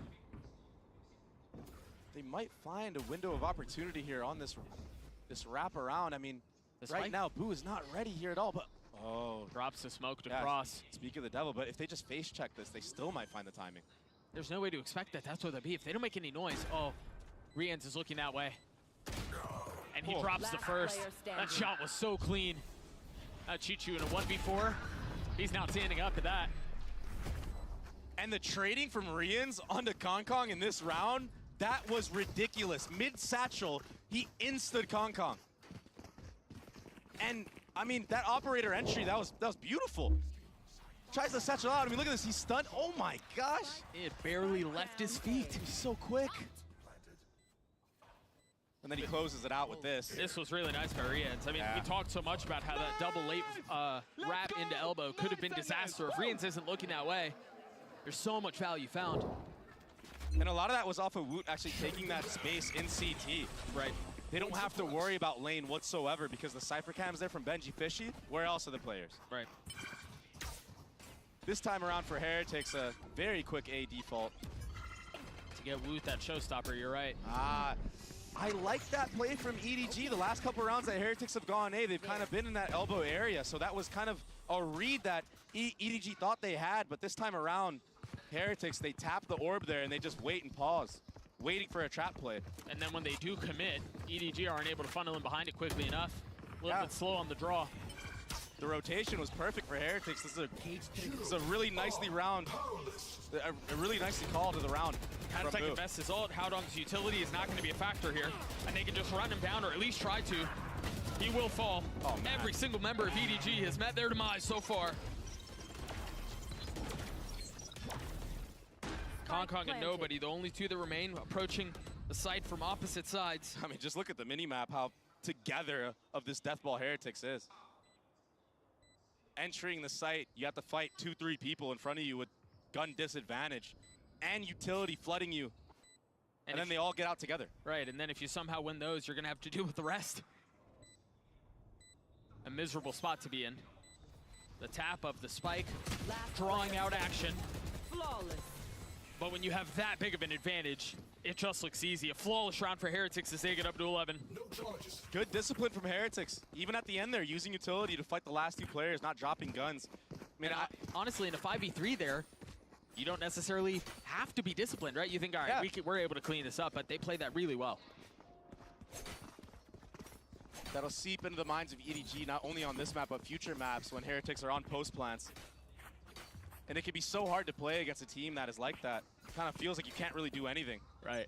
If you force the issue, you're just going to get met by 2-3 players in a crossfire.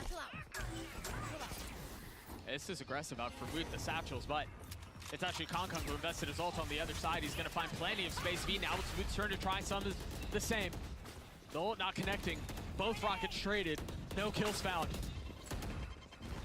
Heretics pushing forward, but you've got a lot of presence here. Chichu's just playing on the other side of the smoke. He will fall as Benji Fishy goes backside. But Smoggy on the counter. Smoggy on the punch. 3 found. But Benji Fishy closes it out. Heretics get to map point. It's again Heretics fighting together on the site. This time they get delayed by an Omen smoke on default. But Rians with that Sova drone, I mean, it just goes straight through the smoke. That gives the confidence to Woot and Patty Tack to just run through and just trade out. And the aggressive trip from Benji Fishy as well onto that market area. Yeah, Smoggy gets this 3rd kill after that trip connects, but it's so hard to do more off of that. I mean, he did everything he could.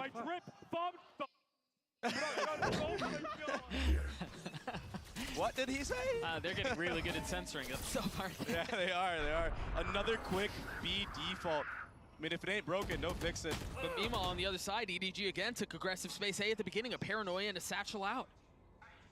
Nothing to be found, though. What? Haodong tried to take things into his own hands there and check. Just face check that smoke. But now, that Cypher ult's gonna give full info. They're all here and they know it, but they might try to hit it anyway. Trying to get a crossover to market. Woot with the fadeaway shot. They're just not missing right now. I mean, you can't make it up. What was that? Thrash will connect onto Riens. Nobody falls. Smoggy will too. Dominant from beginning to end for Heretics. 13-6. I mean, EDG did do better than the previous 2 teams. They got 6 rounds, but yeah. But I think it was like 3 rounds and 4 rounds. Now 6. It's been ugly. We'll see if Split tells a different story on the other side of this break.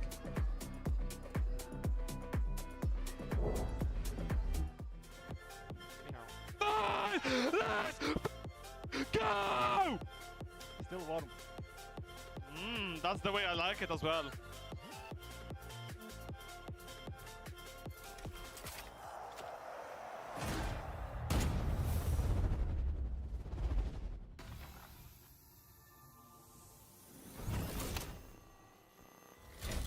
I made it to my happy place, got the sun in my eyes and a smile on my face. Yeah, I made it to my happy place. It ain't rained in a while. Woke up early today. I feel good. Happy faces. I'm so happy that I made it to my happy place.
Hey guys, I'm here right now with Nilzinho from Team Heretics. So what do you think is the game plan going into Split right now, which is going to be EDG's map pick?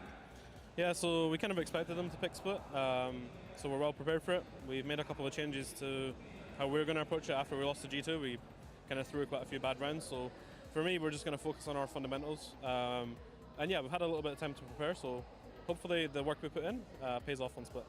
All right, and we're going to see if it does indeed pay off. We'll see the changes that Team Heretics has brought in. A focus on the fundies. Man, I tell you one thing. When you guys came back to us here, I didn't expect Heretics to be up 1-0. Not to disparage the good name of Los Niños, pero you know. I mean, like, it's EDG. Oye, pero lo hacemos en español. I can't keep up. It's all right. I can take over. But, yeah, you got this from here. But yeah, I mean, for real, like, what an unbelievable game that we just saw from Heretics. Really just showing everyone, proving everyone wrong about this team going into it. Yeah, I'm very surprised to see Heretics being so confident. Well, not so surprised to see it on Sunset, right? To me, the surprise comes on from the side of EDG. We're talking about the Astra for the first time this year. So many things are different, and Heretics was ready. And their retakes were incredible in this one. I think they had a really good game plan of playing heavily into back sites, especially when it came into these B hits, and then finding the right opportunity to flood. If you give this EDG comp time to set up in the post plant, they have actually a ton of util to close out these rounds, especially with that Astra, and also proved to be really good with establishing these crossfires. When they're in an advantage, they are good to close out. But I think Team Heretics did a really good job playing together as a team, and especially the util coming from the initiator players of Patatek and Rians, I think were super impactful and set Woot up for a fantastic map. I mean, I think that is like the best thing that we saw about this map. Yes, we saw a Heretics that was on point, that knew exactly how and when to start with those retakes, how to react to the utility from the Astra, even though it's not an agent that we see that much. But the massive highlight to me has to be Rians. During the Swiss stage, I think that he was a little bit overlooked because everybody was looking at Woods. You know, we had a reason to. Of course. But man, oh man, he's ults, he's shock darts. Even when he uses a drone and just catches someone across the cage, I'm like, this kid, when is he going to stop every single piece? Because sometimes we do not see the Sova, and we can understand why some teams do not want to go for it. But you tell me of one round in this entire game that Rians did not have massive impact with every piece of his util. And I can't tell you that. Exactly. I don't think there was a round.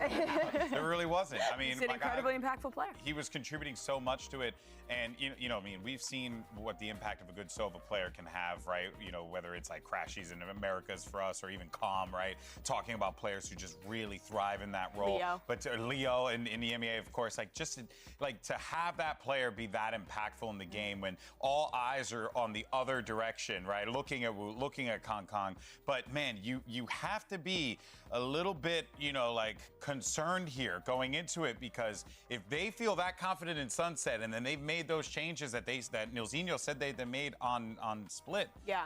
I mean, this could be dangerous for Kong and the rest of the game. It absolutely could. I think Team Heretics is really well adapted to the style that the TN teams are bringing. EDG played a lot of these slow mid-rounds. Team Heretics was really proactive at reclearing space, and they were always at the right place to flood retake on their defense. That wins you rounds, and it's how they got that momentum to snowball the attack side, or the first half, the defense side, that is. Oh, of course. Well, let's go ahead and hear from Coach after, hear what he has to say as we get ready for Split. Hey guys, I'm here right now with After, and I have Luna to help with some translation. So After, what was the most difficult thing about playing against Team Heretics? What were they doing that the team EDG was really struggling with? 那请问一下，就是在对阵 TH 的时候，你觉得你们遇到的最困难的部分是什么？我觉得我们是在对于他们枪感上面嘛，我觉得我们上来适应的比较慢一点，然后他们看起来就是。不管是补枪细节也好，或者是他们的道具配合也好，都会比我们来得更流畅一点。那我们尽量在下一张图把这件事情给做好，然后并且把我们的补枪的协同跟上，然后就至少不要让他们是怎么讲，击杀我们的手杀多一点，然后我们还换不回来的局面上，对。I think mechanically they have their aiming so clearly, and they got their key. It seems like we're gonna fix that in the next map. And when they got the first kill, we definitely gonna work with our synergy and our aiming. Well, hopefully that the synergy and the aiming will be on point as we head into the next map. Well, they're going to need that synergy to really synergize because, I mean, look, they were looking out of sorts in that Sunset game, which is, you know, not what you had expected from an EDG team that's honestly coming into this one with the most hype that they've ever come into a tournament. Absolutely. I think we also saw players in terms of when he's talking about the aim there who need to step up not performing. This is one of the few maps where you watch Kung and you're not blown away, right? Yeah. Like these guys, the individuals were one of the big reasons they were lighting the world on fire in their international league, and we weren't seeing that here. But going into Split, this should be comfortable territory for EDG. They've played it a ton regionally. They're really strong on this map, and Team Heretics struggled last time we saw them. Yeah, they struggled a lot. I love to hear that, Neil. You know, they've already changed some things, maybe some changes in the composition. We were talking about Paditek. He's no stranger to the race, but something needed to change. Yeah. Also, in the fundamentals level, it's very important because G2 got clutch after clutch after clutch, and we're talking about 3v1s. It's talking about the kind of situations that you don't lose. And regarding the compositions, I was highlighting how EDG changed the most of the compositions, moving from Masters Madrid into stage 1, and now they're doing it again. I want to see if they're gonna keep that up on Split. If you give up the Viper for the Astra, as I said, first in the year for them on Sunset, are you going to do the same on Split? Is there something that is going to be a constant? Well, there you go. That's the first change there. Paditek's not on the Raze, and now you got Woot who's going to be taking that role. Woot's always been a great Viper player, but I think putting him on the Raze here just makes sense. He's been in incredible form, and he's already proved to have great synergy with the initiator of Rians. Yeah, I think I completely agree. But again, all the eyes have to be right now in EDG and how they're going to execute with this. This composition, you know, is nothing crazy, nothing that we haven't seen before, but we need to see some comfort. Kung was coming alive at the end of that first map, but it wasn't enough. PRX is already waiting in the lower bracket. In front of their home crowd, EDG with these expectations can't lose already. EDG's got to send this one to a third map if we want to stay alive in the upper part of the bracket. Let's send it back over to your casters, Doug and Baby Bay. Thank you so much. Split on the cards, and you know, Neil Zenia was talking about how they knew what were the adjustments they had to make. They changed composition, they changed roles a little bit more specifically, but I think the big takeaway is not just those minor adjustments like that, Dre, but I think they're really prepared for what's going on here. They knew EDG were going to pick Split. They knew what tendencies they like to lean around, and more importantly, they knew their weaknesses when they played against G2. Yeah, and when they played against G2, I mean, they didn't really show much of anything. I mean, they got completely steamrolled. You know what I mean? Right. The only shining light was Heretics' attack side. So the fact that they're starting on this defensive side again, if EDG try to go in with a game plan similarly as G2, it might not work the same way. But I mean, we don't really know yet. We do know that EDG is insane on the attack. We know that Kong likes to use an attack operator, which is very unique, especially in a comp like this. Sometimes they'll leave him on an island working B main alone. I mean, remember Champs, remember all these iconic moments that he's had with that attacking operator. Yes, it was a different composition and nobody was on that jet to support him, but I imagine he's still gonna do the same thing. I've seen him do the same thing in the Valorant Chinese matches that he's played, so it's definitely gonna be an awesome match, and we're finally getting into things right now. You lied to the people. Oh, no? We're not getting into it. I saw the clock going down. I apologize. I am being told there is a tech delay. It is here. No. But, haha, we fixed it. I mean, we didn't fix it. Honestly, we didn't do anything except stand here. And now it's been fixed. Now we're getting into the action. Now we're going to get to see how EDG played the attack side. You were mentioning the importance of Kong with the op and how effective he has historically been with it. See if he can do a bit of the same. Heretics, they've promised adjustments. Ooh, silent but potentially deadly approach to the round as EDG. No utility invested at all. This contact style is just in the meta right now. Toggling of that wall. Here we go. Now the nade, the flash, the swing. Howdong tagged by Boo on the other side. And Paditek has played his position perfectly. I don't think they know he's here. Meanwhile, Boo trying to strike at the zone. 1 for 1. The paranoia is perfect. That's bomb too. Can they settle on this? They're all here. There's 3 players that'll just fight this A ramp while one watches the vent. But I think they made a step. Smarky should be aware. He does the damage, but he can't convert. Now Paditek filling in behind it as Howdong falls. Chi-Chu will join him. Pistol the way of Heretics. That was nice. A Heaven control. Paditek just tucked that entire time in Heaven while Boo is there just taking pop shots. And honestly, Howdong, he jiggled that. He saw Woot there, but it was just still the mechanics of Woot that has been prevailing for this Team Heretics team. I really like, though, you mentioned it earlier, but I really like the way Paditek played his positioning there. waiting for Boo's paranoia to come out, not just the pot shots, but the utility as well, and then the swing behind it. How do you really handle that in such a tight choke? You can't. You really can't. And now for EDG, every time you go A ramp, you have to be worried about that A ramp re-clear. Right. Yeah, it was only pistols, but you see the potential that they can do, the damage they can do. Right, and the ideas that they brought into this map. Mm-hmm. But it doesn't seem like they're interested in A-Ramp this time around. They get the Orb B into the hands of Kong. With the Sheriff in hand, there's a slightly different re-clear. Gets the info. Persistence. Very nicely done. And a Judge at the end of this, too. We saw some Judge antics in the previous map. As silly as they were. Didn't get as much value as we thought it would, but the follow-up utility is what shined in that moment. This time, I mean, Rians, he doesn't have any help at all. No util, nothing. So he has to really at least kill 2, 3 players even. Otherwise, EDG will have a free A site.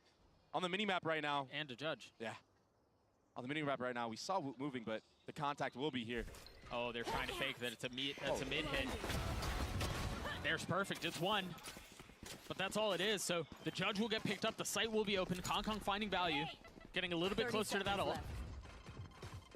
We've got so many rifles on the other side, this will be so difficult. Kong with high ground, he's gonna re-clear heaven, he's potentially gonna re-clear ramps as well. Such a good spot with the Judge, he's gonna have to drop though, because of the pressure from Heretics on A ramp. I mean, I think you heard that. With nobody at his side. A reposition, now tucking back elbow. The paranoia, again, is going to connect onto at least 2. But where's the flood behind it? The spit keeping them back for now. Forcing them to come out through heaven. Woot creeping forward, Kong with the Judge, finding value. They're able to snatch this thing back. Oh, but it's only 1. Disaster avoided, but damage dealt from EDG, man. Yeah, they did a really good job. That's what, 2 times in a row Kong has traded that Judge. And then this time they're able to get the bomb down on top of it, do even more damage. What do you get, 2, 3 kills with that thing? Yeah. I mean, he's already 3 to a showstopper. Yeah. That's gonna be big for the future rounds. Here's the replay. Nice shots from Chichu too. Got him. 1 enemy remaining. And on the side of Heretics, it's this disciplined approach on the retakes. That's why they had so much success on the last map. I didn't really catch what he said right there, but I imagine it's, you know, just keep it calm. Early one way already bested and disrespected. And Woot, he started on the A side of the map early on.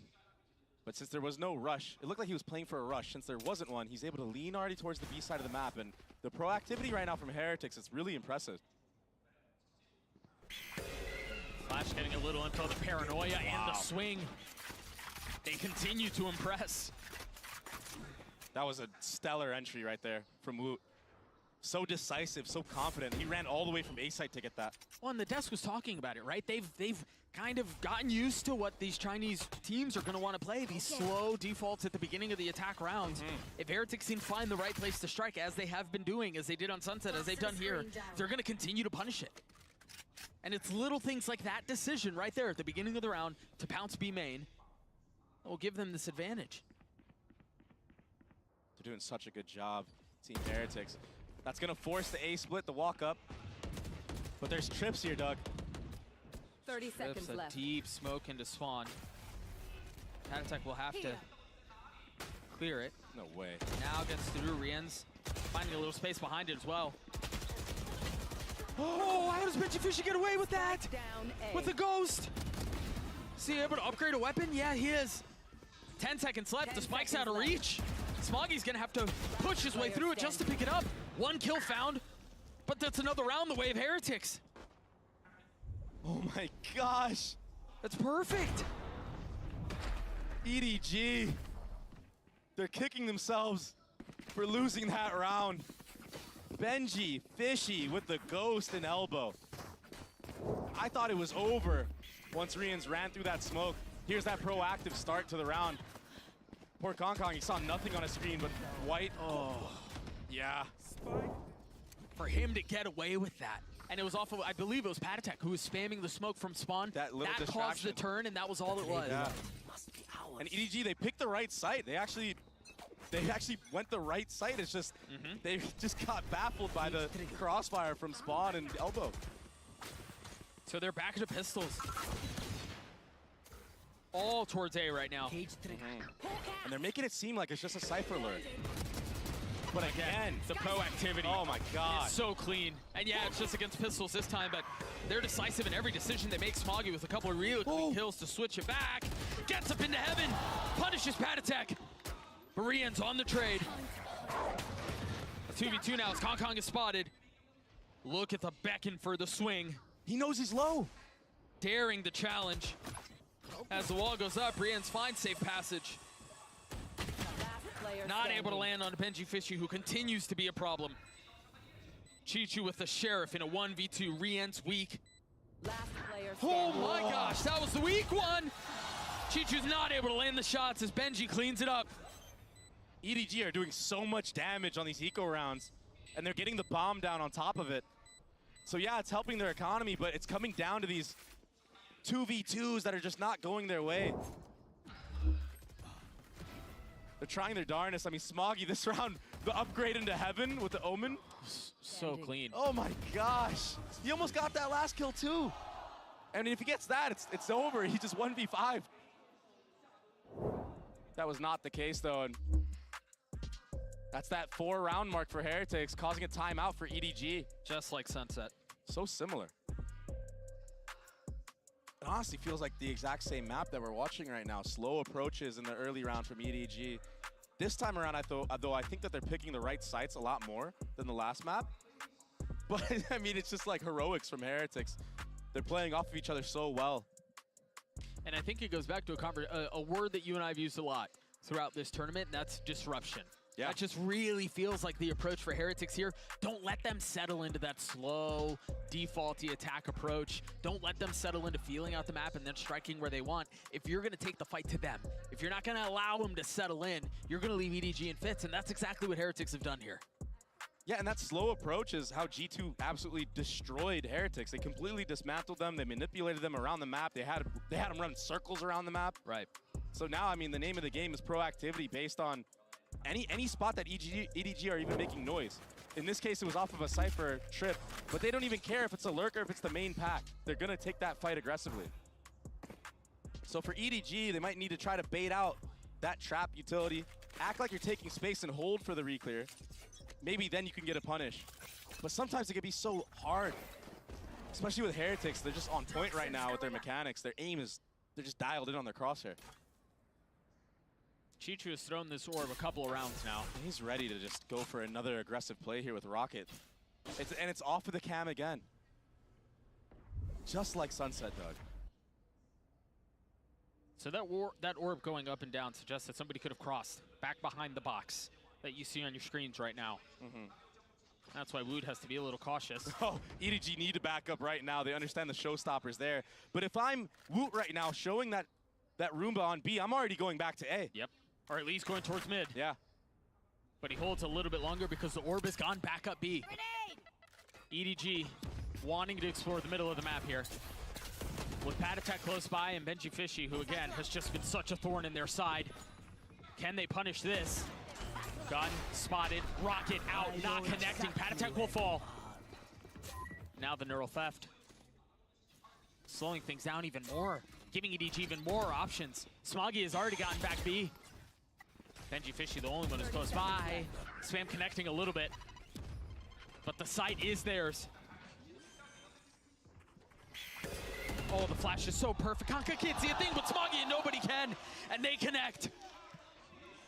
EDG with a big advantage here, but slow it down. There's no way Wu pulls off this 1v3 with 11 HP, no shot at all. Another proper post plant from EDG. They look so good in those moments when they get the bomb down and they're kind of freezing the round. In this case, Heretics, yeah, they got that nice pop flash from Rians, but there are players from EDG waiting. Anti, they're playing anti, they're waiting even this as everyone is taking B heaven control. Howdong just holds for that vent. push out, and I mean, that was all she wrote. I mean, it was a really clean post plan from EDG. Yeah, but the problem is they haven't been able to get into those post-plan situations. I think they've got to solve that piece of the equation, because you're right, when they get there, they look comfortable. When they have time to set up, when they're playing the game, the rounds at their timing, it's great. And they were fortunate that that showstopper from Woot didn't connect, because everyone was funneled in such a tight area there. All side for Util A. Most of the presence of Heretics there as well. It's just Boo who's got a Sheriff playing mid. It's a really scrappy buy from Heretics as well. I mean, yeah, they have some guns invested, but EDG will now know that the B Heaven player is using that Sheriff. Maybe something to punish. Oh, but Heretics aren't budging at all. They're just staying in their setup. Why not? Why not gamble at this point? I mean, if they go B, you can go for another retake round, whatever. Right. And you've got Rian's ult. And oh, these double trips, this could be really bad for EDG. Is Benji Fishy gonna play spoiler again? I've got your trail. Interesting timing on the Seekers. That should give the info that might cause a transition into Vent and going B. They've gotten Heaven space. The Seekers that are being traded, it seems like they're still considering it. Have not left Heaven. They've got to be cautious about this crunch. And the time is going so low. If they're going to go B, they need to go now. They're patient with it. Benji Fishy again. Getting the first. Wood on the cross, and now time is up. They can't really reconsider this. They can't really decide to flip the map. They've got to commit A. 10 seconds left. They're starting to find some of the advantages. Benji Fishy has not moved at all. Finally falling. He's picked up the spike, but there's not enough time. Again, it burns way too low. Oh my gosh. I mean, a bit of fate played into Heretics' favor, because EDG, had they had gone B, I mean, this is a free round for them. I thought after they invested the Seekers into this round, they saw everything going towards site, they would know it's a stack. Yeah. But they don't know. Maybe there's a judge in Vent or something, you know, it could be so worrisome. There was something that they saw where they decided to stay A. Yeah. Maybe it was the entry they got. It kind of worked against them. This new split from Heretics, this defensive side, it's looked like night and day. They look so much better. Look at the position Boo has taken. He's one way, so good. yeah, he is. And he was set up off of Rian's there with that flash. This one way coming through a little bit later. I wonder if that makes EDG second guess it, yeah. But him alone, I mean, he just got a raised nade out by himself. Investing what? A rechargeable utility and then, yeah, one TP? Yeah. You take that trade any day of I the was week. literally about to say that. I'll take a Noman TP for a raised nade any day. Kong still has 2 satchels and his rocket. I have the spike. This is interesting here too for Heretics, because they haven't really been able to punish some of this early slow default from EDG, at least this round, right? In other rounds, they found a lot of success, but this time there hasn't really been a commitment or enough info that's been seen to want to punish. They are setting up this B split. This will be where EDG want to end.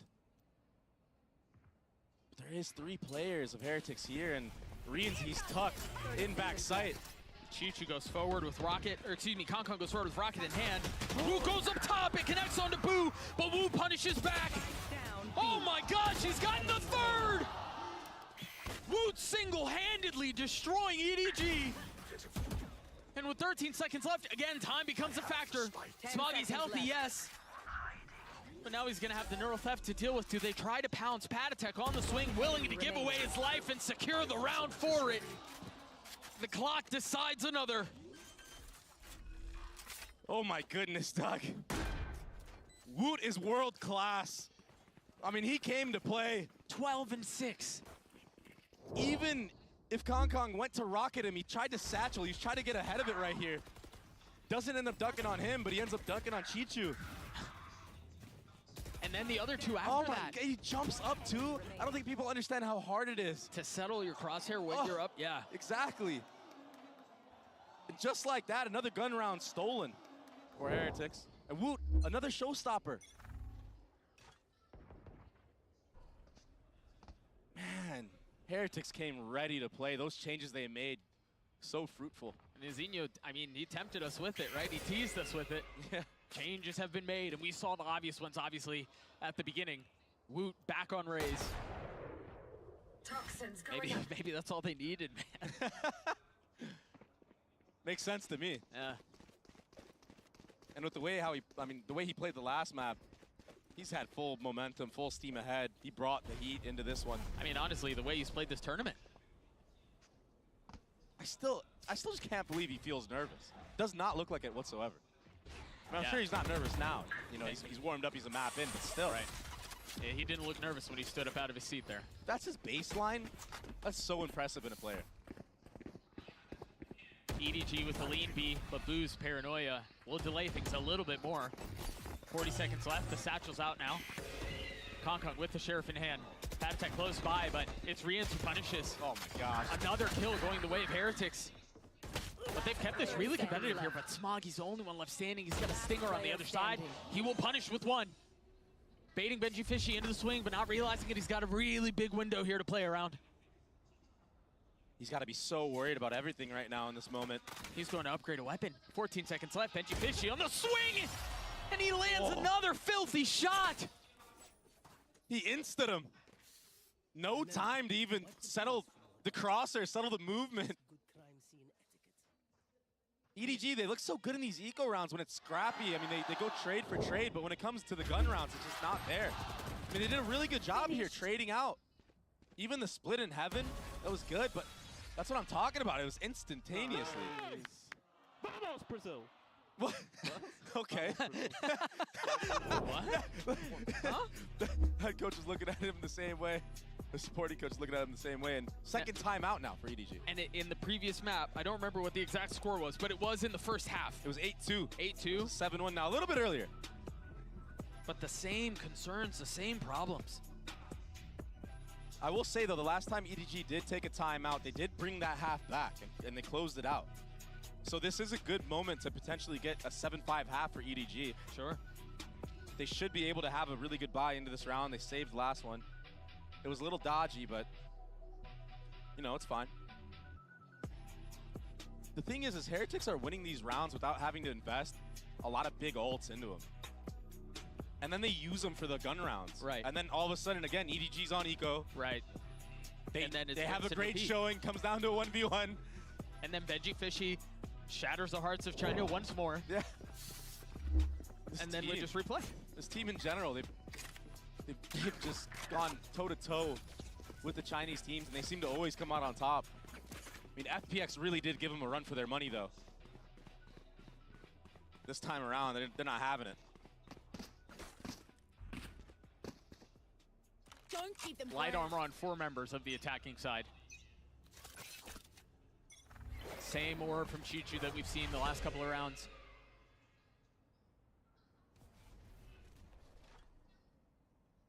What is the approach here? Toxins going up.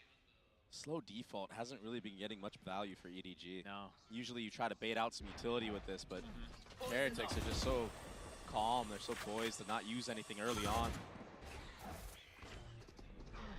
The paranoia out in the face of Rien's. Boo repositioning, still saying clear of any of that utility, but Smoggy clotheslines him. On the swing, it looks clean as the fight ensues up in heaven. Rien's still dancing around Woot. Close by with Rocket in hand and satchels to boot. He may not have to use them. Spike down B. It's just another dominant stomp. They know exactly where Chichu is right now. I mean, even Woot just jiggling in spawn here. Why not use the showstopper? He saw him. Yeah, I guess. An easy cleanup. You're so close to the end to have 2. The probability of getting another is pretty low. Heretics aren't even giving EDG a chance in those rounds. In the gun rounds. Yeah. And Patatech, he anchored this B Heaven space so well. That molly to dissuade everybody to run through from middle, and then he focuses B main. Exactly. And then he snaps back. I mean, it's textbook. He just plays that so perfectly, understanding his window is there for him to focus on sight. You're absolutely right. And the star of the show. I mean, Woot, he's sitting at 14 kills. 14 and 7 to be exact. This kid is something else, man.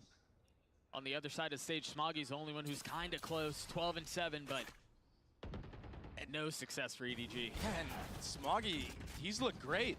He's opened up a lot of rounds for EDG, but they just cannot close it out. Oh, here's that punish proactivity again. Oh, wait! Oh. That wasn't supposed to go that way. Whew. More loss there than I think they would have preferred. They got the dog, they got the paranoia, and they got Woot dead. That doesn't feel too bad, but Kankan going so far up by himself, there's no way the rest of the team can join him. Now a TP through from Smoggy, but at that point it's late. They've already lost their duelist. The pit invested, Chichu falls. Now they're gonna have to dance around Patatek's ult.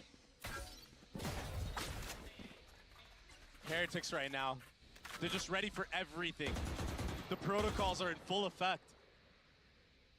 Nobody and Smoggy get to the front door and they knock, but they're not allowed in. They have to creep around this pit. Maybe they get into spawn and try to flip the map, but the problem is they have 30 seconds left. There's not a lot of time to think this through. So awkward in this sky flash from Rians. Oh, he's gonna oh, but he's not able to dodge a flash. I love the idea. There's an opening now. There's a chance. 20 seconds left. Boo's hot to trot, rotating over. Starting to corral and control them as they drop the pit. Patatek falls, a 2v2 here. 10 seconds Persistent left. in the attempts. Boo's on the flank, the spike goes down. So does Smoggy. Clinical right now from Heretics. Even the little things, man. Yeah. The little things were going the way of Heretics too. Slowly creeping up B heaven, taking your timing when the bomb is being planted. And the protocols that I was talking about, they're trying to punish the Cypher lurk. They get that done, but on the opposite side of the map, you have a Cypher, you have a Viper that are anchoring the B side. Right. They're beckoning EDG to run into that trap setup. And you see the cage come up, all of a sudden, Kong is isolated, and it's just, it's brutal right now for EDG. And it may have just gotten worse. Woot has purchased an op. Rotating back A, and that's where EDG's headed. Crosshair trained. Target found. Kong down. Fun fact, Doug, I did tell him when I saw him in the bathroom I wanted to see him buy an op on the defensive side, and I'm glad that he did. I'm glad you were able to communicate that to him. True story. I'm actually serious. Benji Fishy again is still playing back here. Woot taking a lot of damage, and it's Rians who punishes. Cage triggered. I must wait a moment. All of these conversations about EDG playing in front of a home crowd, their #1 seed out of China, how they're going to have the 6-man behind them. And it's true, because every single time EDG finds the tiniest bit of success, this place goes insane. Yeah. But Heretics have silenced this crowd for 11 rounds now. They've definitely asserted their dominance in this series on these two maps. It's not over yet, but you can't help but feel like it is. Like the life is just sucked out of the arena right now. Everyone is in shock. Last round. I mean, it's 10-1, and you go, okay, Sunset, that's a really good map for them. We understand, but Split should be a different story. Kukuka mentioned on the desk she was worried. Yeah. And for good reason. But Nilzinho just kind of gave the finger to all of that. And you know what? When you get rolled the way that Heretics got rolled, the second time around, you're way more confident going into a map like Split. Yeah, 1000%. Because it even came down to like shots just being missed for them. And honestly, I feel like we'll have a similar narrative for EDG the next time they play Split. Possibly. An aggressive take of A-main. The paranoia, the flash, the satchel's out. Boo, you madman. He just ran into the full race nade from Kong. A little overeager. Yeah, I don't know where he was headed. A little overconfident. This is a really aggressive pit. But they're just delayed. Meanwhile, they're going to try to take main, but they have all of these trips. One of them already spotted. Benji Fishy punishes. And he's going to spot even more. Has to try to play his life here. Got to be careful as he spots another. The cage goes up. Haodong on the swing. Really nice footwork by Benji, but it's not enough. 3v3 for the site now. And if they can get the bomb planted, this is where EDG have shined in this series. They've spotted Kong. And that's their big success right there. You're right, you just mentioned it. This is where success comes through. Kong finding Patatek. These post plants have been good. And they're digging their heels in on this one. So disciplined is EDG. There. Heretics are slowly creeping up, seeing if there's any mistake that EDG are making. But right now they're making none. Kong, he might find this timing right here. Very nicely done. The ult invested a 1v1. Surely you don't lose those like that. A 4K for Kong as EDG get their second, a silver lining on what's otherwise been disaster. A direct hit. That's not something you see every day from that showstopper. I swear that thing just peppers players sometimes, does like 20 damage. Yeah. But yeah, here's Woot just so confident that he was gonna get past that raised nade. And Kong, he woke up in this last round. Man, Smoggy's sitting at 14 and 10. Nobody else at double digits. 10 to half the way of Heretics. EDG look lost, lacking answers. We'll see if the devs can answer some of those for him.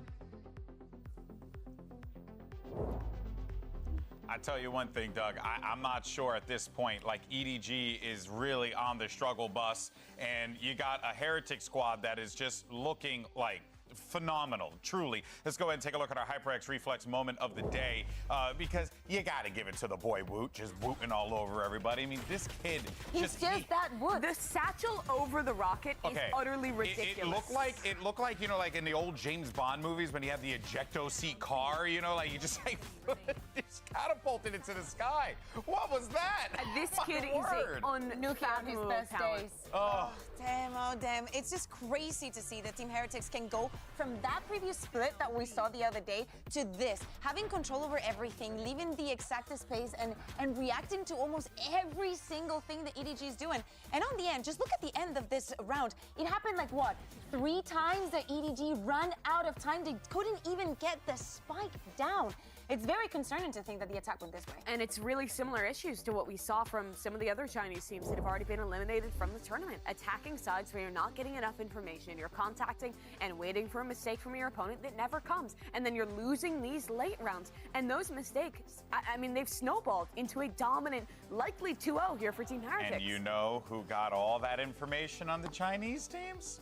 Heretics, because they ran through it time and time again. It was almost as if they got the blueprint, and now they're just a few rounds away from winning this 2-0. Yeah, exactly, but they still have to close this. They need to keep their head in the game because Kankan on the previous mob, he came alive in the later rounds, and he can still do it now. It's going to be quite the climb for EDG. Can they do it? Let's send it back over to Doug and Baby Bay.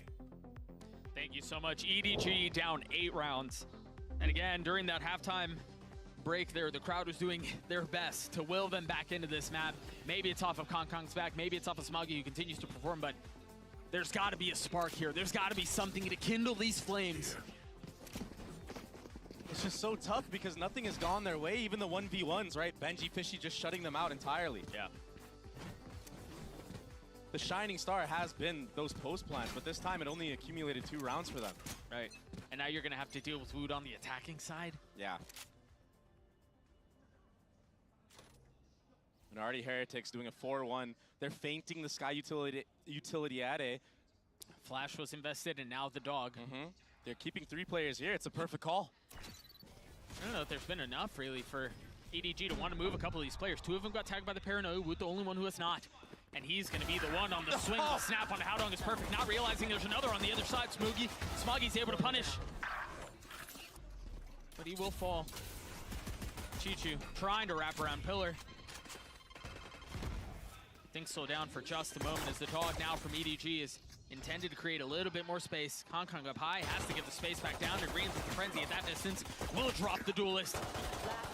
He falls down to a 1v2. Chichu with the Ghost in hand, 57 HP.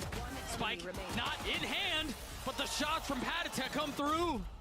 Great trading from Heretics in this scenario. They got scrappy. There was a push and pull on the actual site. But that Frenzy, it was perfect for the situation that Rians was put in. Those close range gunfights, all he has to do is spray and pray. Imagine we're gonna see the replay right here. Even the insta-dink right there. Yeah. Oh my gosh. Steady with it. Oh, he got him too in the back. Waving in and out. Just like gliding. I wonder what he said. I mean, all steam ahead for Heretics here. Let's flip and go, Doug. 11-2. A couple of members on EDG have to invest. They force up the Stinger and the Spectre. You have to. Yeah. Oh. That might be the only thing that's gone wrong for Heretics this map. Literally. And a slow approach from Heretics. They know that EDG, if they want to win, if they want to come back into this map at all, that they have to do something crazy, something outlandish. This chip isn't broken either. Oh my gosh. It's a pesky one. Howdong with 2 bullets left, trying to land the shot. Hasn't managed to, but he got what he was looking for. It's a great opening. Yeah. Chichu finding some success. And that's A site shut down, so that's going to funnel Heretics to speed up B. It seems like EDG are ahead of it too. Yep. Because Smoggy and Chichu have already started to lean. As soon as that kill came through, they started to rotate. Remember, it was Howdong who was the first one here. The dog out through the smoke. The cage goes up. This rollout is really nice, but Howdong not able to find any success on the other side of it as Smoggy will fall too. They still have the 2 weapons they've invested, and Chichu's share of strikes again. Now, finally, falling Konkon from up in heaven, getting a couple. A 1v1, and Boo's gonna get the kill again. Just when it seemed like Konkon was gonna deliver magic, Heretics get to series point. It's the same narrative as those 1v1s on the opposite side. When EDG were on attack, it was Benji Fishy that was winning the 1v1s. In this case, it's Boo. But honestly, Konkon, he did everything he could. He had to reload here, and the patience of Boo, I mean, just tapping away. Securing the round win, and you have to buy anything now for EDG. They have rifles, they have Spectres. No ults online. Chichu hit some really nice share of shots. It's been borderline perfect up until this point. Konkong's able to get a couple of kills back. Finally an advantage for EDG in one of these rounds. But is it too late? Feels like it is, Doug. Toxins going up. While all that's happening, all this B main pressure is happening, Benji Fishy is solo taking A ramp control. He broke the Cypher cam, so that will bait over a rotate from Chichu to try to help his teammate. If he catches out Howdong here, this would be big. Almost does. And he does. The problem is, while that fight was going on, Chichu has started to rotate back A as well. And the truth is, Heretics have a fully open map right now. Yeah, I was about to say that opens the middle area of the map for Heretics. Once Benji Fishy sees this Viper, that might be a cue for Heretics to maybe go back to mid. They're gonna lean into this. They're still coming this way. I mean, sometimes just grouping up and healing your teammate is the right call. Just trade out. They've been so good at trading in this series so far. Doesn't get traded this time around. That cage was the problem for them. Oh, Chichu's filling in on the space. And Konkon from the other side. Oh, I thought it was gonna happen. Konkon gets his 4 though. EDG gets a 3. And the Rocket's online for the Duelist. Yeah, he hit some crazy Spectre sprays. The first time in B main, the little collat right here. Yeah. This was really nice. And then in the back of the A side here. I mean, it's not easy to get kills with the Spectre with this distance ahead of you. He was dead on. So clean. You still can't help but feel like it's a little too late. Certainly looks like that's the case on the face of the coaching staff, but Konkon has been a spark before. Maybe he can do it again. Aggression from Heretics at the beginning of the round. They just satchel past the pit. They just fully get ahead of the pit. What was intended to be mid-control has been lost right off the bat, and now the pit goes down. It's ludicrous. Now Howdong, with all the pressure surrounding him, will fall. Konkon is able to get one, make that a second. The Spectre and the Ghosts on the other side, the Paranoia out.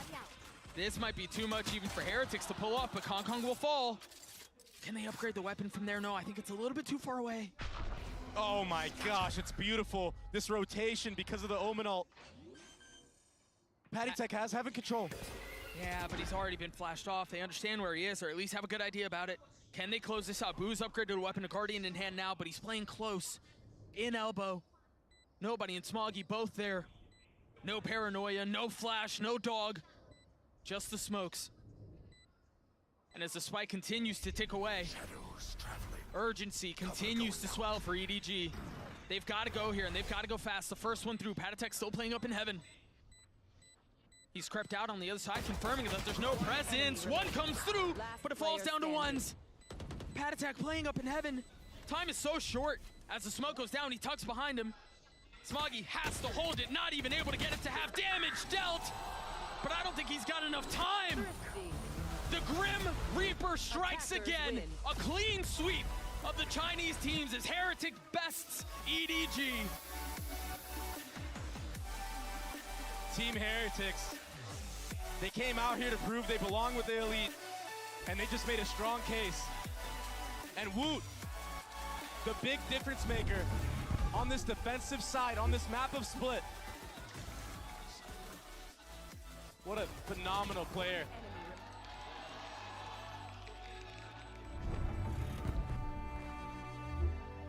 A Thrifty to seal the deal. That's as close to a complete, I mean, perfect stomp almost, as I feel like we've seen in a really long time. Because oftentimes you'll see teams get an early advantage, but the other team claws their way back into it, right? Yeah. Like they get a couple of things together, but Heretics, for all intents and purposes, really destroyed them every step of the way. That change on Split, that, what, one-day turnaround they had. One match turnaround, I should say.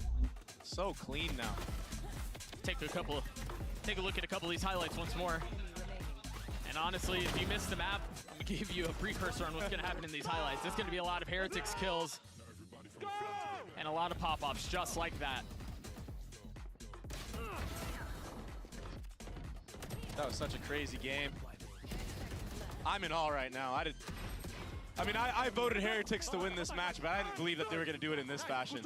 I thought it was going to be a 2-1 close game. Kind of like how they played against FPX. I thought it was going to be this back and forth battle of two titans. And honestly, they did it with style points. The Des talked about Wood and his creative satchels, getting past Kong's aggression, the rocket not connecting. Rien's was a freak. I mean, everybody. Every single player. It was the synergy. That's what it really was. They played so well together today. The trading was on point. The entries were on point.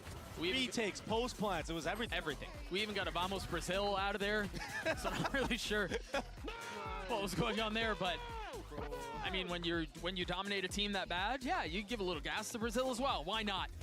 A completely dominant performance from Team Heretics, and now the Verizon Men post-match interview with Patatek. Hello， 大家好，欢迎来到赛后采访，我是维嘉。让我们再一次恭喜 Team Heretics 赢下了本场比赛的胜利。我们也是请到了 Patatek 选手来接受我们的采访。Welcome to the post-match interview, and now I'm joined by Patatek from Team Heretics with us. Hello. Hello. Would you like to make a short introduction to our audience? Can you repeat the question? Would you like to make a short introduction to our audience? Yes.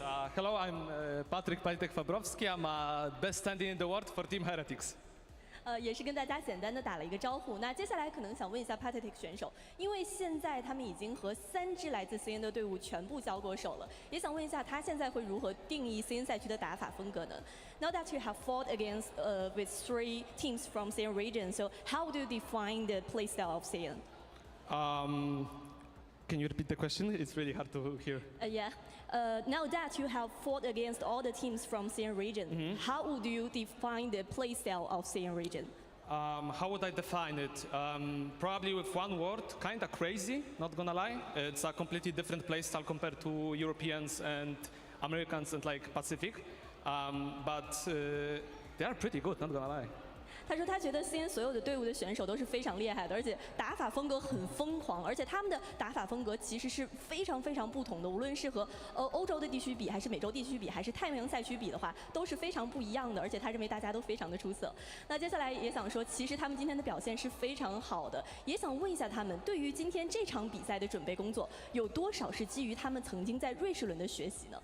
So your performance was excellent today. So how much preparations coming into this match was based off your learnings from the Swiss side? Honestly, the 3 days that we had off after the win versus FPX helped us a lot. We prepared a lot of things that actually helped us to play like well in scrims, and we actually showed it right now on stage. So I would say that those 3 days really helped us to like solidify our gameplay and our play style. 他说，其实他觉得瑞士轮的这段经历是非常非常重要的，在这段时间的比赛里，他们也有了一个很大的提升，尤其是他们可以在今天把他们所有训练赛里的成果，所有训练赛里打得好的东西展现出来。可以说，在所有在瑞士轮之中的这些学习，都让他们更加巩固了他们的打法风格以及他们的基础。那接下来最后一个问题，因为其实他们即将在下一场比赛再一次对阵到 G2， 那对于这场比赛，他觉得需要如何准备才能赢下来那个之前他们没能赢下来的对手呢？ So you're going to have to face against G2 one more time. So how are you preparing to get a win that we weren't able to secure last time? I think we're just gonna play our game. I think, like I said earlier, we solidified our game style to the point where we are not scared of anyone. And I'm really stoked to play against G2 because we wanna get the revenge against them. Like, to be honest, we should have won. So it's really nice to have one more shot against them.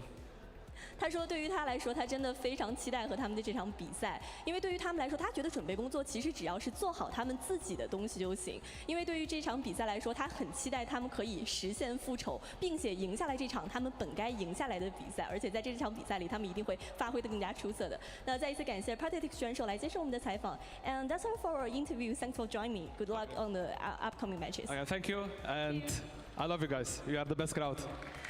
对，最后还是要对大家说一声，他很爱你们所有人，咱们是最好、最优秀的观众，对于他来说。那我们的赛后采访到这里就先结束啦，拜拜。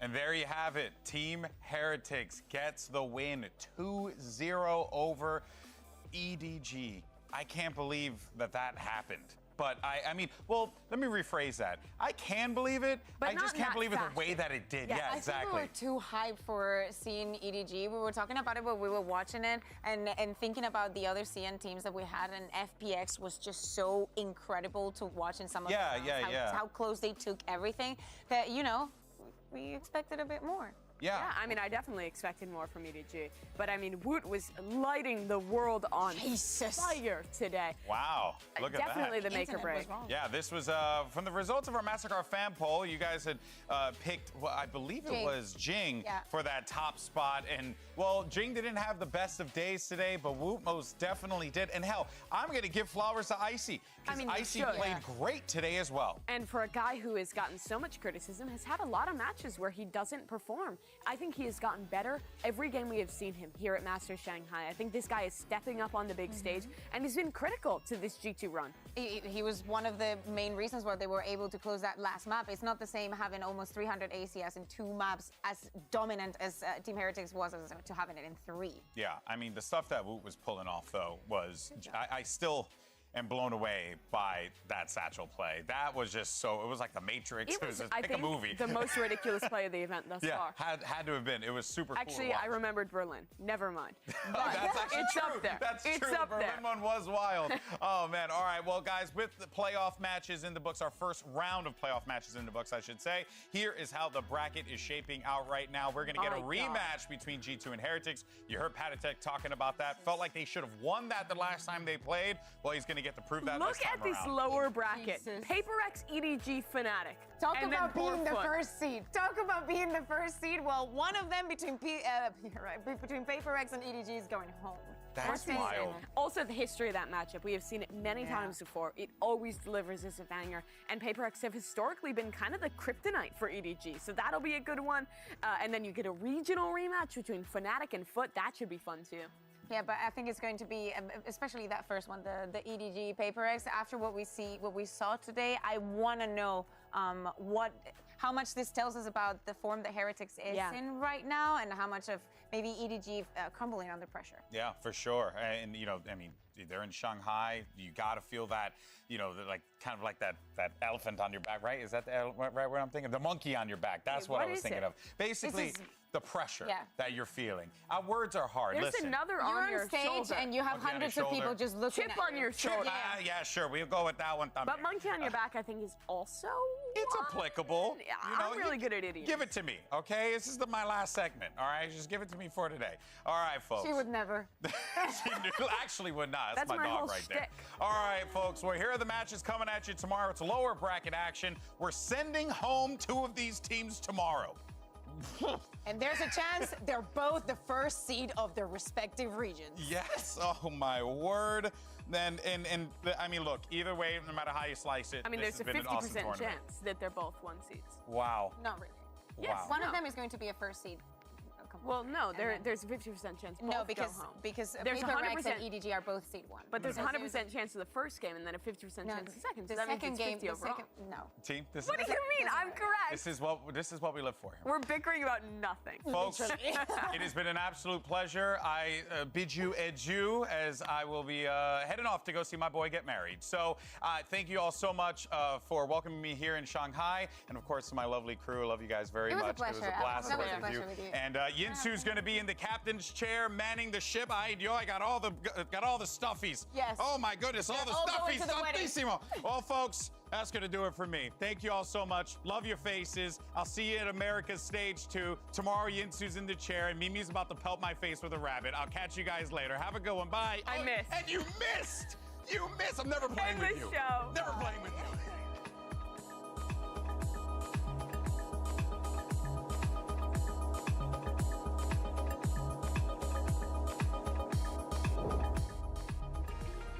Here we go. PRX versus G2, our second day of playoffs, and it's going to be a clash of styles. PRX has picked to play them in the playoffs, and they have a chance to make an upset happen. Self pushed up here into heaven, something finding one. Playing ring around the rosy here, sees the gun barrel of one. Swing out, finds it, swap over the classic, and something gets the 4K Red Bull clutch. And there's Jing now arriving, making his presence known. Paint shell sent, there's nowhere to go but forward, but it's into something who collapsed them.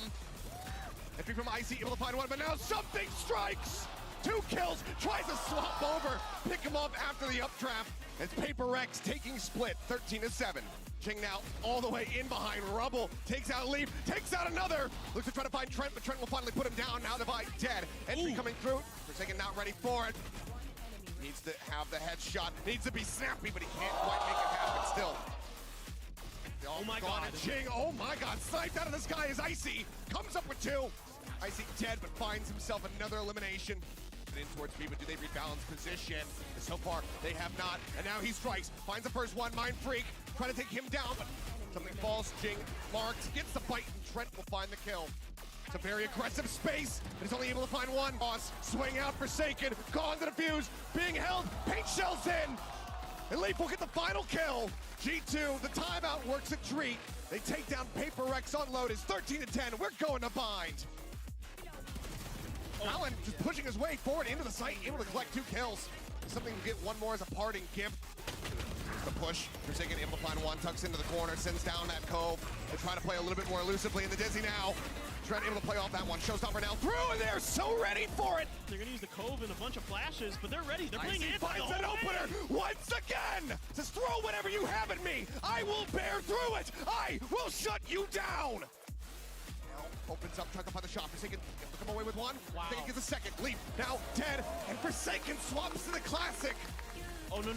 Reckoning sent, but he's got to get the spike planted. I think he might have just been a second too late.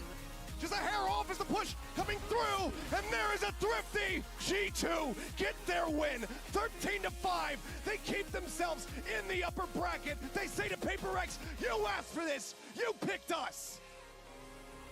It's the hometown heroes versus the plucky underdogs. You got Team Heretics taking on EDG, and this crowd is surely going to be on the side of the #1 Chinese team.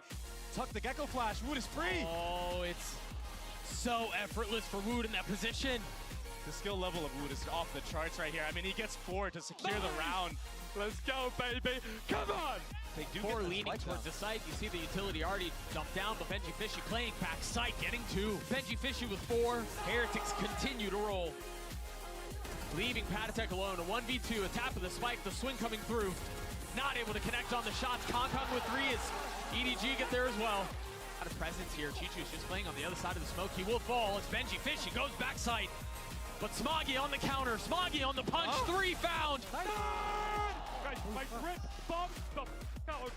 Dominant from beginning to end for Heretics. 13-6. Oh, how does Benji Fishy get away with that?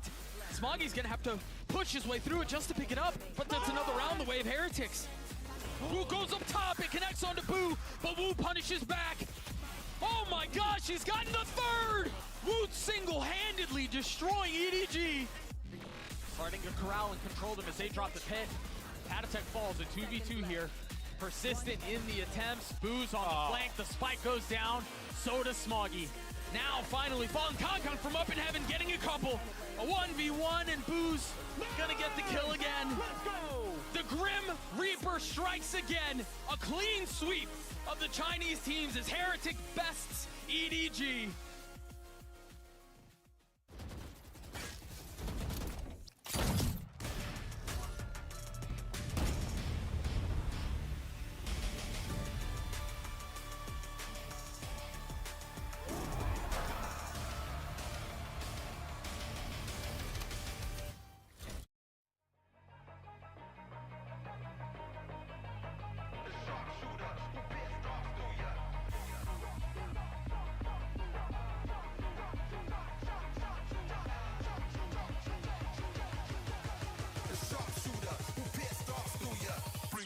To your head like booyah. The sharpshooter. I'm quick to bust, hit the dust, explosive get crushed. The sharpshooter. I'm quick to bust, hit the dust, the sharpshooter.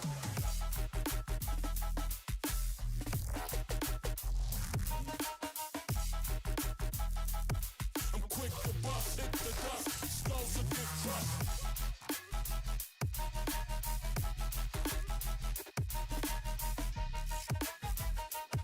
I'm quick to bust, hit the dust, the sharpshooter.